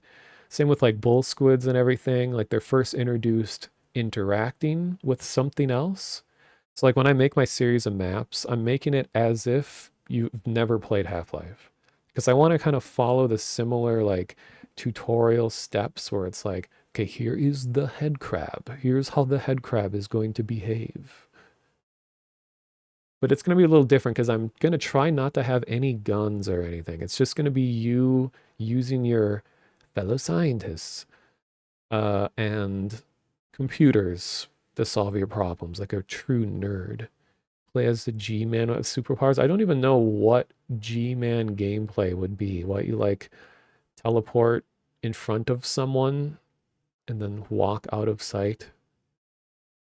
Oh yeah, the commentary stuff that they added to Half-Life 2 is really good. Yeah. Like there's still a comic that I'll never forget. Like back before Gmod was a big thing, people would just make comics out of like posing ragdolls and then making stuff up. There was no source filmmaker or anything. And one of the funniest comics was supposed to be like what the G-Man does between his sightings. And this isn't going to be funny at all, but it's just like, he shows up, looks really ominous and scary when Gordon is around, and then he just goes and sits on like a park bench out in public somewhere. And then as he's waiting for time to pass, he just like uses his suitcase as a pillow. He's just like laying down sideways on the bench, just bored. I don't know. It's just the way visually how it was portrayed was so funny. He has literally no life outside of just waiting for the Gordon to get to the next point so he can show up and be scary and then disappear again.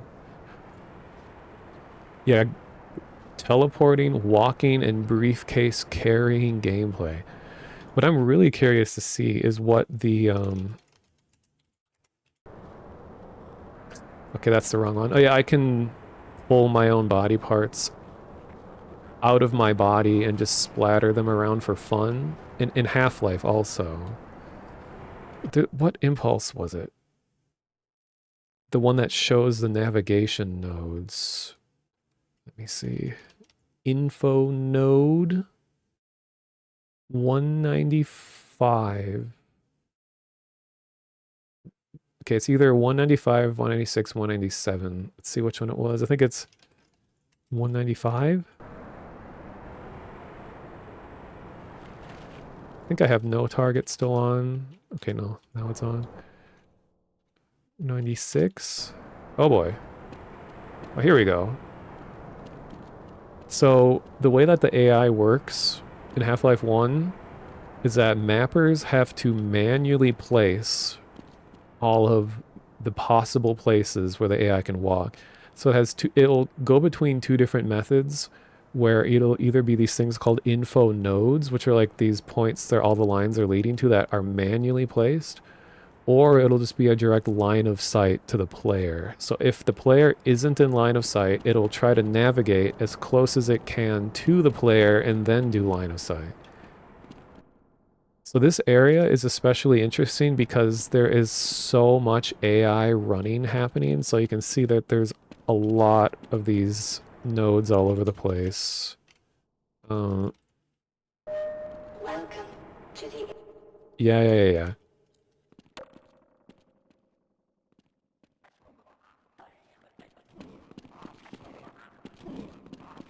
So I'm curious, yeah, how many? There's like one here, and one here, here. Interesting that they... Well, hey, there's moths floating around up here. A couple pixels. The...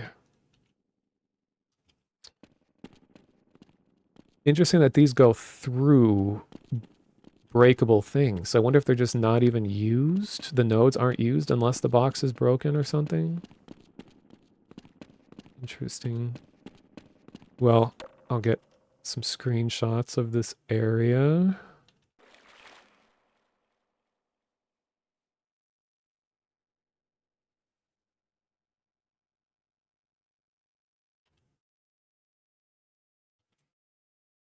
Story about the birds pooping in Half-Life 2 is crazy. No idea it was a mechanic.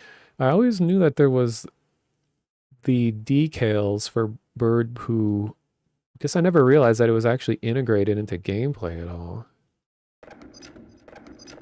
Kind of like how Half-Life 1, we were just talking about it earlier, that the bull squids have like an entire hunger system in place where like they want to eat a certain amount of flesh, and anytime it detects blood decals around, its AI tells it to seek out blood. And if there's no player or threat around, it'll go and just eat off the floor, eat dead bodies. So it's like actually trying to not just fight, but it's also trying to eat things and stay alive.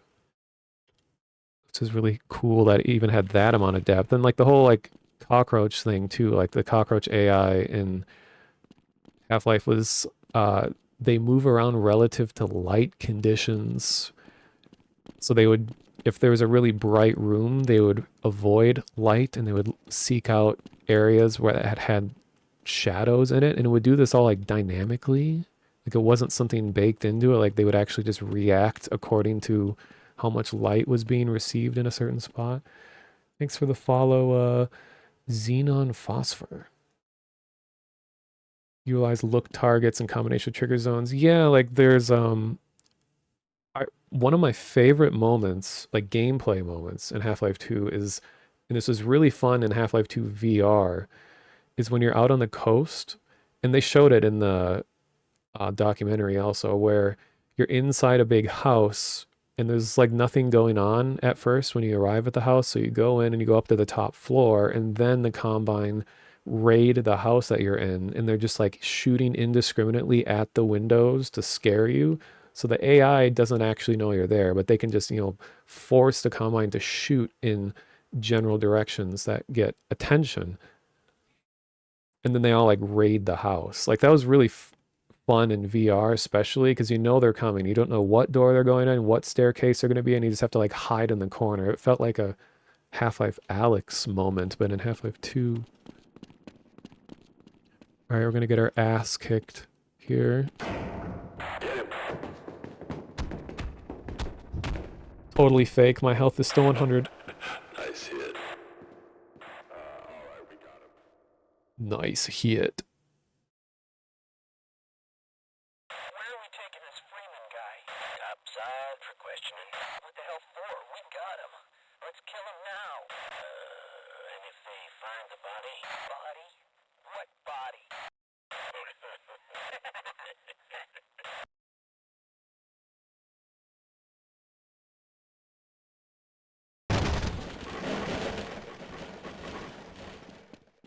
And then we have this speedrunner thing where you can be like, hey, wait a minute. These are made of the same material, the same entity as the track trains. I can drive it manually. And this is just like in the game. Just turn it off myself. Unreleased E3 demo of the lighthouse. I'm trying to remember what that was. Oh, I have to control the other one too. Just shut it all down. Because I remember the really early versions of Half-Life 2 where they showed the free TVs one. That like still looked a lot like Half-Life, so it was cool, or Half-Life 1. So it was really cool seeing it as if it was like that transition from where it was still more 1 than it was 2. Funny thing is there is a Gearbox made an entire cutscene for Gordon getting executed. And it ended up not being used, but the animation still exists. Let's see if I can find it real quick. Gordon Freeman being shot. It's like surprisingly violent. Oh, it's from Decay, not Opposing Force. Oh, Jesus Christ. It's so loud.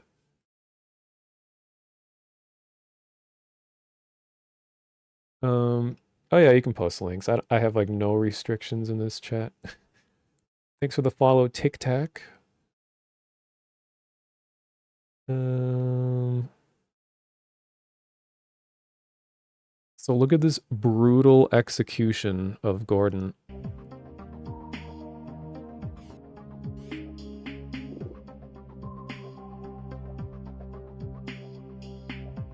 Well, I didn't realize Gearbox also did Decay. Interesting. One cut mission involved the rescue of Gordon Freeman from the military trash compactor, as seen from Gordon's perspective in the first Half-Life. That's not the same space. Following is a recreation of the deleted scene using the leftover cut dialogue and animations.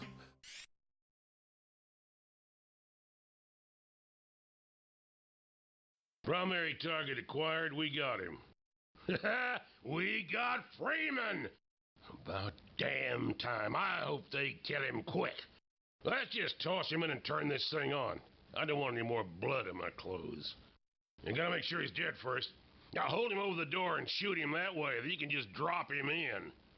Yeah, okay. Rotten hell, Freeman. See you around, Freeman. Bye-bye. Been wanting to do this a long time. Okay. Dead. And that's it. Half-Life's over.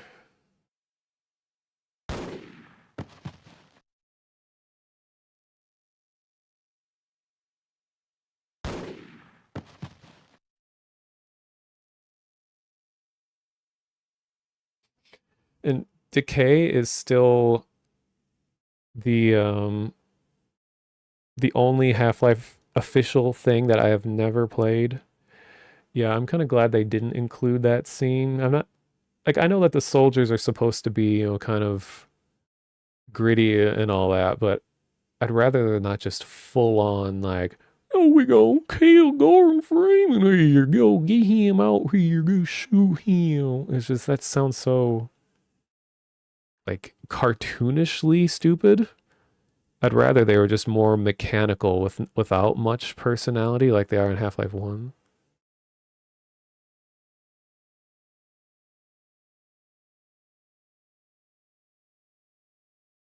Okay, anyway. Yeah, he finally met his full life consequences. Okay, so thing is happening now. All weapons removed. Old threats. But so it's basically like sort of a new game plus.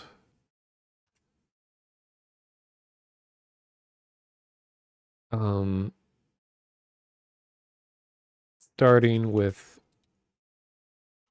basic weapons, but with bigger threats. I don't know. My notes, they make sense to me. Yeah, you're dead, Freeman. Y-O-R-E. So we do know that they have trouble spelling, apparently. That's at least canon. But I feel like we don't need to have them get all, like... what's the word? Get all, like, verbose. Like, I've been waiting a long time to sit here and shoot Gordon. I can't wait till he's dead. It's like, okay, just do it.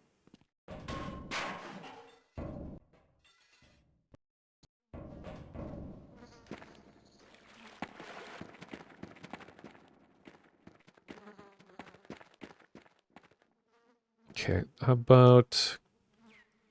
I'm not sure how much of the canyon stuff I want to include. The outdoor things. Like I was saying earlier, as a kid, trying to make these canyon walls look the way they do in that Valve made them, or how Valve made them, was so difficult. I was never able to make them look organic.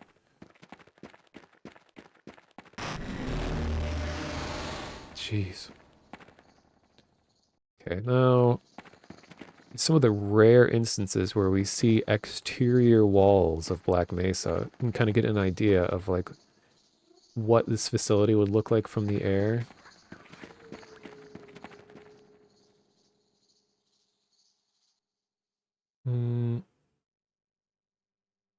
Oh, yeah, I just looked at the link you posted. Yeah, I did watch those videos.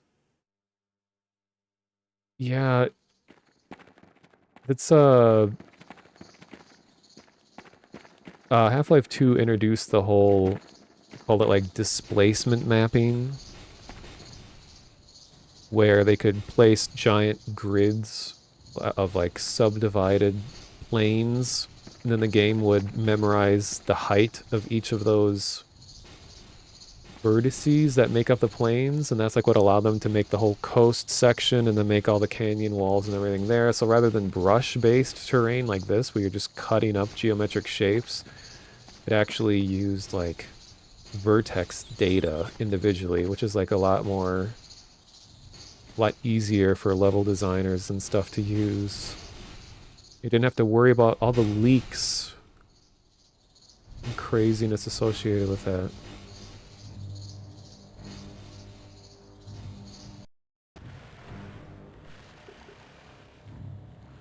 Yeah, what kind of science is going on in this room right now? Like, what were they testing? Let's just, like, make a big broth. Oh, hey, here's some of the roaches. Look at this guy. At least 8 polygons to make up this guy. Waste processing, I suppose.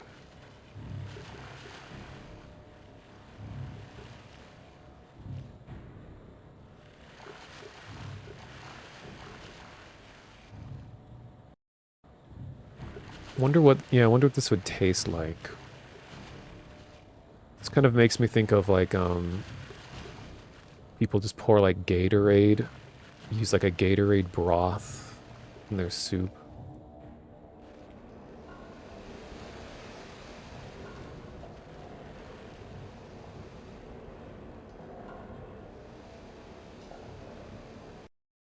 But I do really like the green glow that everything is like this whole area has when it's all you know, it's also a light source.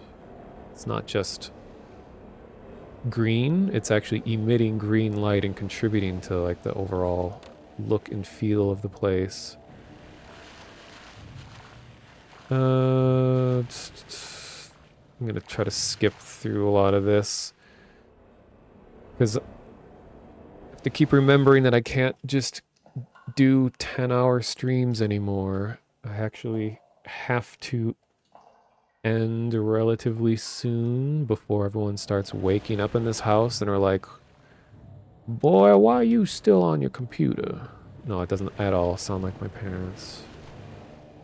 Just don't want to embarrass myself any more than I already have. So I want to get to the area that I think most of my maps are going to take place in.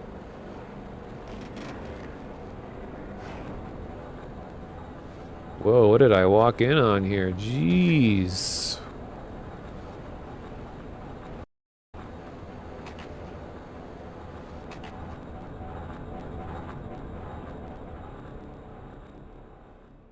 Does Hammer only use vertex lighting, or does it have other solution like colored static lights? Oh, it has like baked lights and everything for sure. They're all like pixel based and it bakes out a light map that's overlaid onto everything. So it's really just like baking lights in any 3D software, except it's all its own like proprietary thing. But in Half-Life 1, Gold Source, you had no control over the resolution of the light maps, so it was always going to be the same consistency everywhere.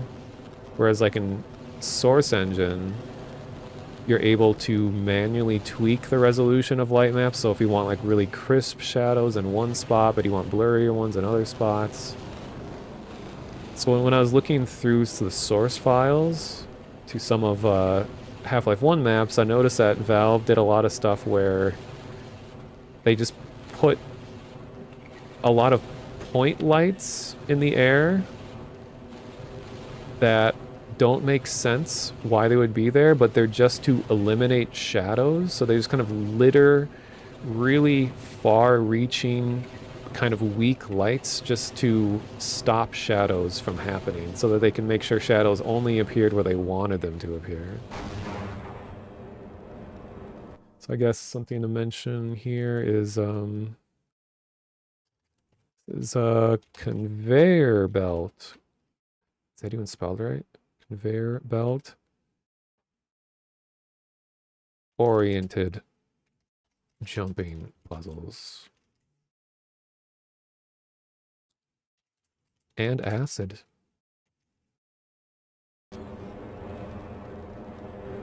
Hello, 7 cards. Welcome.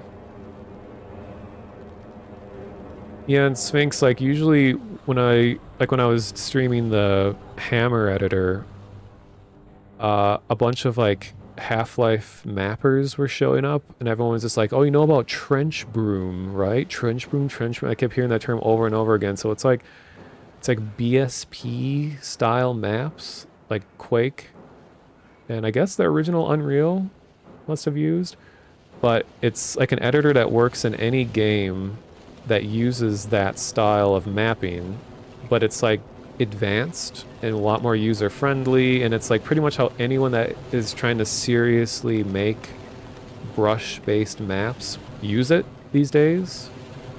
So I guess not a lot of people use Hammer Editor anymore with all these alternatives out. I'm going in circles.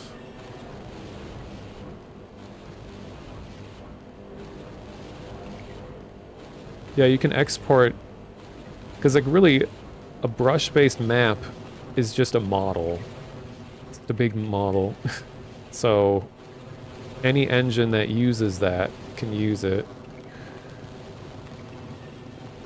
Interesting lighting. See, now they're just now introducing glow sprites over the lights, which just wasn't used anywhere else up to this point. It makes me wonder why. Like, why now? Okay, where are we going? I think I'm going over here.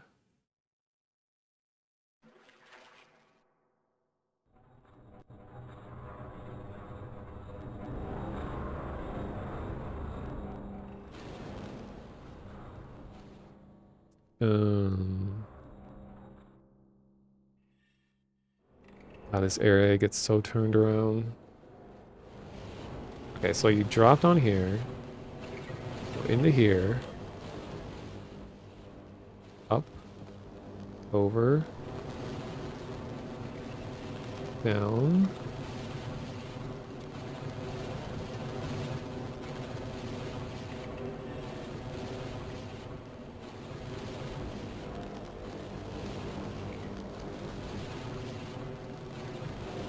Oh my god, I'm going in circles again.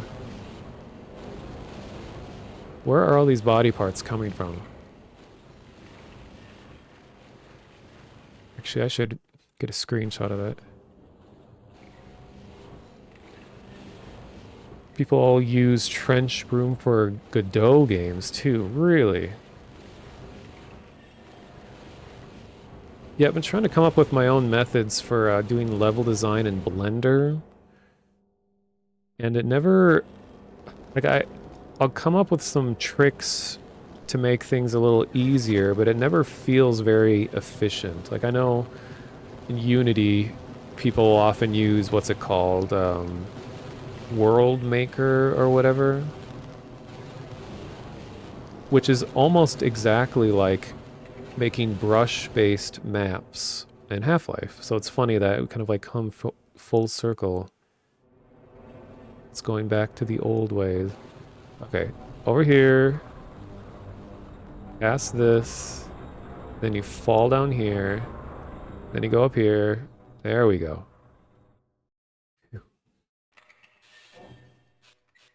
Dark Forces had this sort of conveyor belt puzzles too, but Half-Life made them much better. It's funny that conveyor belt puzzles are such a, or was such a thing. All right, ladies and gentlemen, we have now entered the part of Black Mesa where I want my maps to take place. This is where a lot of the alien containment areas are. So first of all, we have all these like storage, like dog kennels being used for these guys.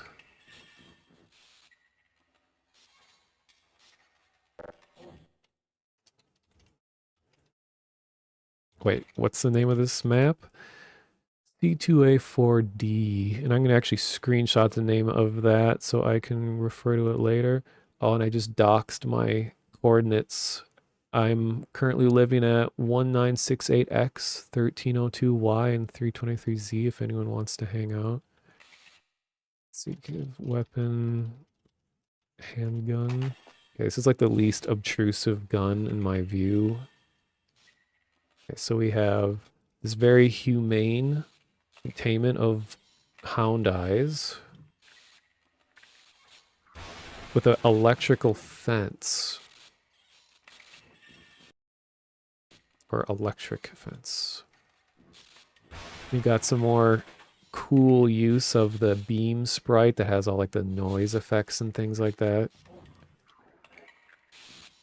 And I showed it on my stream last time, but I knew a guy that made extensive use of these beams where he had an entire light show that he would perform live in a Team Fortress Classic server. So he'd have music going along with it. We'd all sit around and watch him. And he had these elaborate light shows that he'd bind like every key on his keyboard to different aspects of the show and be triggering them in rhythm.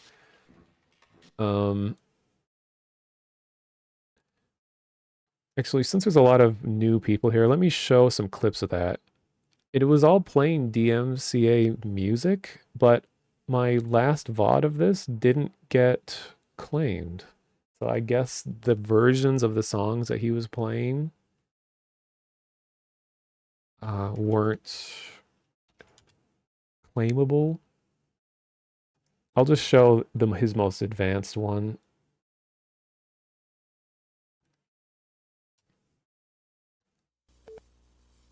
So this video was posted 18 years ago. One of like the oldest YouTube videos I've seen, but it's from even longer ago. This would have been from like 2001. And it's in 240p.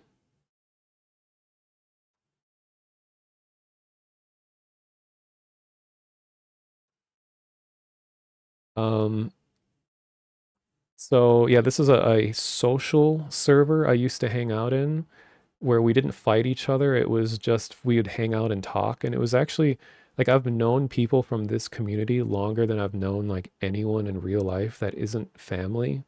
I only talk to them occasionally these days. Oh, thanks for the follow, Amba Dragon.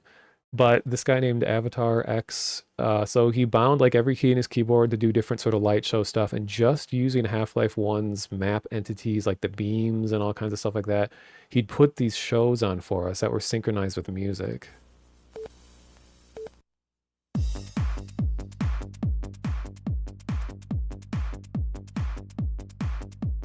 And this is the highest quality of the video we could get. This is from, 2001.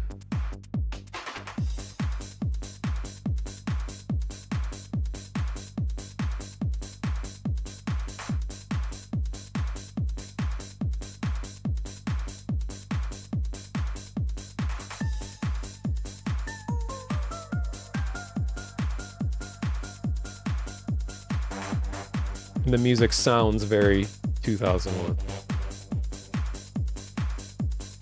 Yeah, it's like EverQuest spells. God, I wish this was in higher quality though, because like all the beams and stuff are so cool when they're all intersecting like this. Creates like spiral graph patterns. I go insane, you're running around my brain.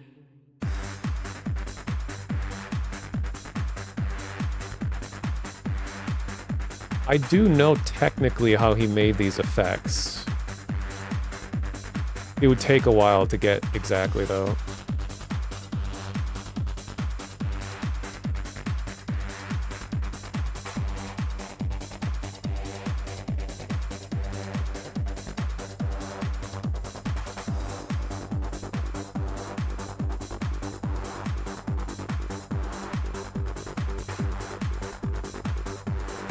Well, funny thing, if anyone's played Team Fortress Classic, almost everything here is using the concussion grenade particle effect, which is just like a white ring that emits from a singular point. So he slowed it down and added noise and added tilt and all kinds of effects to it. So this is all based on like one effect that was in Team Fortress Classic that you see for like a quarter of a second. I love this part.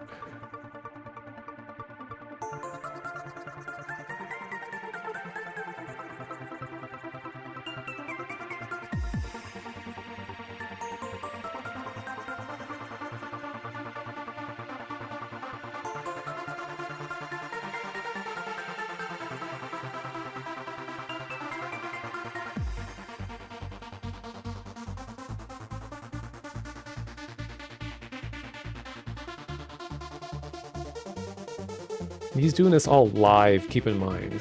This wasn't like coordinated ahead of time. He's like thinking he's doing like, what a VJ would do on a show in modern times.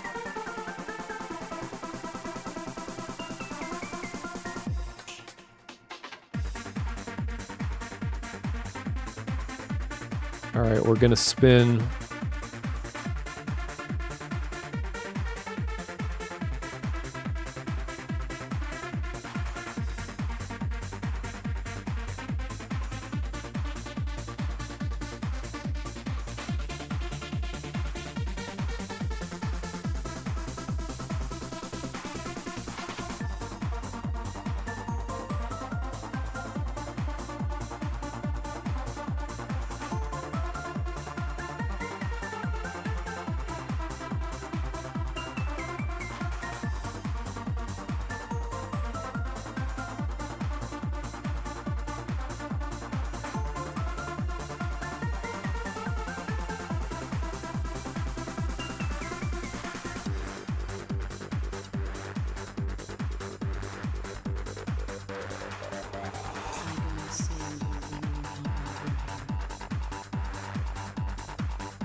Now he has like the birthday mode presents are now flying everywhere.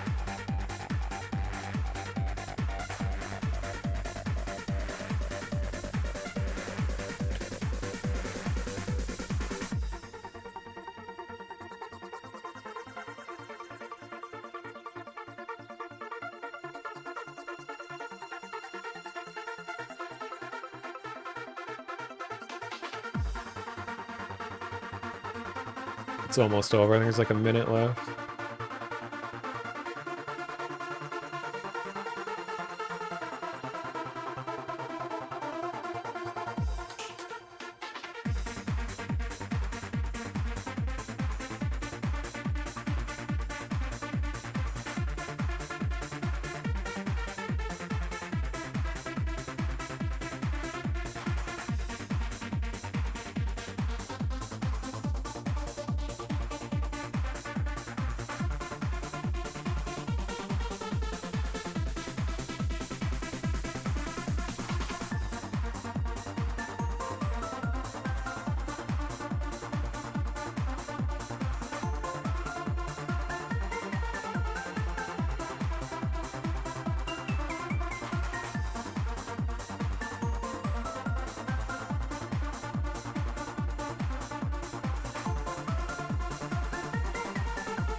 Yeah, and then it's over.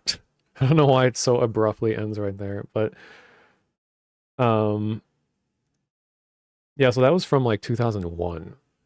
And I got to see so many of his shows. It's because it was like live. And this was, before VR chat and stuff where we had people doing like virtual live shows and things. So we'd just be hanging out in the server and he'd be like, hey guys, gonna be doing a light show. I'm like, oh my God. And you get on like AOL instant message. You're like, yo, Avatar X is gonna be doing a light show. But the server capacity was like 32 players. So not everyone could fit in the server at once. But one of the funniest things though is that sometimes a random person who's just completely out of touch with like has no idea what's happening, like they're just trying to play Team Fortress and they join the server and they're just like a sniper and they're like trying to shoot him while he's standing there in the middle. So he made a BFG gun, which is just like a heat-seeking big projectile. So in the middle of the show, he'd be like jamming out to the music and all that, and all of a sudden you hear like when it shoots this big rocket and just blows up and obliterates any distractions from the show. Then the guy'd be like, WTF in chat and be like, okay, vote kick this guy. Like they're just like they don't understand that, okay, TFC isn't being played in this server, okay? We're enjoying music and watching the show, but they're still trying to play. They're still trying to capture the flag. It's like, I don't know. Some people are just unbelievable. We used to have games where we would like try to escape his BFG rockets. We had a map that was just a huge empty field, and then we would fly around using like fly commands. We didn't have no clip, like people who weren't admins on the server called peons, but we had air bursts that would allow us to just like send a big gust of air in our direction. So we would bunny hop around and see how long we could survive while his projectiles chased us around. We'd be flying through the air and like trying to use any means necessary to dodge everything. I don't know. Those are really good times. Can't believe it was like 25 years ago. Ugh. Colonel. So anyway, taking pictures of stuff. And I like these thin fluorescent lights that are being hung down. Like I mentioned earlier, one of my favorite aesthetics is when you have a really high ceiling that's dark, and then the lights are suspended below and light everything from like this point down, whereas everything above it stays dark. Cool look. Ow. All right.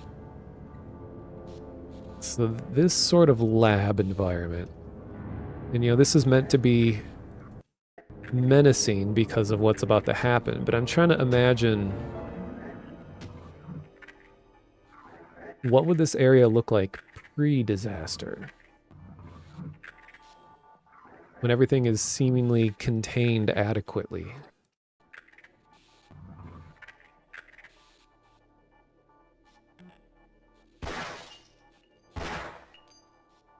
Hey, dude.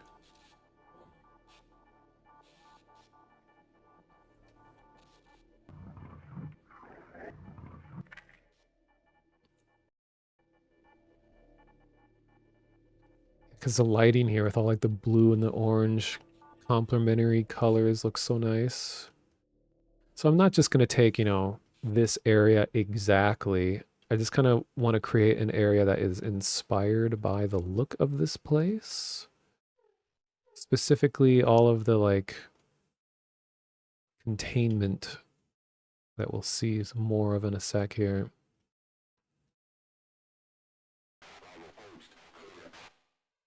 Oh yeah, this area has a name too, doesn't it? Superbus. Oh, is this the motto? Superbus via incentine? Incentile? Hmm. This really cool entry area. Yeah, it's so nice not having like gunshots and everything happening when I'm trying to take pictures of stuff.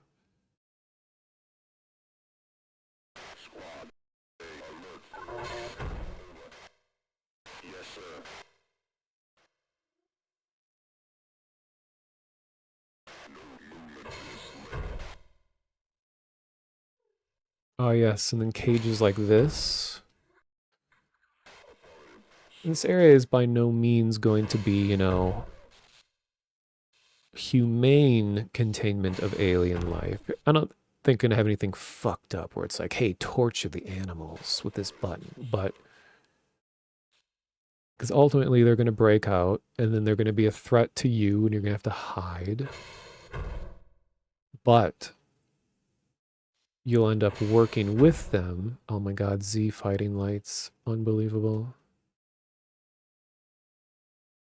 You're going to be working with them to fight off the human threat. And then maybe at the end, spoilers, maybe at the end, you will open a Zen portal and maybe like a bull squid that you've been helping all throughout the adventure. Maybe you'll send them back home to Zen. Even though I think technically, I don't think any of the aliens we see in Half-Life 1 are native to Zen except the Vortigaunts? Because I remember people were like, well, what on earth is the food chain like on Zen if we have tentacles, gargantuas, head crabs, all these things living together? But I think the idea is that all of these species were forced to Zen. They're not native to there. Vortigaunts are also refugees. Theirs was destroyed the same way Earth is going to be in Half-Life. Oh, that's right. They do explain that. I guess in more detail in Alex also. True. So nothing is native to Zen besides like the trees and the little like, oh my God, I was gonna say, the little like light emitting fleshy things like the fleshlights. I don't think I mean, those are native to Zen, I'm guessing, if they're growing there, but I don't think any of the animal species are. Okay, I'm going in circles to go back out. Oh yeah, get an overview shot. God, this is a huge map. Oh my God. For Half-Life 1, this is really big.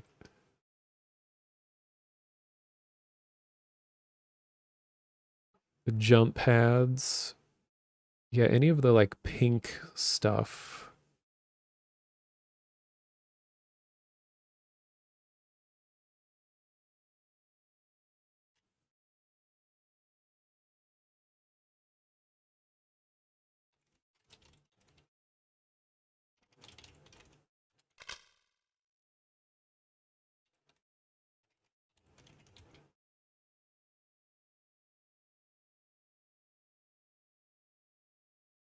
Because the clipping plane is so short, I can't like get everything in a single shot.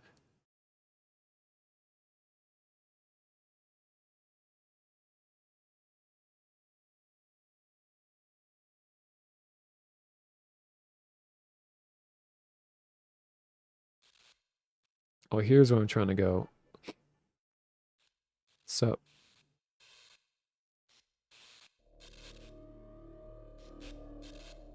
sound.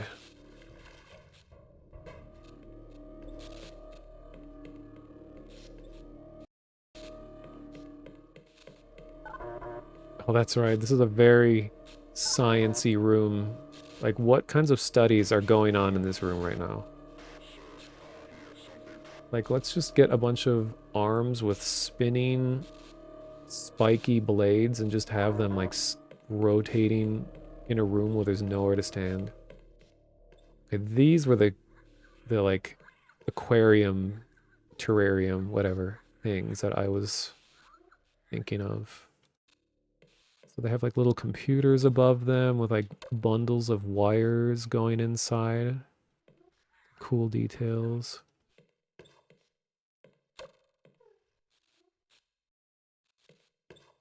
An opposing force has a whole huge section with, you know, human recreations of living environments for these things. Might have to go check out opposing force eventually also.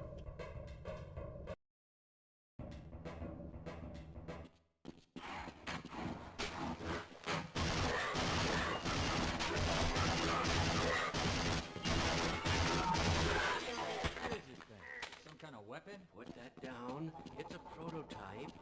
Why aren't we using it? It's too unpredictable. Don't let it overcharge. What do you mean, overcharge? Still one of the best introductions to a new weapon in a video game.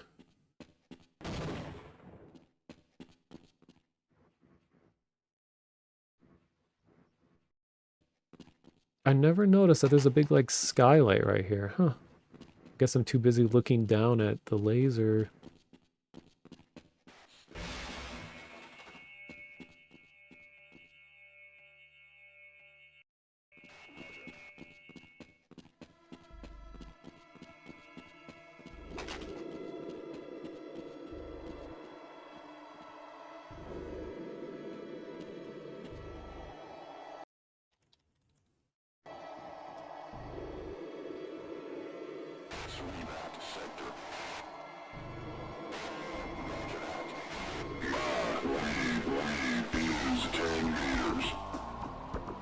That was really loud.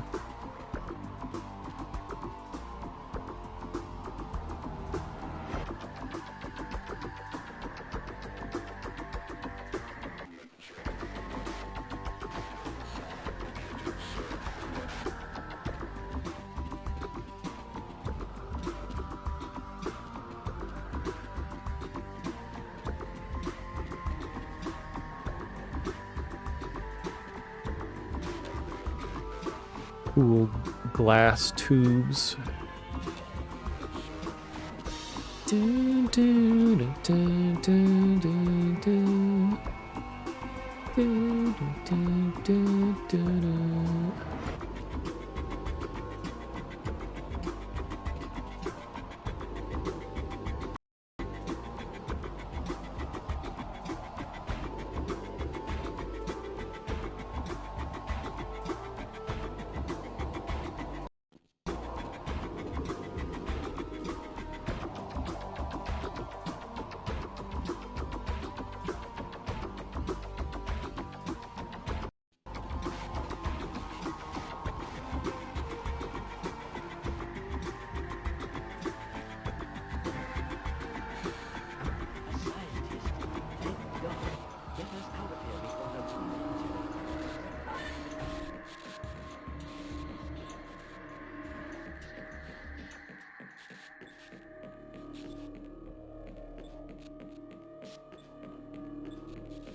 Alright, I think that's the extent of this area.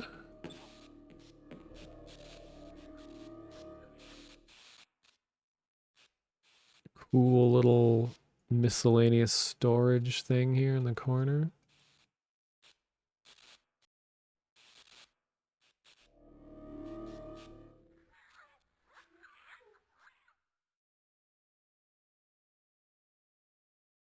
Nope. Wait.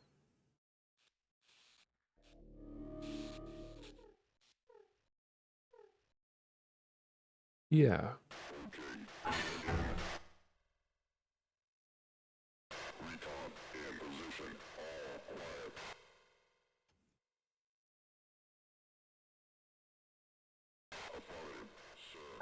Okay.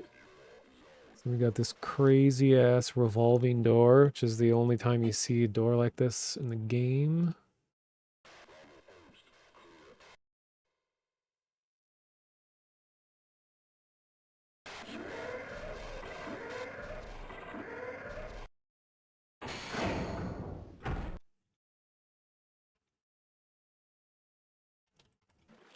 Still live, you presume?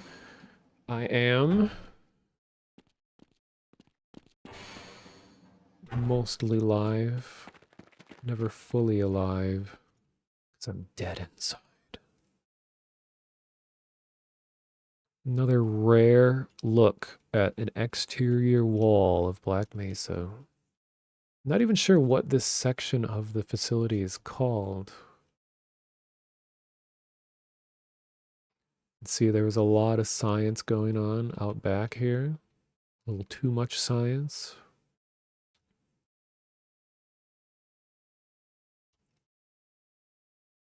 I really like the bluish colored light with the like bunker carved out walls like this.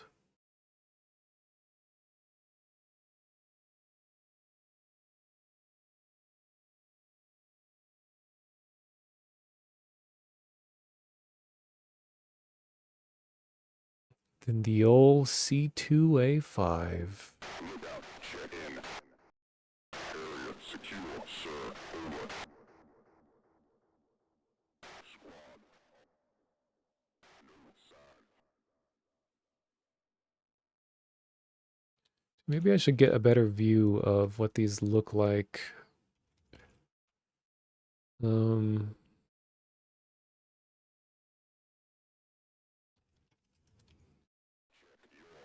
guess that doesn't really help.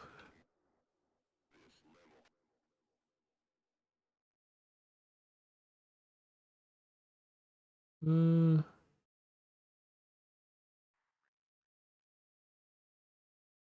Maintain.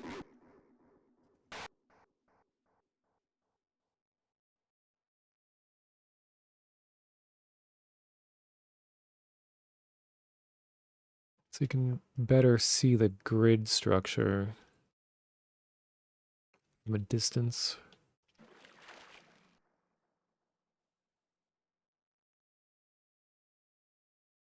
Echo mission is go.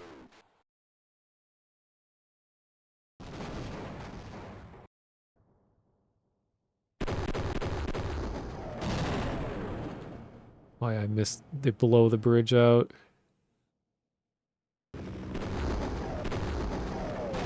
Okay, so now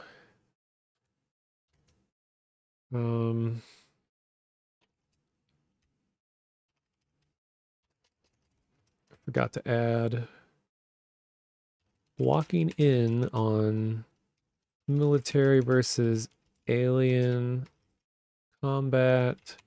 Don't need to intervene. Is that even how you spell that word?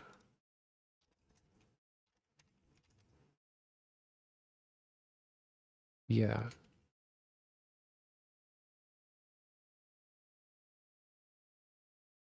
Um,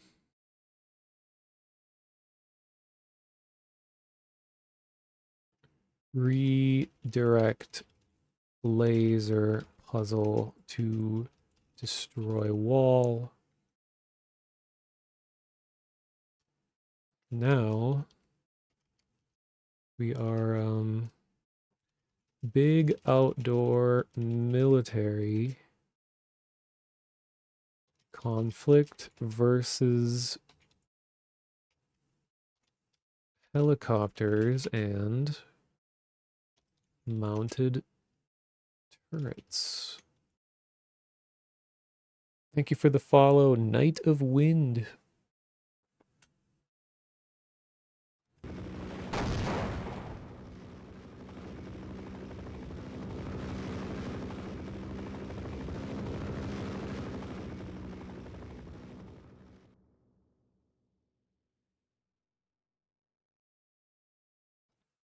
Huh, they managed to boost the like clipping plane really far on this map. I wonder if there's a way you can manually change that.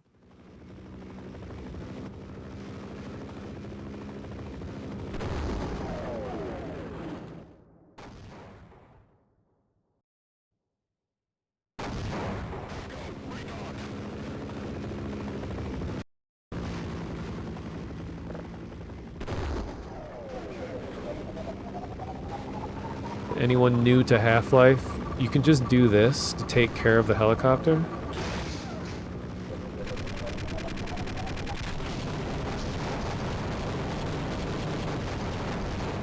It's like 2 charged shots will kill it, and then you don't have to deal with it anymore.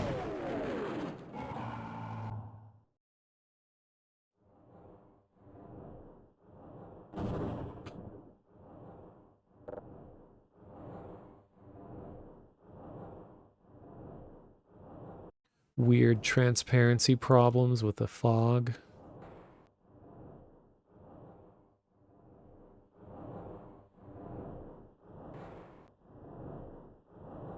Like how there's a map entity that is fully dedicated to just producing bubbles like this.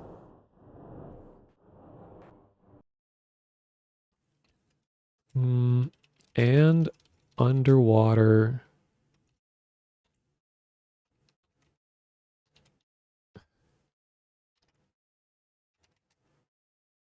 fighting.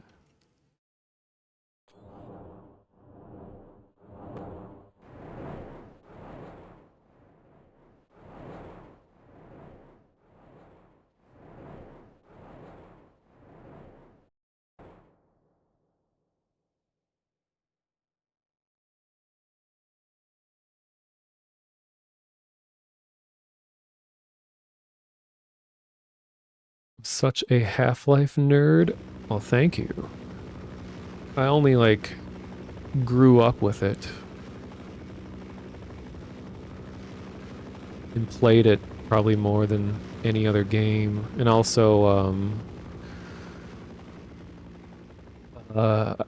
most of all of my experience was just playing mods of Half-Life 1. Like I played a lot of TFC. I actually didn't play a lot of Counter-Strike, even though that was more popular. I like TFC better because I'm terrible at games. But I also played a lot of action Half-Life. I played PvK, Pirates, Vikings, and Knights. That was a good game. These crusty ass cactus.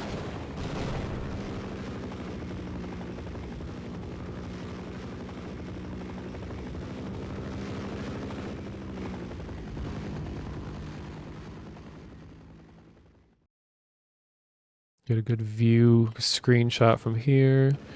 So this is the stuff that is really tricky to recreate, because this is some like complex brushwork going on here.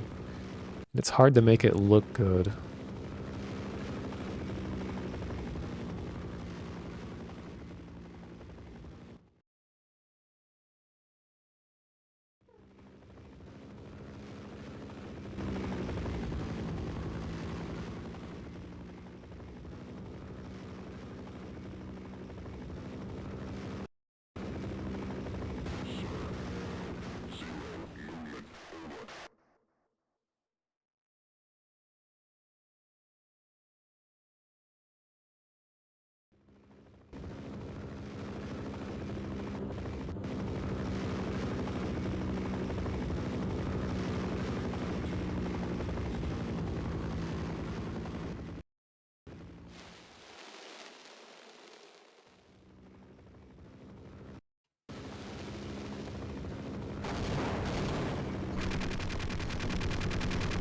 I think there's also an area, whoa, area with a tentacle out there too. But let's just skip ahead and go here.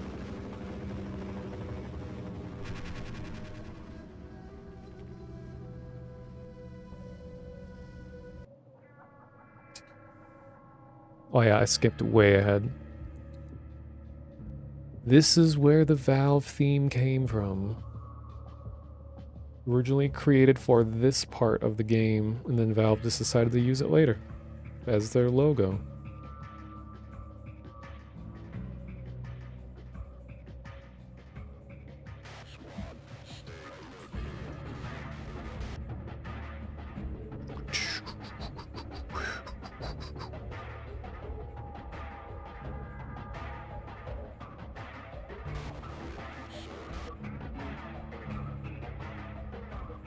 Just want to listen to this for a sec.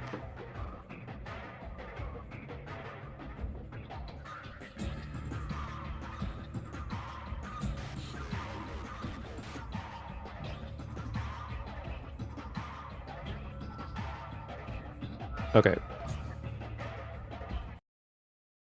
And it's got to leave a note. So now we've gone to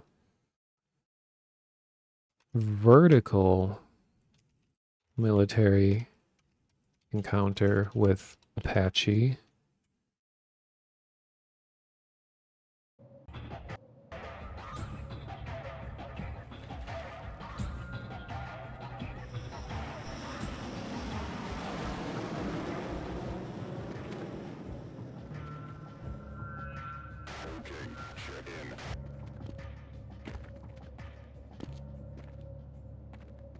What's going on?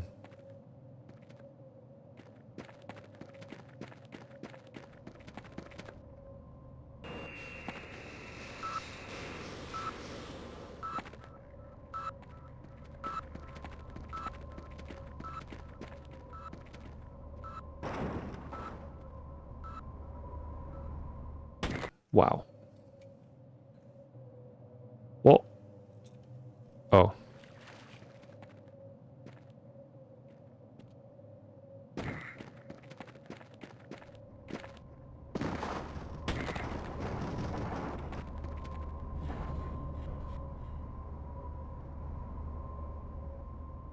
See how this whole area looks from a distance.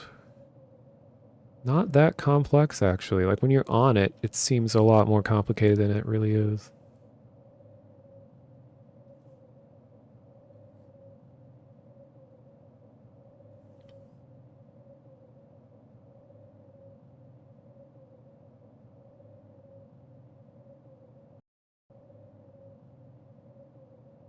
You see this place, an opposing force, in the intro.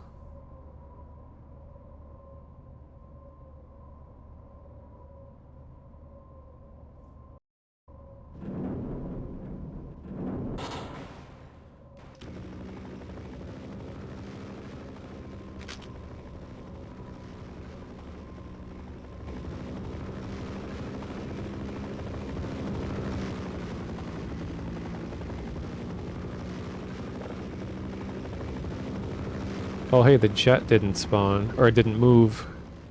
Let's check it out. So canonically, jets exist in this universe.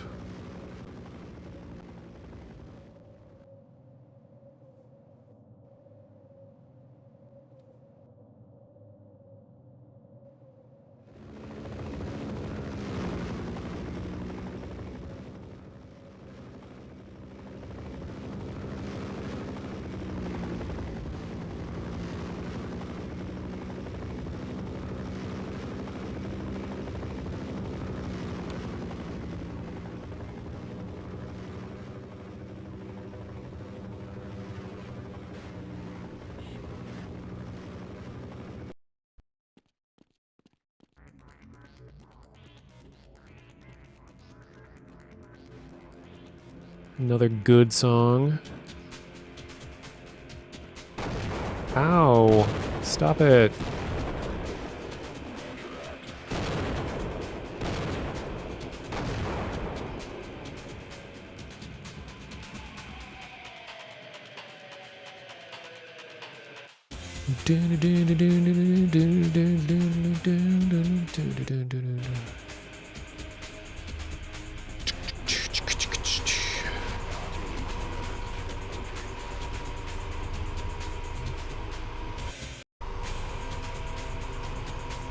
Excuse me. Thank you. Whoa!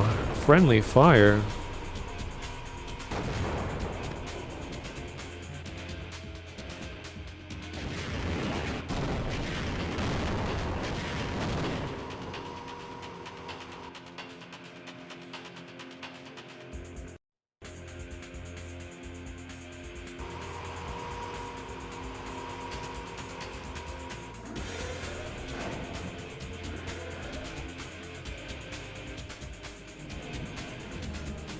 This is probably the worst case of Z fighting.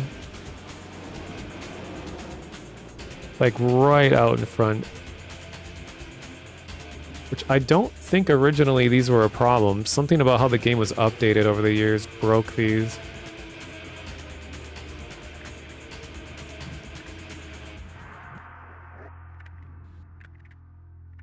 This is one of the most, like, complete... Actually, no, one of the later maps a little bit more, but, like, one of the most complete buildings, I guess. Like, the whole... Like, every side of the exterior and a little bit of the interior is all modeled. Usually everything is, like, segmented out to give the illusion that a building has a lot of detail in it, but this is like they actually just modeled it all out.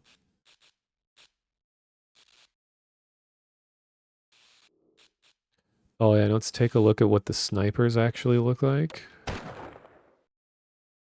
They're just these guys, just little concrete dude. Here's their gun. Ow, ow. Astonishing.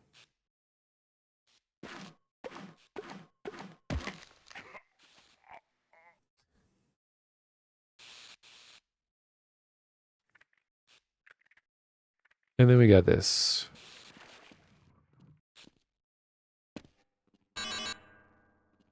You're heading for the Lambda complex, aren't you? I was heading there myself until I wound up here and, well, simply lost my nerve. Take one look through that door and you'll see what I mean. I'm just going to wait out the catastrophe in here. If you intend to go on, then I beg of you, proceed with extreme caution.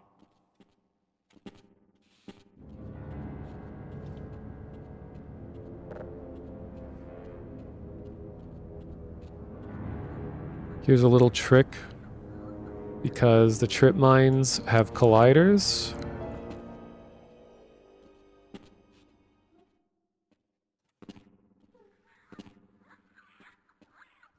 See ya. Skip the entire section. Now we've entered Team Fortress Classic. There's a lot of those maps were just taken straight from single player. And we get the B gun.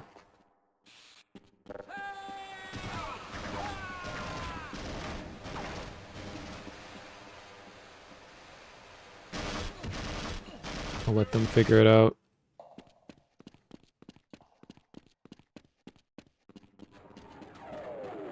Just need to get inside the vent. Ow. Vent that's up here. Get the president to the extraction point.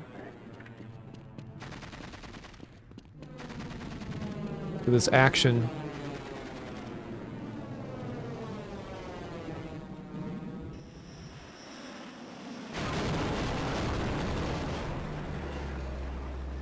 Damn. Okay, this is actually one of the most complete modeled buildings. Because this has a full exterior and a roof. And it has a full interior.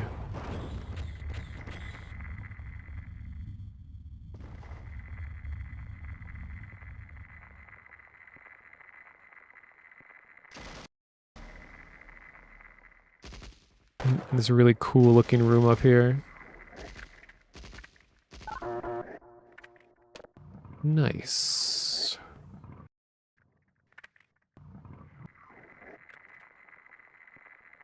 In TFC, this is where all the snipers would sit. You just go up here in the window and aim down. But there'd constantly be grenades thrown in your window all the time by the bodyguards.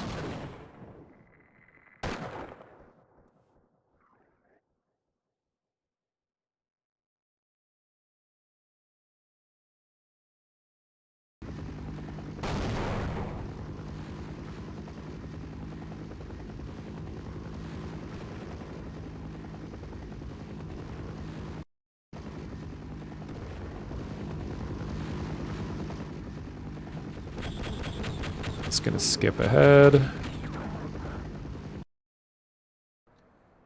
Really, I've seen most of the places that I want to see, so I'm just gonna really skip. Oops.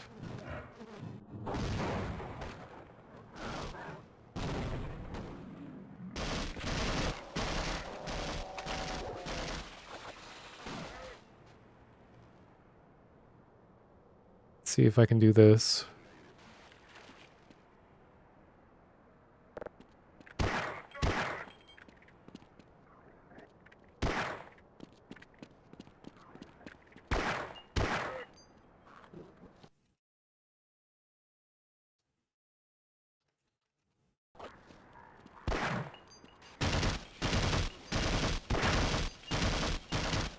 Retreat.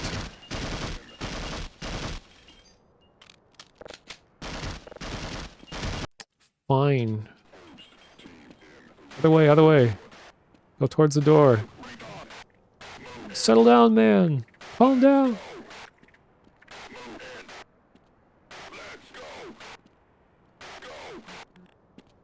Okay, he's not gonna do it.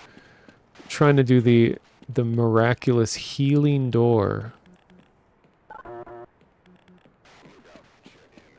Because if you can get a grunt,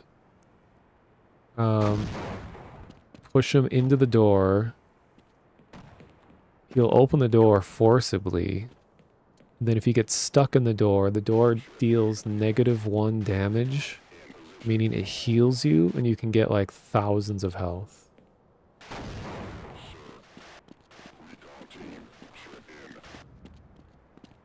So I may be able to save time and just do this. Wait, first of all, that in case that crashes, this is C2A5F.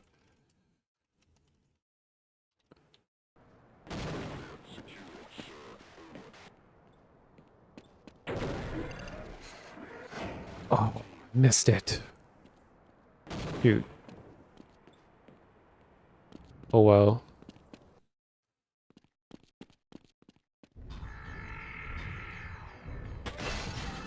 Damn. Look at this badass. Kicking shit over.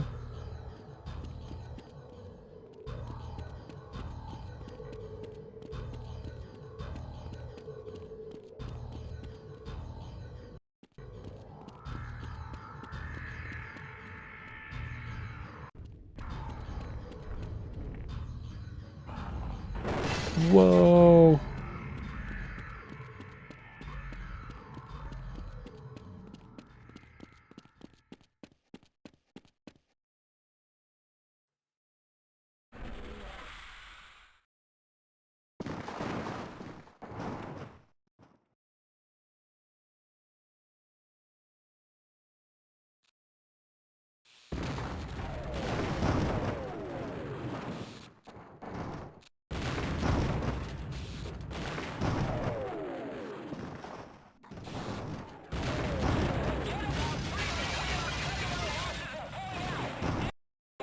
I love how it's just the blue light of the computer lighting this room.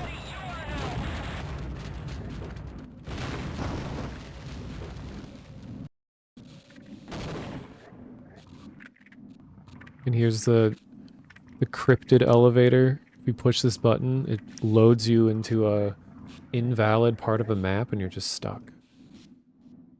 You're not supposed to be able to access it.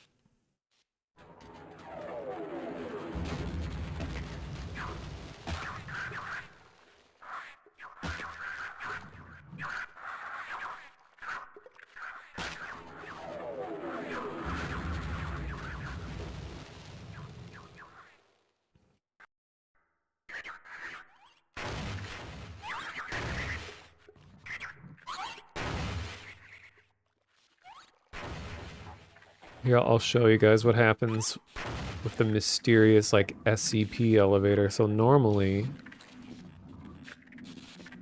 you can't get in here.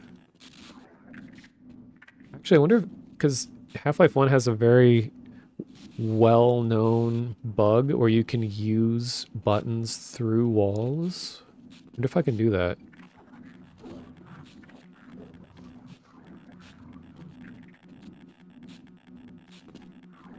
Okay, maybe not.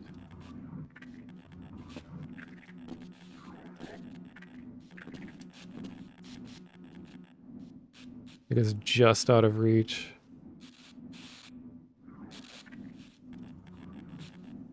Well, anyway, this is what happens.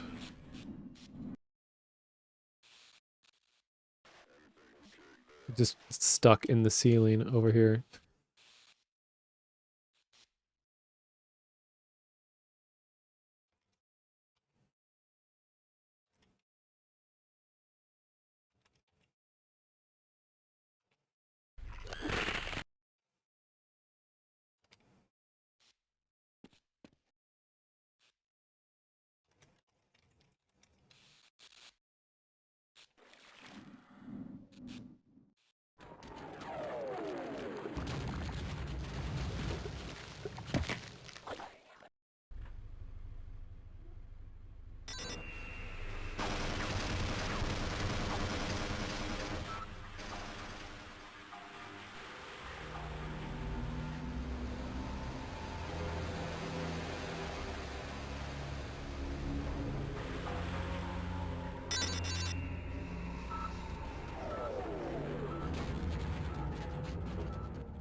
This is the Gatorade factory.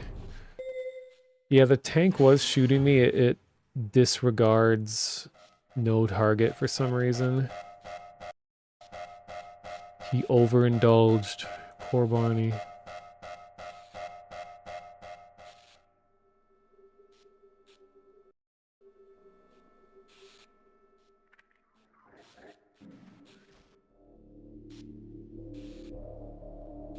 Oh, I love this ambient sound.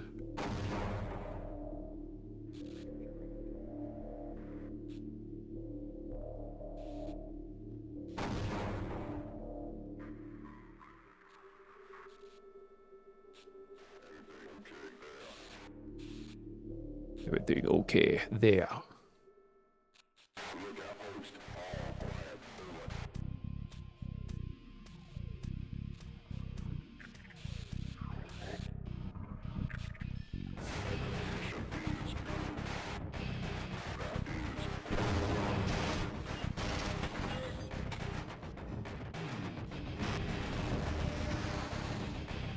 Oh yeah, aliens, what if I have my own army?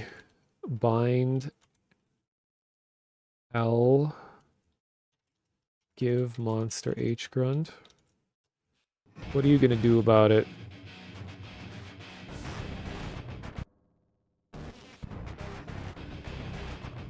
Oh, that's right, it's a human grunt. Absolute rookie mistake.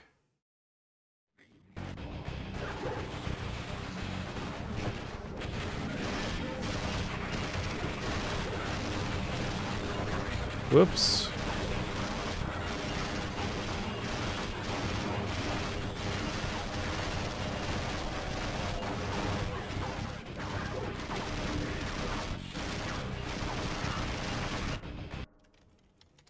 I used to do this a lot as a kid, just set up big fights.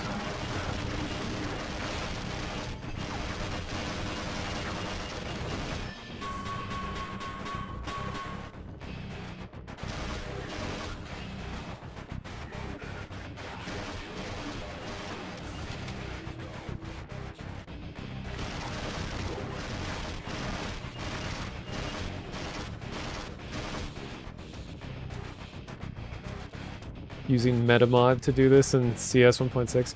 Nice. Did CS support NPCs?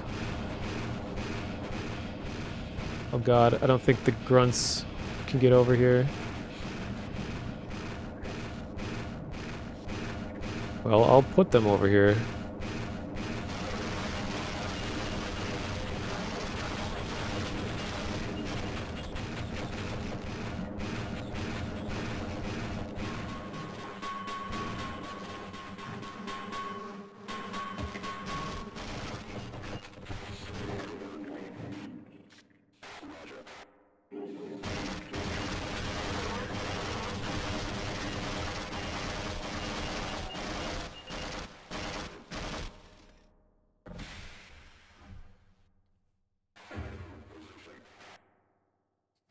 put a bunch of Gonarchs in CS Assault. That sounds amazing.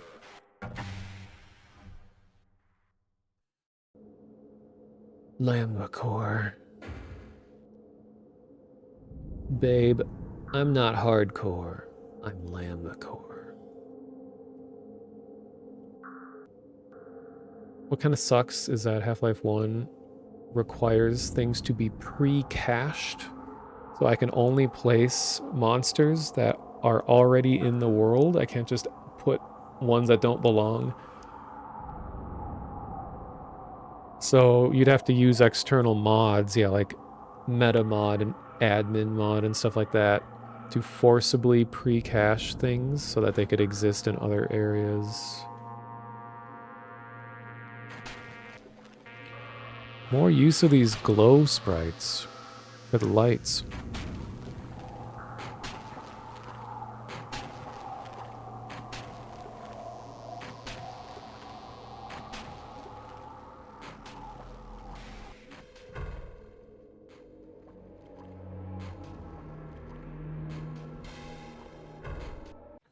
I think a whole lot has changed. I remember to keep notes here.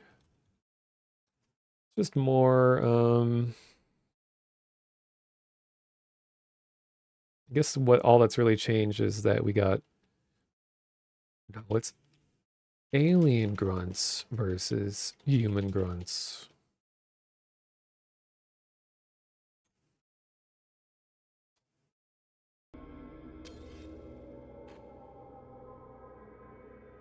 What's going on?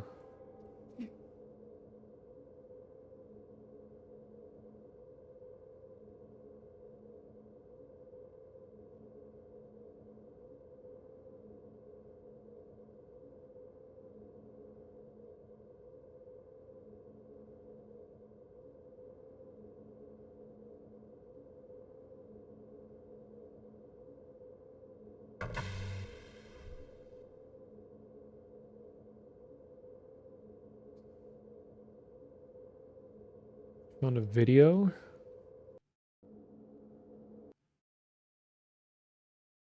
Counter-Strike gone bad.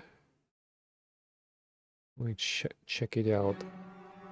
Uh-oh. Might not be able to play the music.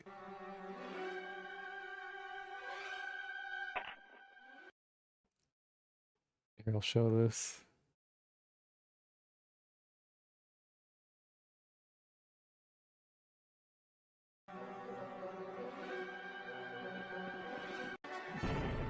Huh.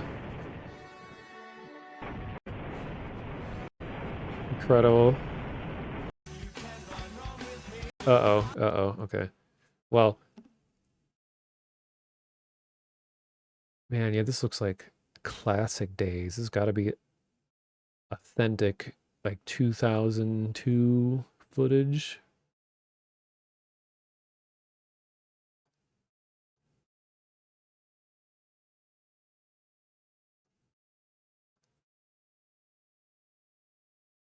Knifing the Apache.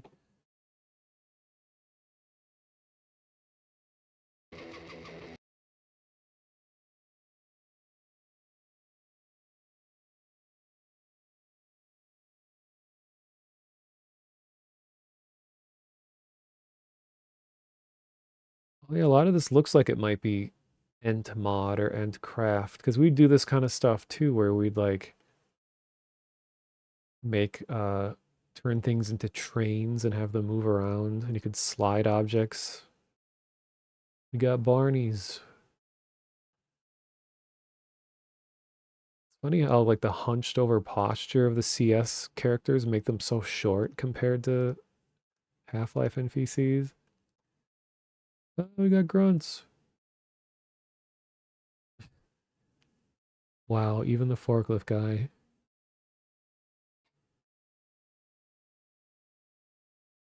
What a menace.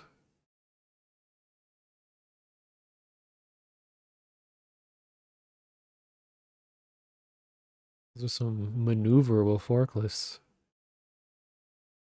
Yes, this is what happens when you're certified. They take you out into the battlefield.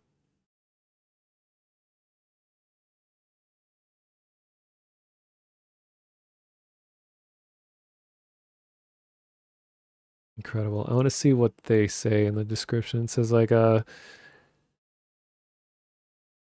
why it's illegal to use metamod in matches. I know metamod was a just sort of a versatile open-ended program that other mods would be based on. I didn't know that you could do stuff just with metamod installed. I thought you always had to like, get like admin mod or some other, or was it NeoTF required it as well?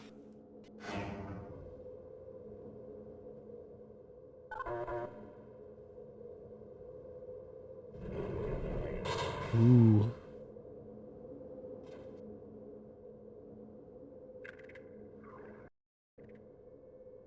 Glad to oblige a fellow side. I'll wait.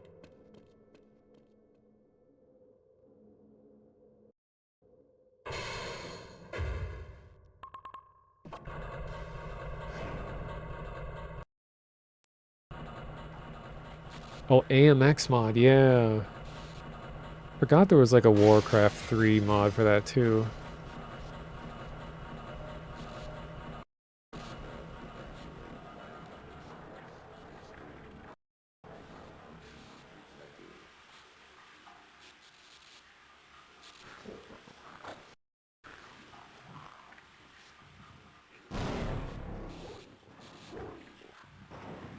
Wooya, wooya.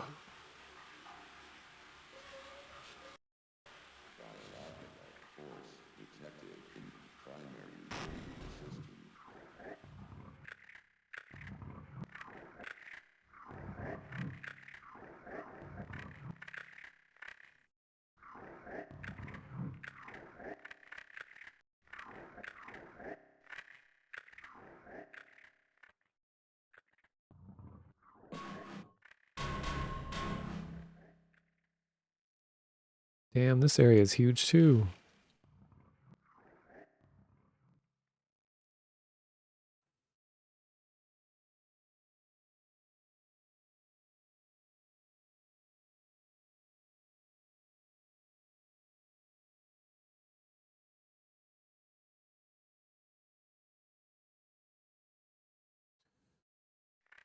Hey, Bot Charity.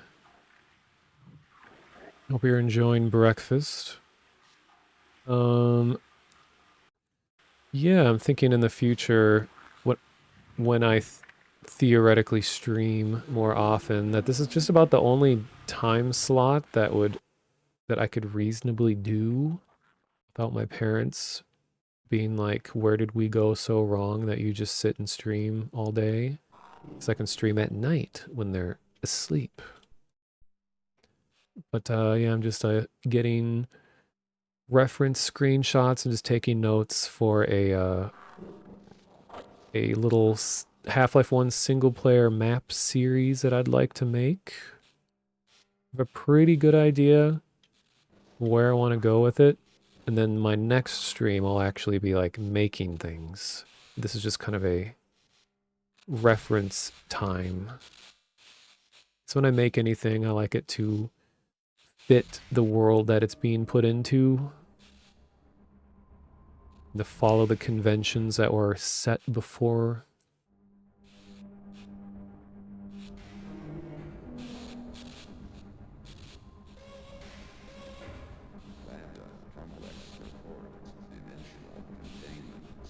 Get this screenshot.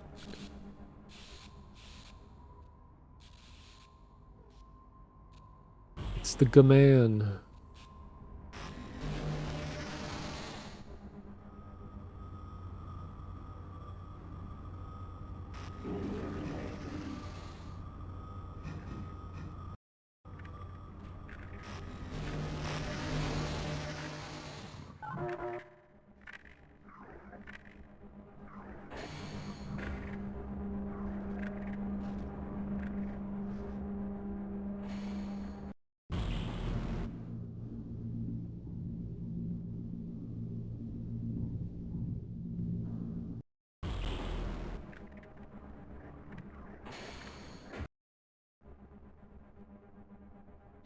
All right, here comes one of the best little cutscenes, well, little scripted sequences that's easy to miss in the game.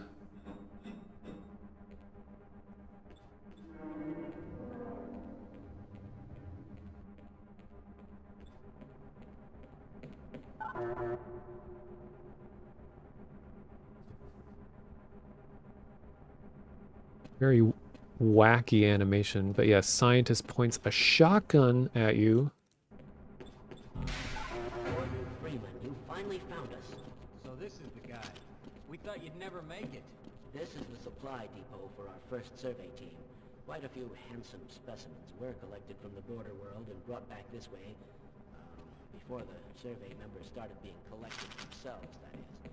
We suspect there is an immense portal over created by the intense concentration of a single powerful being. You will know it when you see it. I hate to say this, Gordon, but... Yeah, you'd better kill it. Of course, you owe us nothing, Mr. Freeman. But you've come this far. You know as much about these creatures as anyone. Enough to know that if you don't wipe it out, there won't be much for you to come home to. Yes. So, if you're willing, my colleague is waiting for you at the main portal controls. He will open the gates for you, Mr. Freeman. Do hurry. Don't forget to gear up, and I'll cover you while you're waiting for that portal to warm up. Yeah, everyone is so mean to Gordon. Like, weren't you supposed to be in a test chamber half an hour ago? Leave me alone till after the experiment. This, Mr. Freeman, is a long jump module created expressly The for what? navigation to the world beyond. I certainly hope you receive long jump training, because once you're in Zen, you will need it. I would advise you to practice before crossing.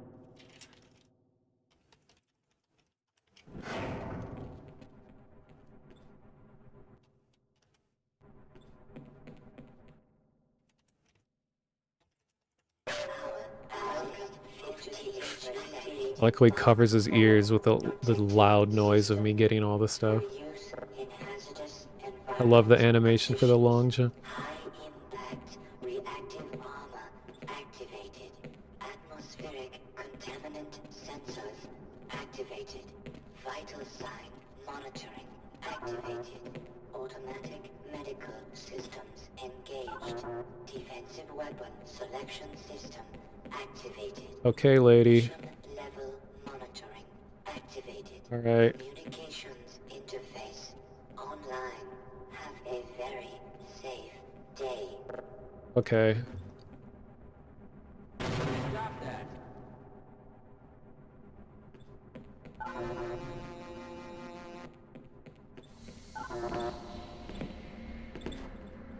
Hello, Freeman. I'm up here. Practice your long jump. Whee!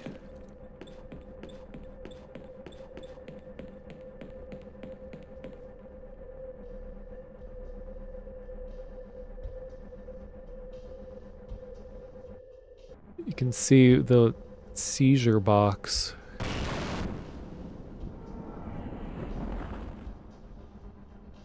That sends me to Zen. All right, I can open the portal now. The process is complicated, and once it's begun, I must not be interrupted, or I will have to start all over again. Don't intervene until I give the okay. Understood? Freeman, you fool!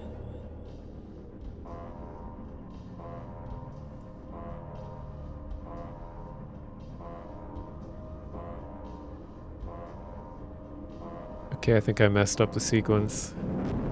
Oh dear!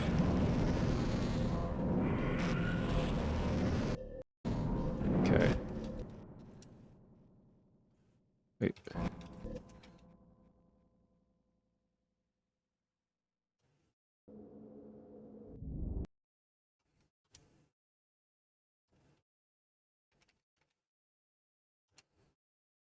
What?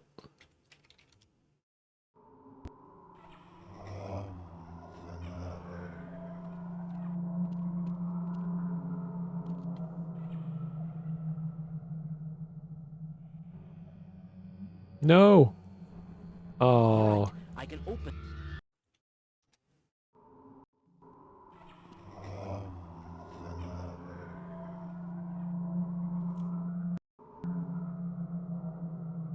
Come on.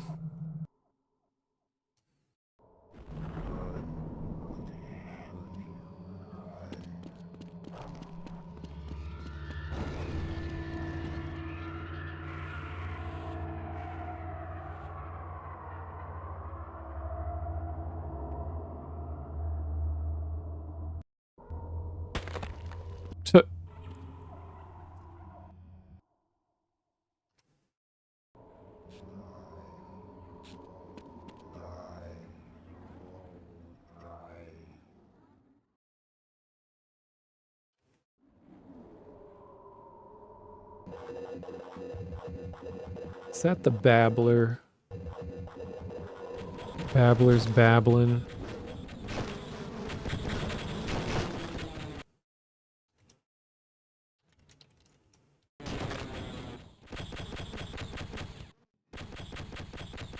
Here's the fleshlights.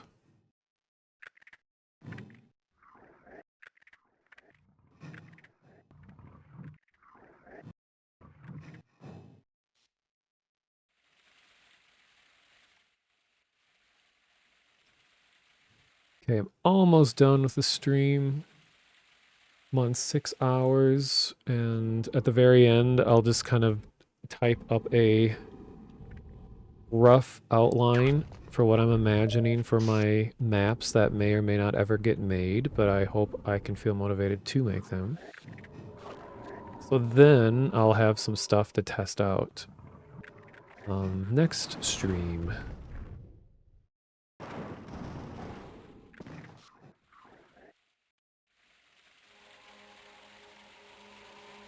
I always like this little oasis area right here.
There's an area that you normally cannot access.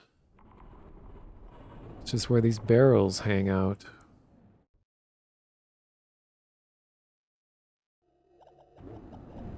Oh, okay, that's where the cutscene starts. You fall down here. Or not the cutscene, that little introduction thing. If I have Zen stuff in my maps, it's probably not going to be this in-depth. I was thinking of part of the finale at the end would be that you return the aliens that were helping you back to their home planet or something like that.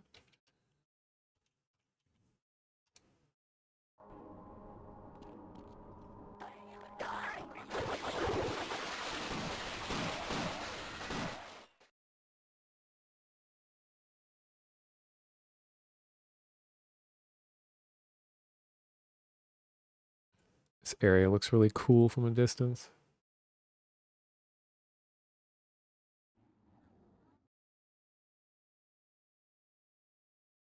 Such pretty colors.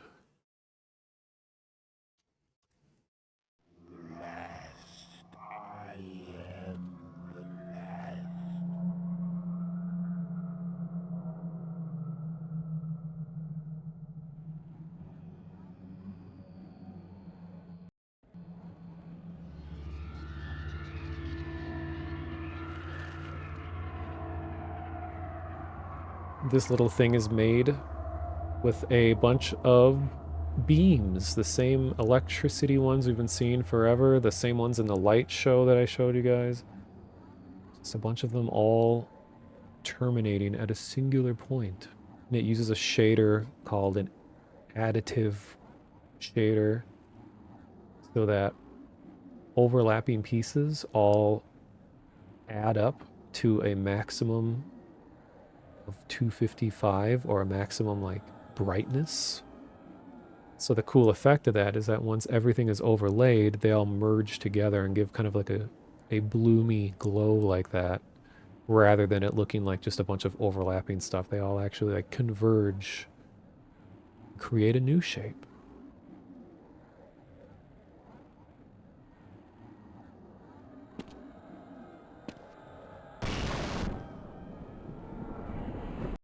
So anyway, here's this guy.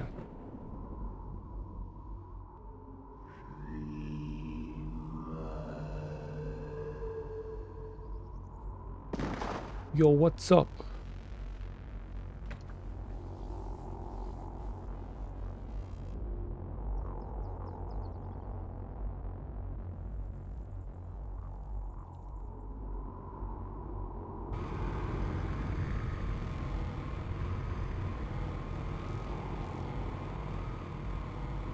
No, you won't get me.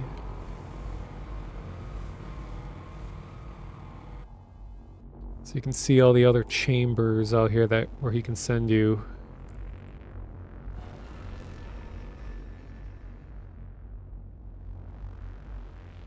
Oh, the little red box chamber. This is where I belong.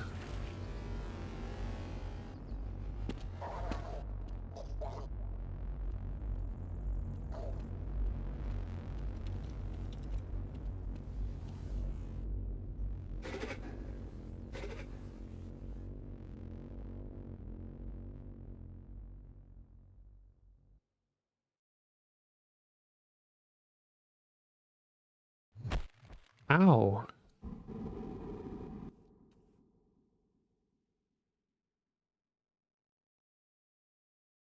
It's interesting. Why is there a gargantua sitting in a box out here? I don't recall a gargantua having anything to do with the final boss fight.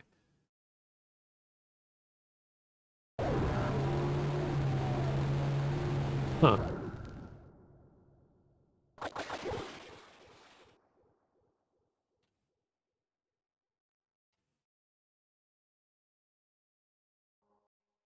Hey, I'm back.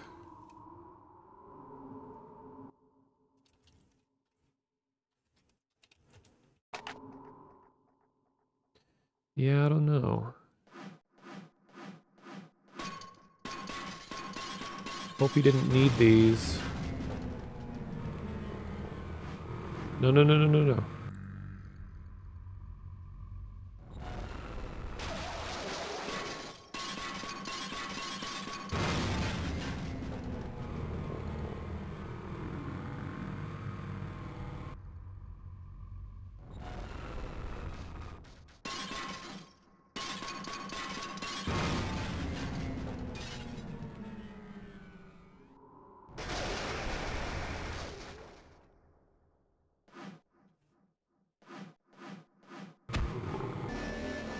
Oh, you got me. And I'm back.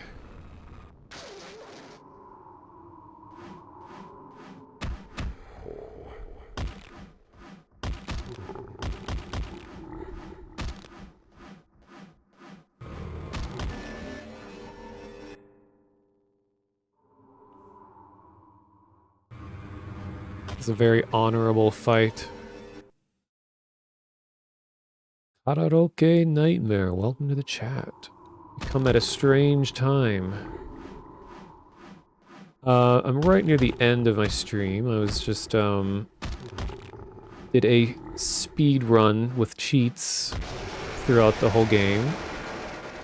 And was just taking notes on changes in, like, gameplay and environment design and all of that, because I'm going to be making my own little series of maps that I'll put on stream as I'm making them. So next stream I'll actually be mapping. This was just kind of research. I don't really plan on having Zen stuff in my maps, but I figured I've gone everywhere else. I might as well just end with the boss.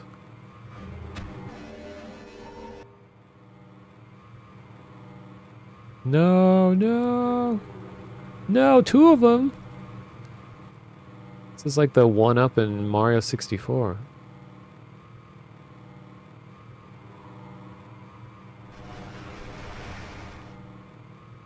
Yeah, I'm gonna make it in gold source. So I just like Half-Life 1 a lot and its engine, its simplicity, and the aesthetic.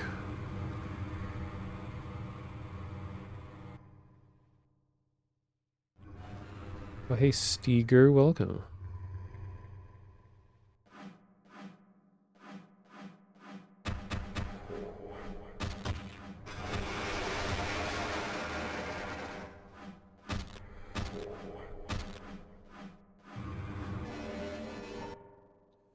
Yeah, I like Half-Life 2 and Source Engine, all that too, but I grew up with Half-Life 1. Like, I played it when it released in the 90s. I was like 12 years old in the 90s. And it got me really into just like modding and digital art and all of that, so I owe a lot to the existence of this game, to what my life would later become. You know what, let's just save some time. What kinds of maps did you make? Was it for like TF2 or Half-Life 2, or what kind of source stuff was it?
Gordon Freeman in the flesh.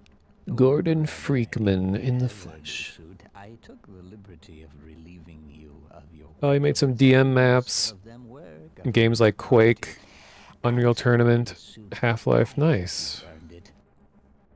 Remember when you were a kid just thinking how much better it was than the final fight in Quake 1? I never actually completed Quake 1. What was the end? I remember those big, like, those, like Yeti-looking dudes with the mouths covered in blood. I have, like, no recollection of what the end of Quake even was. It's just a teleporter puzzle? Oh, that's probably why I don't remember. I have recommended your services to my employers, and they have authorized me to offer you a job. They agree with me. See ya! Look at this place. Some kind of bridge. Interesting. Uh-oh, he left without me. You proved yourself a decisive man, so I don't expect you'll have any trouble deciding what to do. If you're interested, just step into the portal. Here's the fight that I cannot win. Look at that, it's all fake. G-Man is a sham. There's only actually 6 real grunts, and all the rest are like stand-ins. Look at this doom-ass looking area. To choose.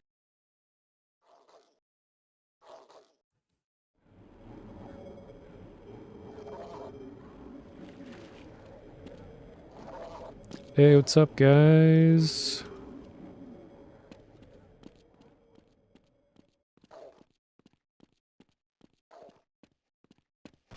No regrets, Mr. Freeman.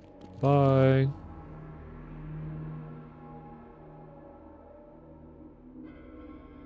Subject declined offer of employment. Denying or declining employment offer in 2024? Haha.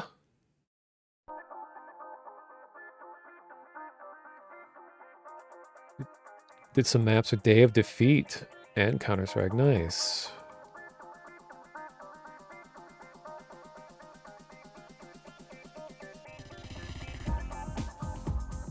Yeah, it was a video game the whole time. Alright. So, oh, it just goes back.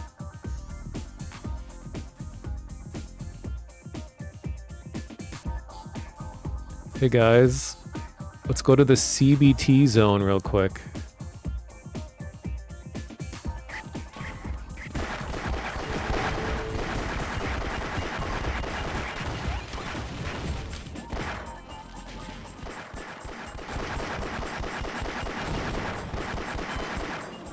Like the worst pistol ever in a game.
Oh my god, how am I missing these people?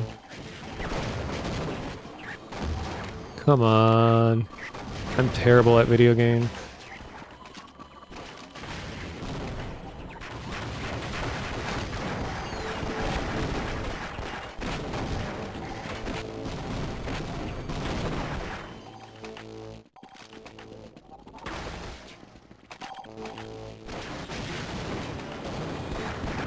Okay.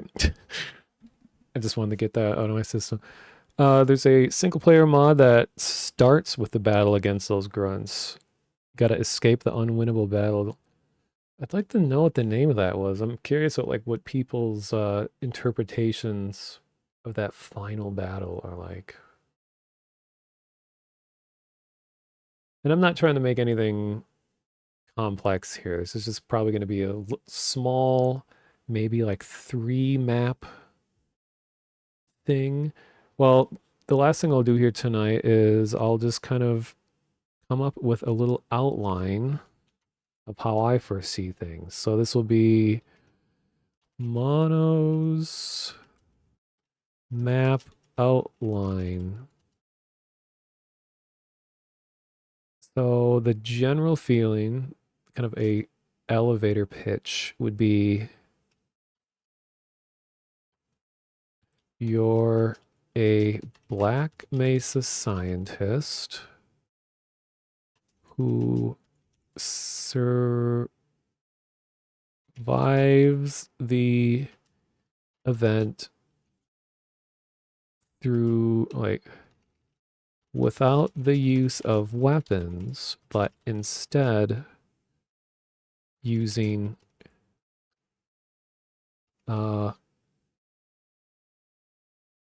allies,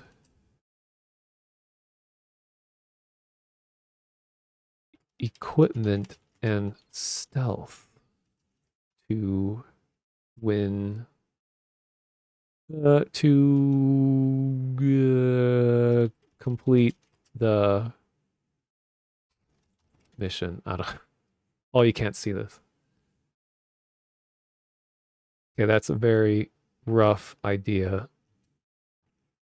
So I was thinking,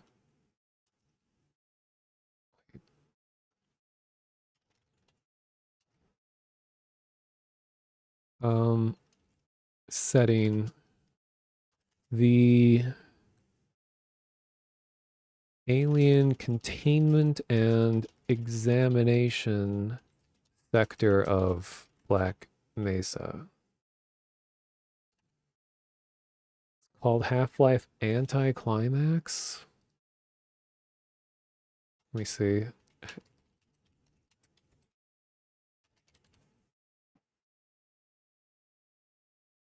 Released in 2019.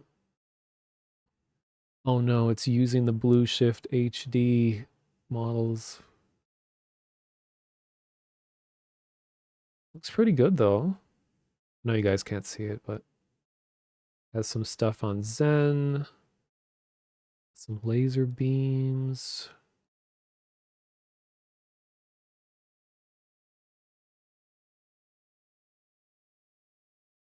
Nice. Well, thank you for the follow, Lunel4.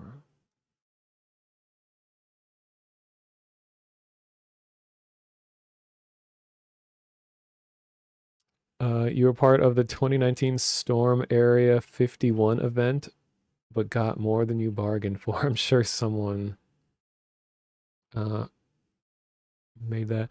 Oh, what notes do I have? Well, here's all of them in column format. I started a little more structured where I was like, okay, with each segment, let's talk about what's going on in the story, what's the environment look like, and then what gameplay is happening. So I started with like, all right, in an unknown location, being moved around in a train. It looks like a interior, large, dimly lit, kind of near future lab. And the only gameplay is just to look around, and then eventually you're slowly introduced to like, okay, we're looking around and pressing the use key. We're looking around and pressing the use key, and now we have to press buttons. It's not just optional anymore. And then like introducing crouching, because I want to make my maps as if the person playing has never played Half-Life, just because I like to kind of follow, or I want to try following Valve's conventions to make it feel like, okay, so I'm going to introduce, the head crab.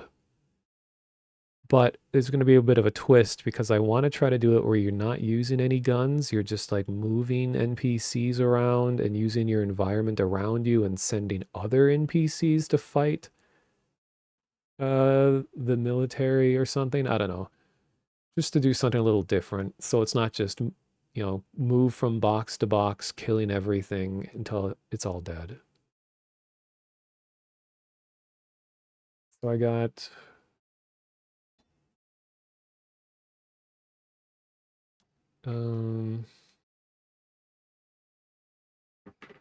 setting alien containment examination sector of Black Mesa.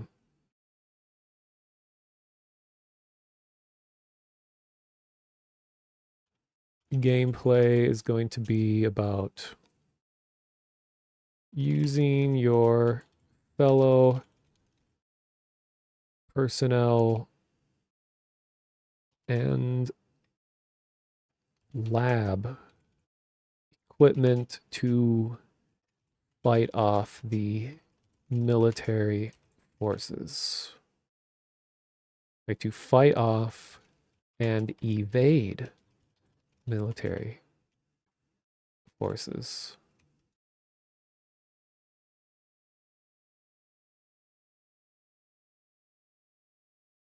So story would be like, I mean, these are all things I have to think of. I just want to throw what's in my mind on paper first.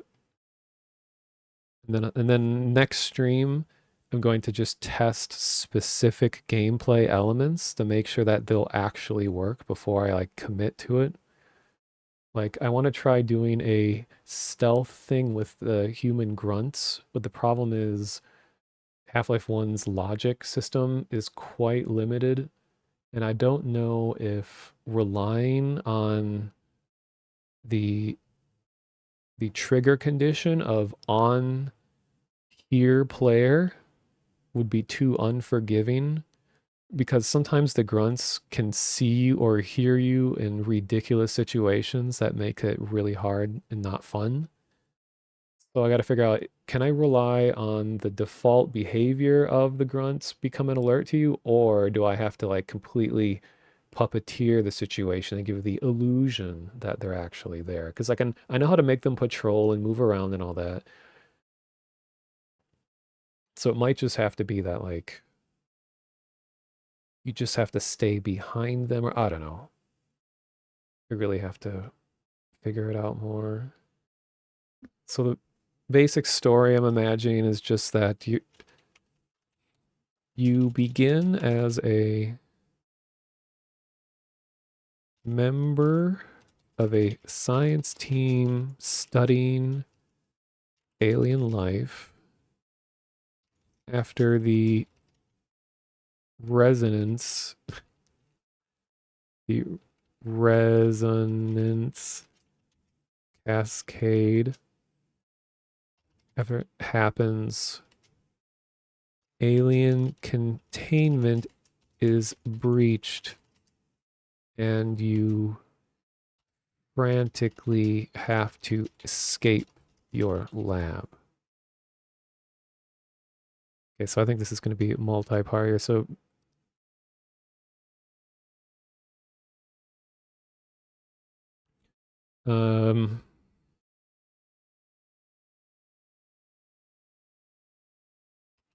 you start to befriend a an wait. The military shows up and starts executing your alien specimens. There's a lot of words I realize I don't type very often. How do you spell specimen? Spasiba. Specimen. Start executing your alien specimens. A friendly bull squid. Well, let's not say friendly yet. A bull squid protects you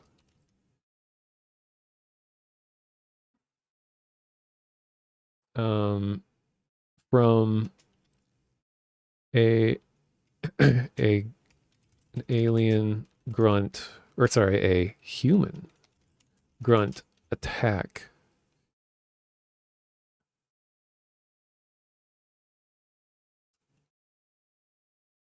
And you start to, I don't know how this is going to work out, but you start to work together somehow.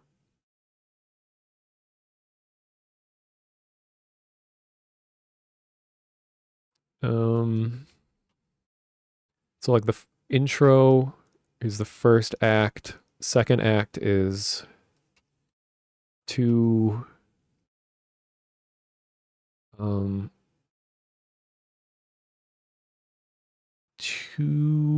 sabotage the local military operation. So I don't want it to seem like, oh, this guy is the hero to save everything. This is just like kind of the hero all contained within this small part of Black Mesa. So this, to get the military out of this specimen lab, to sabotage the local military operation, you sneak inside and set up a Zen portal within their base. You remotely, wait, a Zen portal storm within their base. You remotely trigger the storm, unleashing all kinds of aliens that ultimately destroy the installation. So maybe that's the conclusion, is that you set up a Zen portal, and then like kind of a small ending thing is that the the bull squid that saved your life makes a return. And to the bull squid that saved your life makes a return, and as repayment for its help, you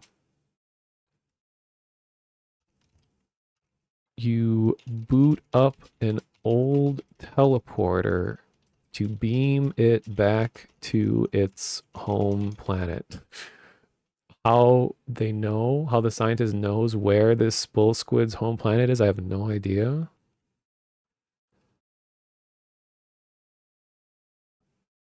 Guess that's a plot hole. Okay, so the idea is that you are sympathetic towards the aliens because you've spent all this time studying them. You don't want to see them harmed. Even if they want nothing more than to harm you, you still don't want to see the military coming in and killing them all. So one of them saves your life, and then you kind of somehow collaborate. Like, I don't want this to be collaboration as in like, yeah, I'm just hanging out and chatting with the aliens, and we're like, hey, we should blah, blah, blah. It's like, no, they're still a big threat to you, and you're just kind of at a distance, pulling the strings to allow them to overtake the military, and, setting up a portal inside, or triggering a portal storm inside the military base so that they can just ambush the military and take them out. Something like that. I don't know. That's the very simple little story that I was envisioning. Is this the plot to the 1987 film Project X? Maybe. Let me read the synopsis of that.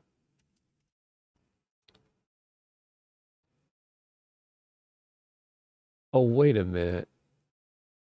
Oh, you said 1987, because there's a 2012 film that I think I've seen before.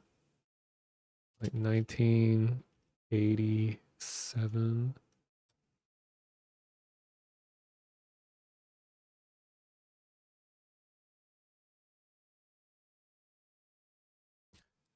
How have I never heard of this? Project X is a 1987 American science fiction comedy drama film produced by Walter Parks and Lawrence Lasker, Jonathan Kaplan, starring Matthew Broderick and Helen Hunt. Plot revolves around a USAF airman and a graduate student who are assigned to care for chimpanzees used in a secret Air Force project. Maybe.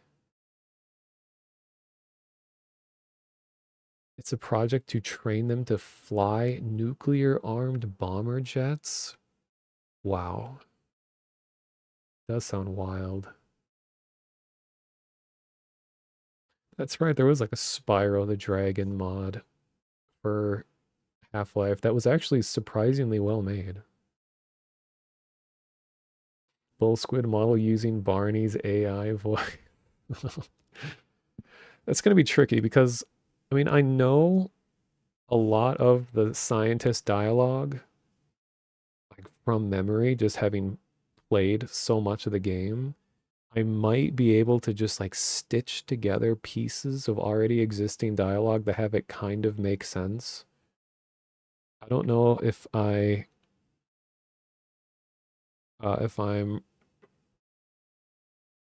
cringy enough to record my own dialogue and make it come out of the scientist's mouth.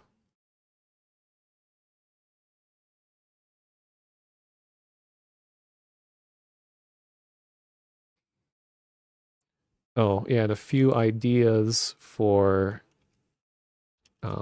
potential gameplay. One that I had is, how about like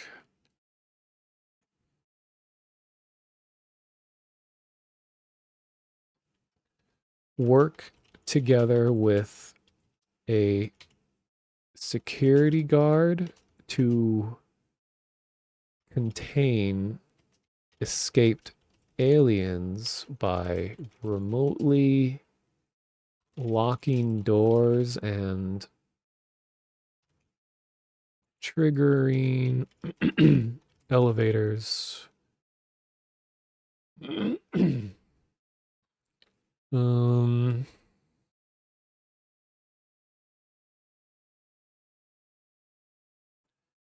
Redirecting beam reflectors to destroy debris blocking various hallways. Restore power to, gonna have a generator potentially, you know. Video games love powering up a generator. Restore power to flooded area to remove water and allow a science team group to access new area. These aren't in any order or anything. I'm just throwing things that come to mind after, you know, playing through the game that feels like something that could exist in this universe.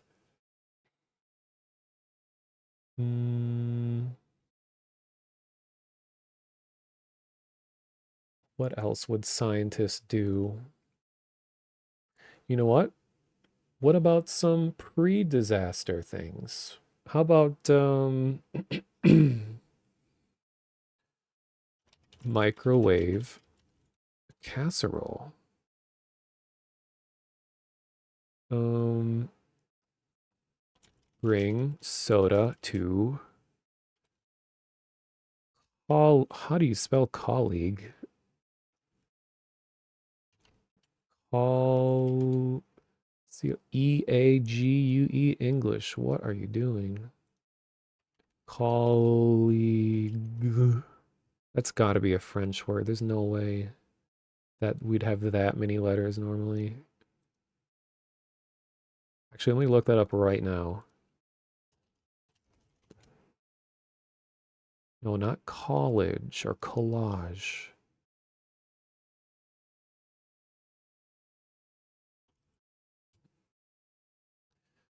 Origin is Latin. Call is together with, like, collaborate.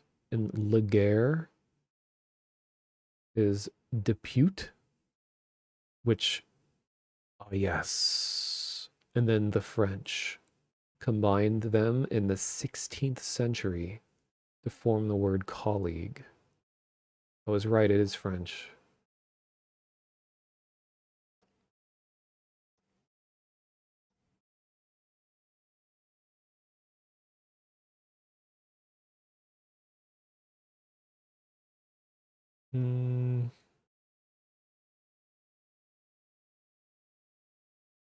Catching up what you all are saying.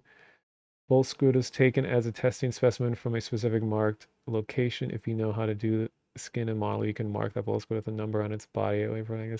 Yeah, like I know how to 3D model and stuff. I'm trying to think, do I want to go so far as to make custom assets for these maps? I kind of wanted to just like see how far I can get just with the stock stuff. I mean, I could make this bull squid like a different color or something a little different.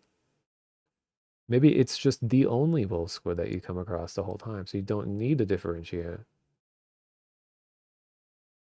Because those guys seem to be deceptively intelligent. Like they seem like they're just murderous. But the cool thing is that bull squids are like they hate everyone.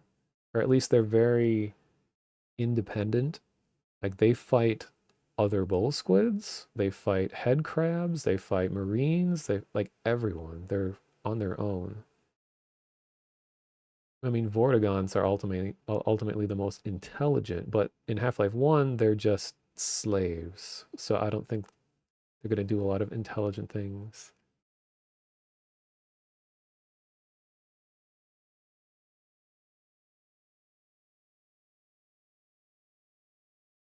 Hmm.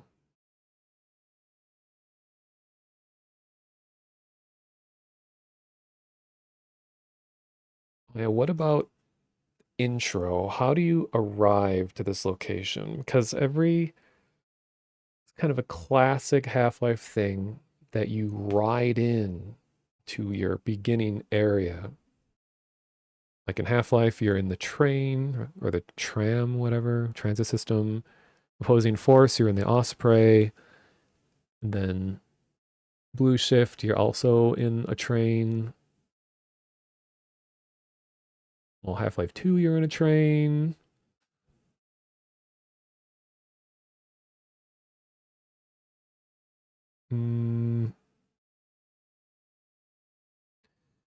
Because, yeah, I don't want the aliens to too overtly be like, oh, we're friends now. It's more like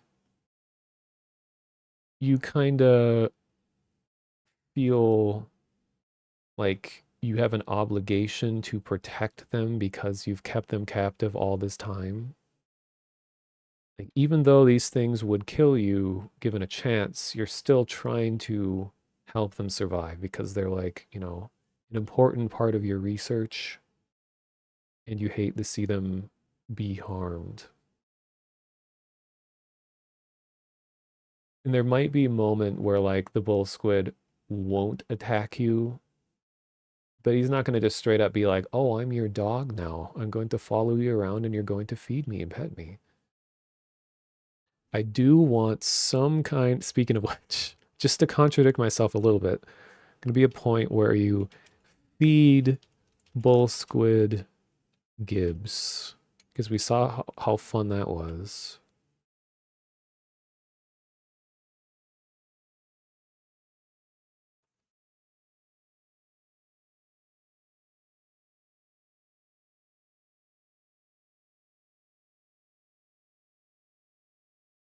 Mm.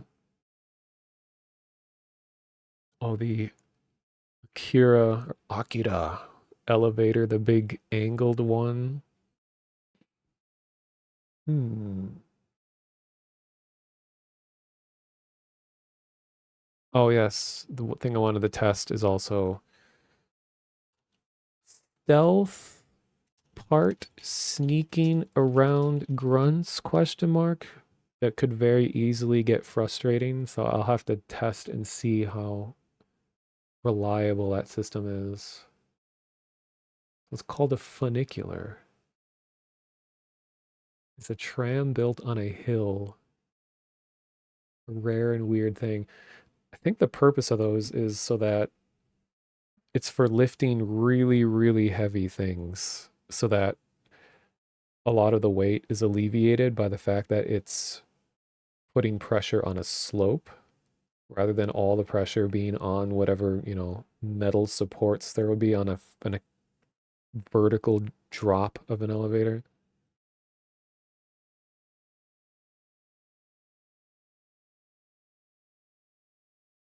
Mm, I'm sure, yeah, I need some more interaction with other scientists. So what about just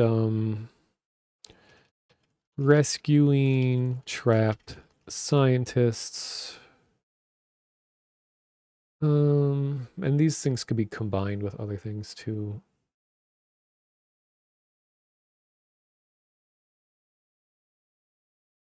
Um, Using security guard to enable or disable turret systems.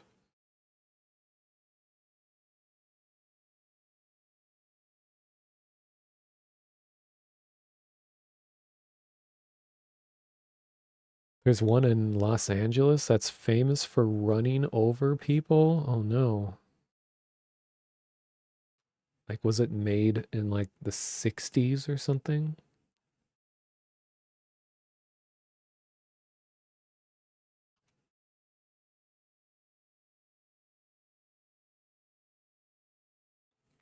Okay, what?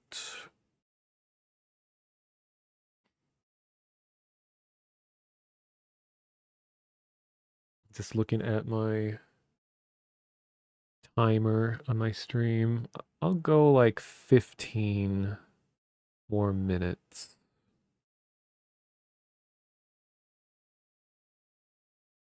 Um,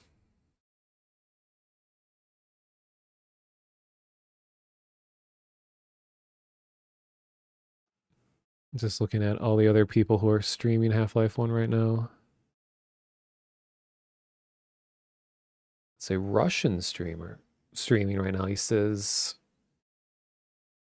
Staraya I Zasashnya. Staraya I Zasashnya? And he's playing Coop. Co-op.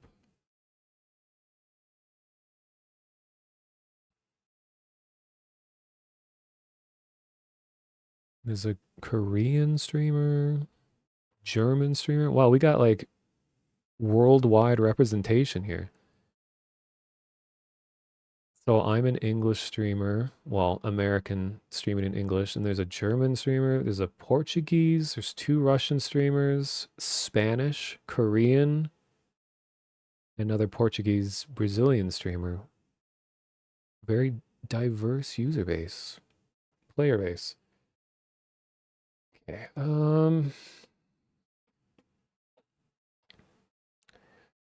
Any last ideas that come to mind? Trying to think what else could do. I think a lot of stuff will just come along naturally as well.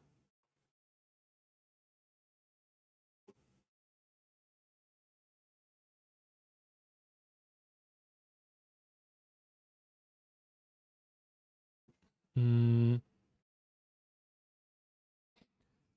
So I kind of think that it would be a little crazy to be like, oh, the whole, like, all of the alien species are working with the scientist. I think, because like, I don't really foresee it being realistic that the alien grunts would be working with scientists. I think more the dumber wildlife ones would be more likely because they're more domestic or domesticated-ish.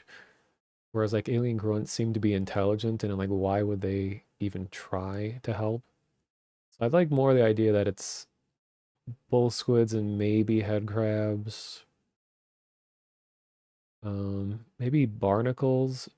They won't actively be trying to be helpful, but just by sheer coincidence, you can lead a grunt to a barnacle. Like that could be one of the challenges, yeah. Lead a grunt to a barnacle ambush.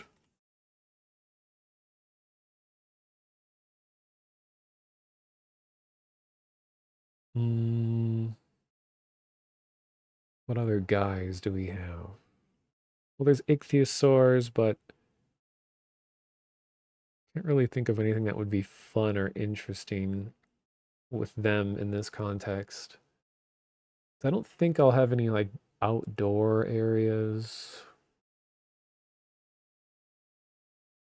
Oh, and I was trying to say before, yeah, how do you arrive to this area? Like we did see the screenshots, or we saw that the sector that does all the containing of the alien fauna just has a like outdoor facing entrance. You just walk right in. Like you don't necessarily have to enter that area through a train.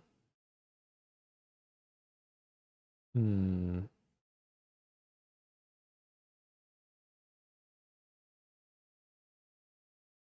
But it's like I kind of want to make a train sequence. Like I know Blue Shift ends with you using the Black Mesa like four-door sedan.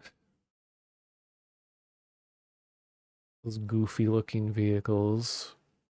Like would I take a train ride into this place?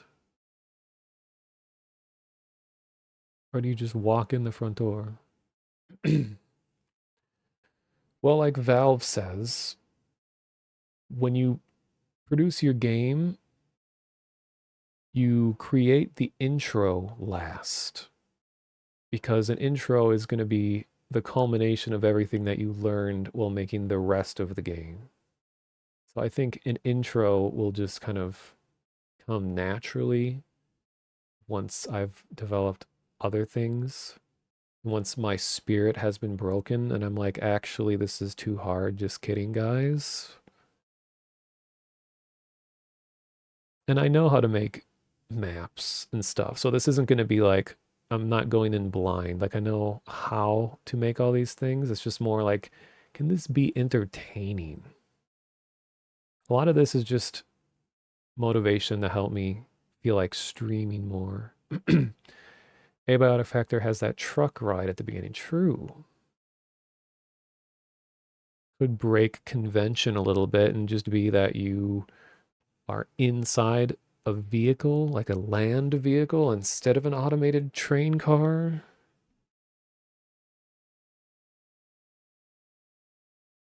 Maybe you could just change the angle you travel. Take it a bit different, descend downward instead. Oh, I see what you mean. You can Duke Nukem 3D, you crash crash onto the roof in a helicopter, some kind of explosion. Yeah,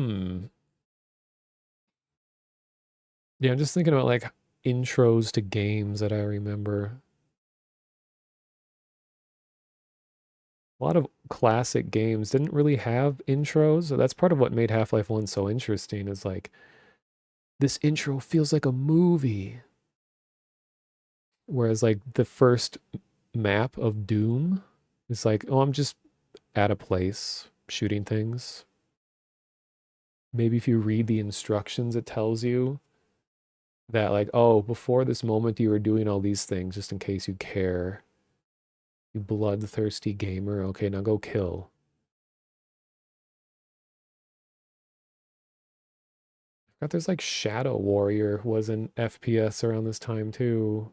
But I barely remember that game. I used to play it. Quake 2 had a little bit of story.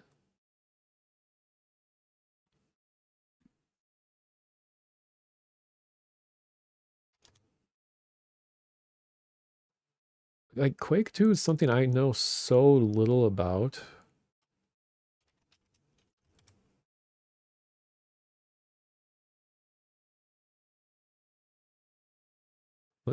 Okay, it's 3 minutes. Let's watch the intro to Quake 2. Because why not?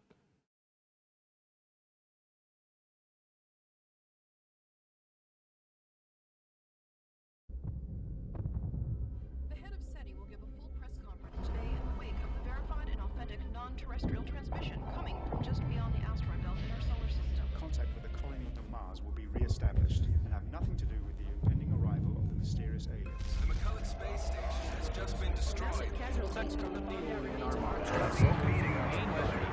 System soldiers Paris, Peking, This may indicate Reykjavik, and Tokyo head the list of Giant space logo. Ah! after the recall from what was once known as reflecting farewell speech as these brave soldiers took the fight to the Stroh's home planet. We, the rest of humanity, wish them luck and Godspeed as well. Oh my god, that was loud. Jesus Christ.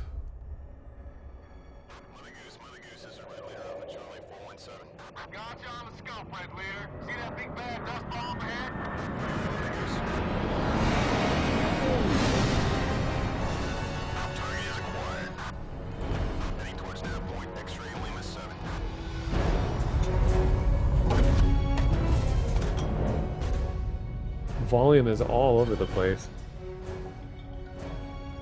I had no idea that this is what Quake 2 was like. I was expecting more like gothic demons and zombie things.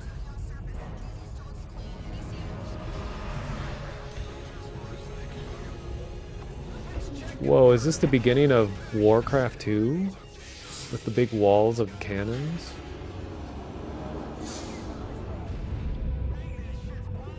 Very Babylon 5 feeling. I can see that.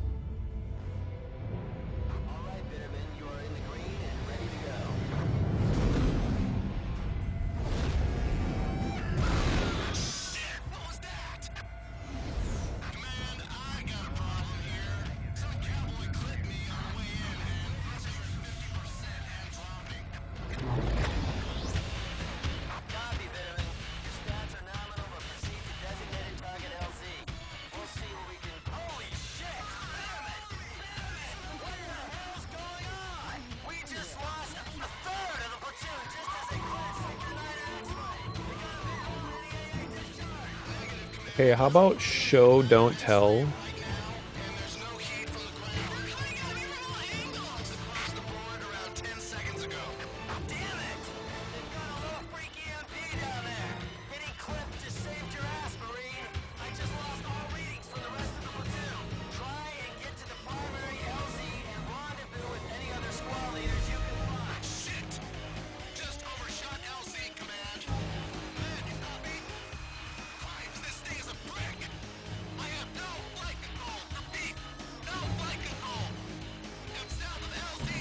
That guy say this thing is a frick?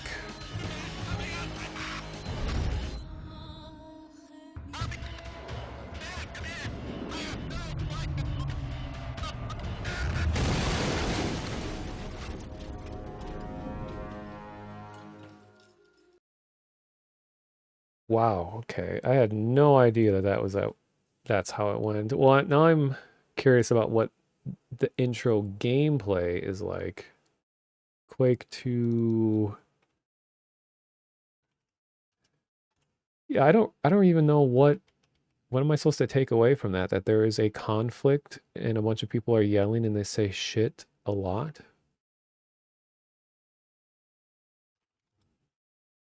So let's see how the game actually starts. I don't want remastered. Let's see what the original...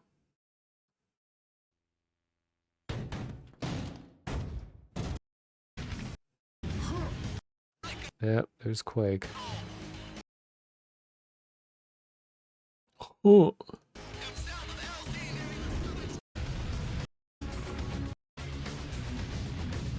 Wait.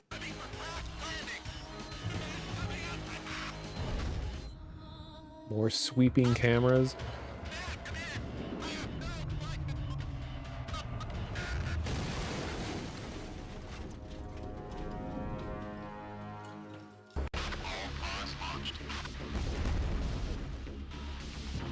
Yeah, they really just throw you in.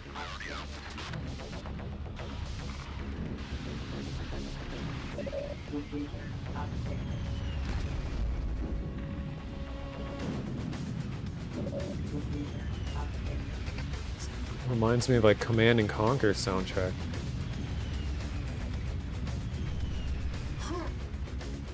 Ooh. The old Trent hub.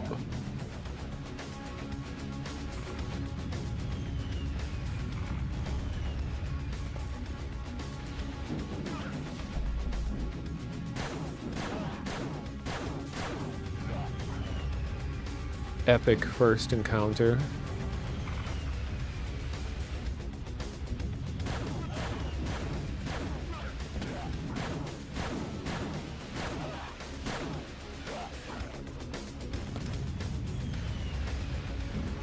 Okay, let me skip around. Soundtrack though.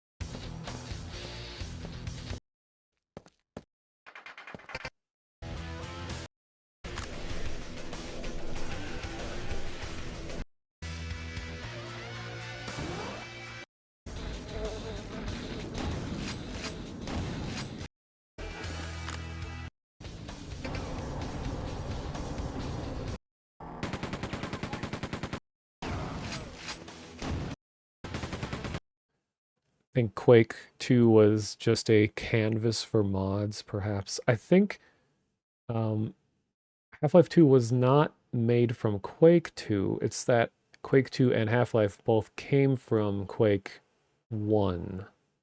They both used modified versions of Quake 1's engine, I'm pretty sure. But so a few things I notice here is like, so this is a full run of the entire game, and it's almost 7 hours. Notice that no matter where I click, that like the environments look almost identical throughout the entire game. I think that's something that Half-Life really excelled in, is that you could just glance at a thumbnail of someone playing the game and you can know almost exactly what point in the game they are. Is this like almost everything feels so similar? Like in the music,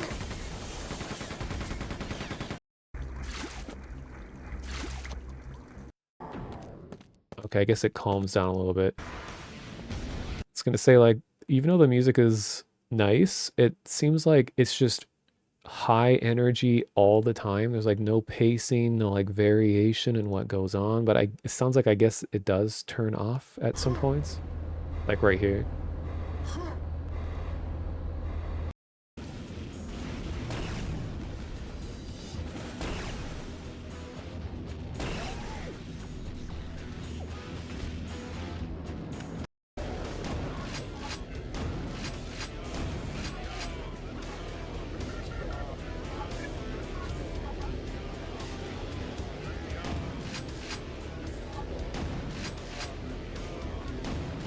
What are these voices?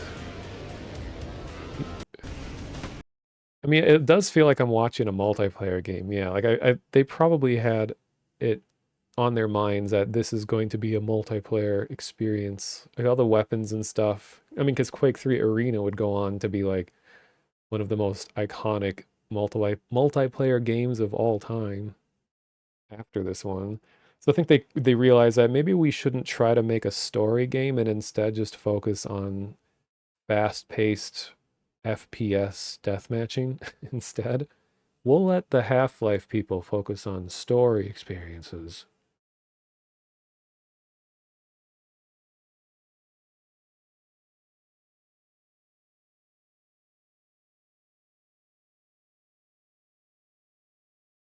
But yeah, well, I've never actually watched Quake 2 play before, so that was educational.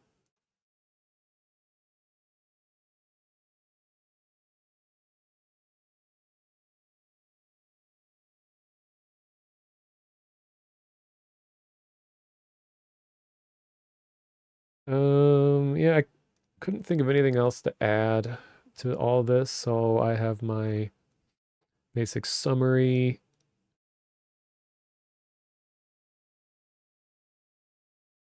Doom Eternal felt like Quake 1 in a lot of parts.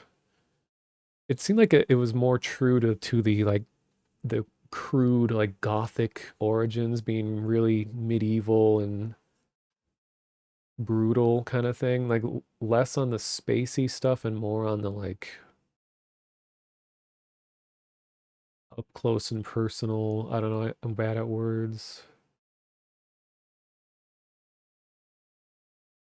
Oh, that's right, they're just straight up making a medieval Doom game too. Forgot about that.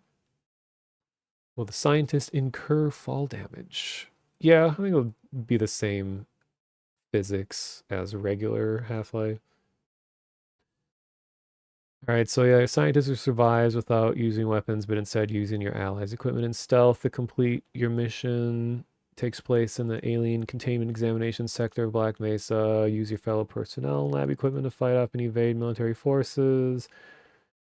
You start out doing like routine maintenance or whatever it is, feeding animals and things, feeding aliens, but then the resonance cascade happens and containment is breached and they all get loose and you run away and hide, and then military shows up to clean everything out, but then you start feeling sympathetic for the aliens because those were your test subjects and they're valuable and you have a heart. So then you decide that, like, oh, the military isn't here to help after all. They're just killing all of our research. So you kind of work together indirectly with the aliens to get them teleported directly into the military base where they can destroy everything from the inside out. Then at some point, like a bull squid saves you personally, saves your life, and then you kind of return the favor by helping that bull squid get off this planet and somewhere else. And then just a bunch of random potential gameplay ideas. And then everything else were just my notes from playing Half-Life 1. Well, no clipping through Half-Life 1. But save. That was fun. You wake up and I'm still live. At first I read that as still alive. Like, you're expecting me to die? Let me take a look at who's streaming. And like I was saying, I think in the future I will be more consistently streaming around this time. Whatever time it is right now, minus about 6 hours. Because with my current living situation, this is about all that I can do. Because I don't want to just be sitting in my room streaming while I'm here with my parents and they're like, oh, he's just locked in his room all day doing this. So I think the best time for me to stream would be around midnight-ish US Central Time. That also kind of depends on, like, if Vinny doesn't stream that night, I may stream earlier and end earlier. Depends. Thank you, Karaoke. Yeah, I don't know for sure if this will ever become a thing, but it's been a fun little creative exercise. And I really do want to make stuff. It gives me more motivation to stream when I'm like, hey, I want to show that I'm progressing on stuff. And I may start streaming me doing modeling in Blender and stuff too, but this is kind of me easing into that. Because eventually I want to just actually just make games. Like do the programming, use a game engine, do all the stuff. Probably Godot, but that's what I'm working towards in the long term. But I'm just starting out with Half-Life. I'm very familiar with it and how to do all these things. So this is just a cool first game making experience using all stuff that I already know how to do. All right. So let me see who is live at the moment. There's a channel that's been streaming Daria. Never watched the Daria series before, and it was actually pretty good. It was a spin-off from Beavis and Butthead, but like a more serious show. I'm only following, like 800 channels.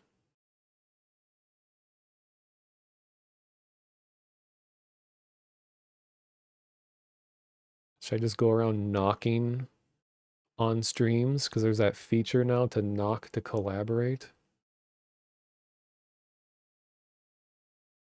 Just see who actually responds. Hey, shortstopped.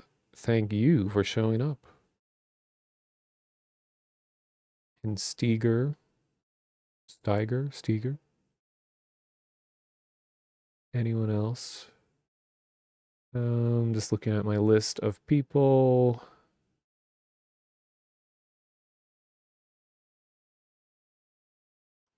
I follow a lot of game dev streamers.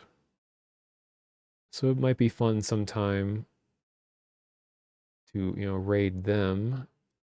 So what's she doing right now? I don't. Damn it! This mode has got me guessing if he had Wow, glasses to give me. embarrassing. Embarrassing.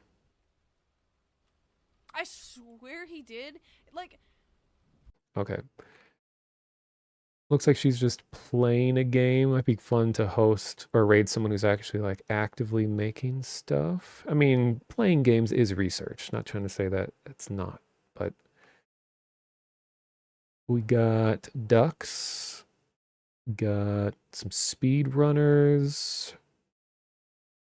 We got Tommy Wiseau streaming to 2 people.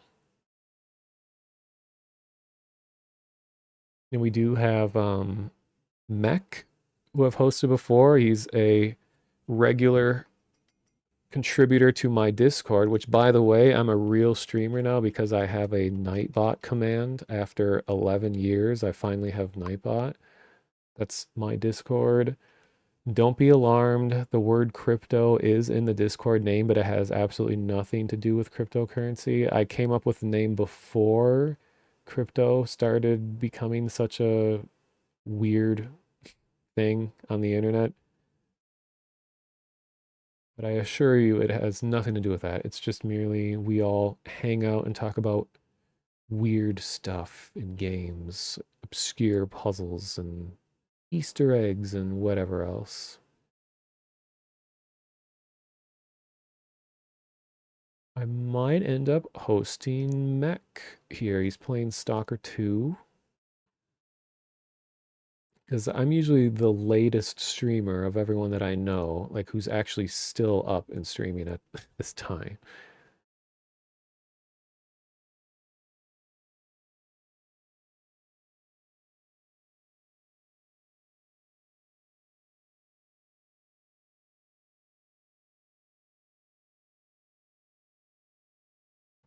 Dun, dun, dun.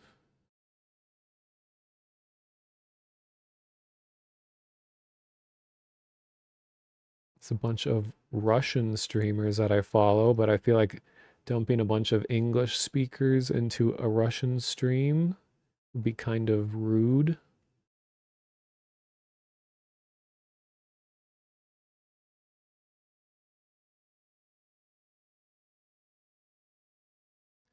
All right, I'm just going to host Mech. He's been a long time member of my Discord. Cool dude. He's playing Stalker 2. Just waiting for my ad to stop playing.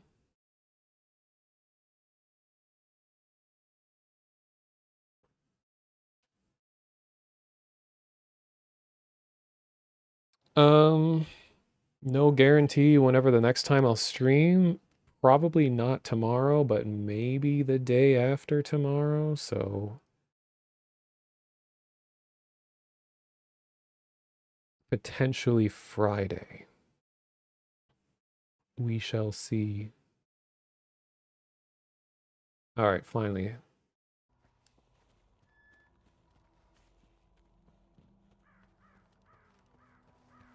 If I go north from here. All right.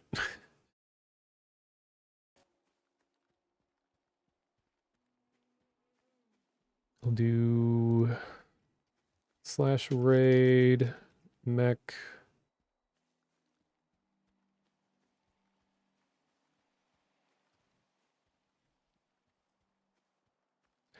Have a good night or morning, everyone who's here. Hexagon, Dark Flame, Shortstopped, Lugnato, Karaoke, Reg, Gee, Sphinx. Thank you for the raid and all that earlier. Have a good night slash morning, everyone. So, just down there?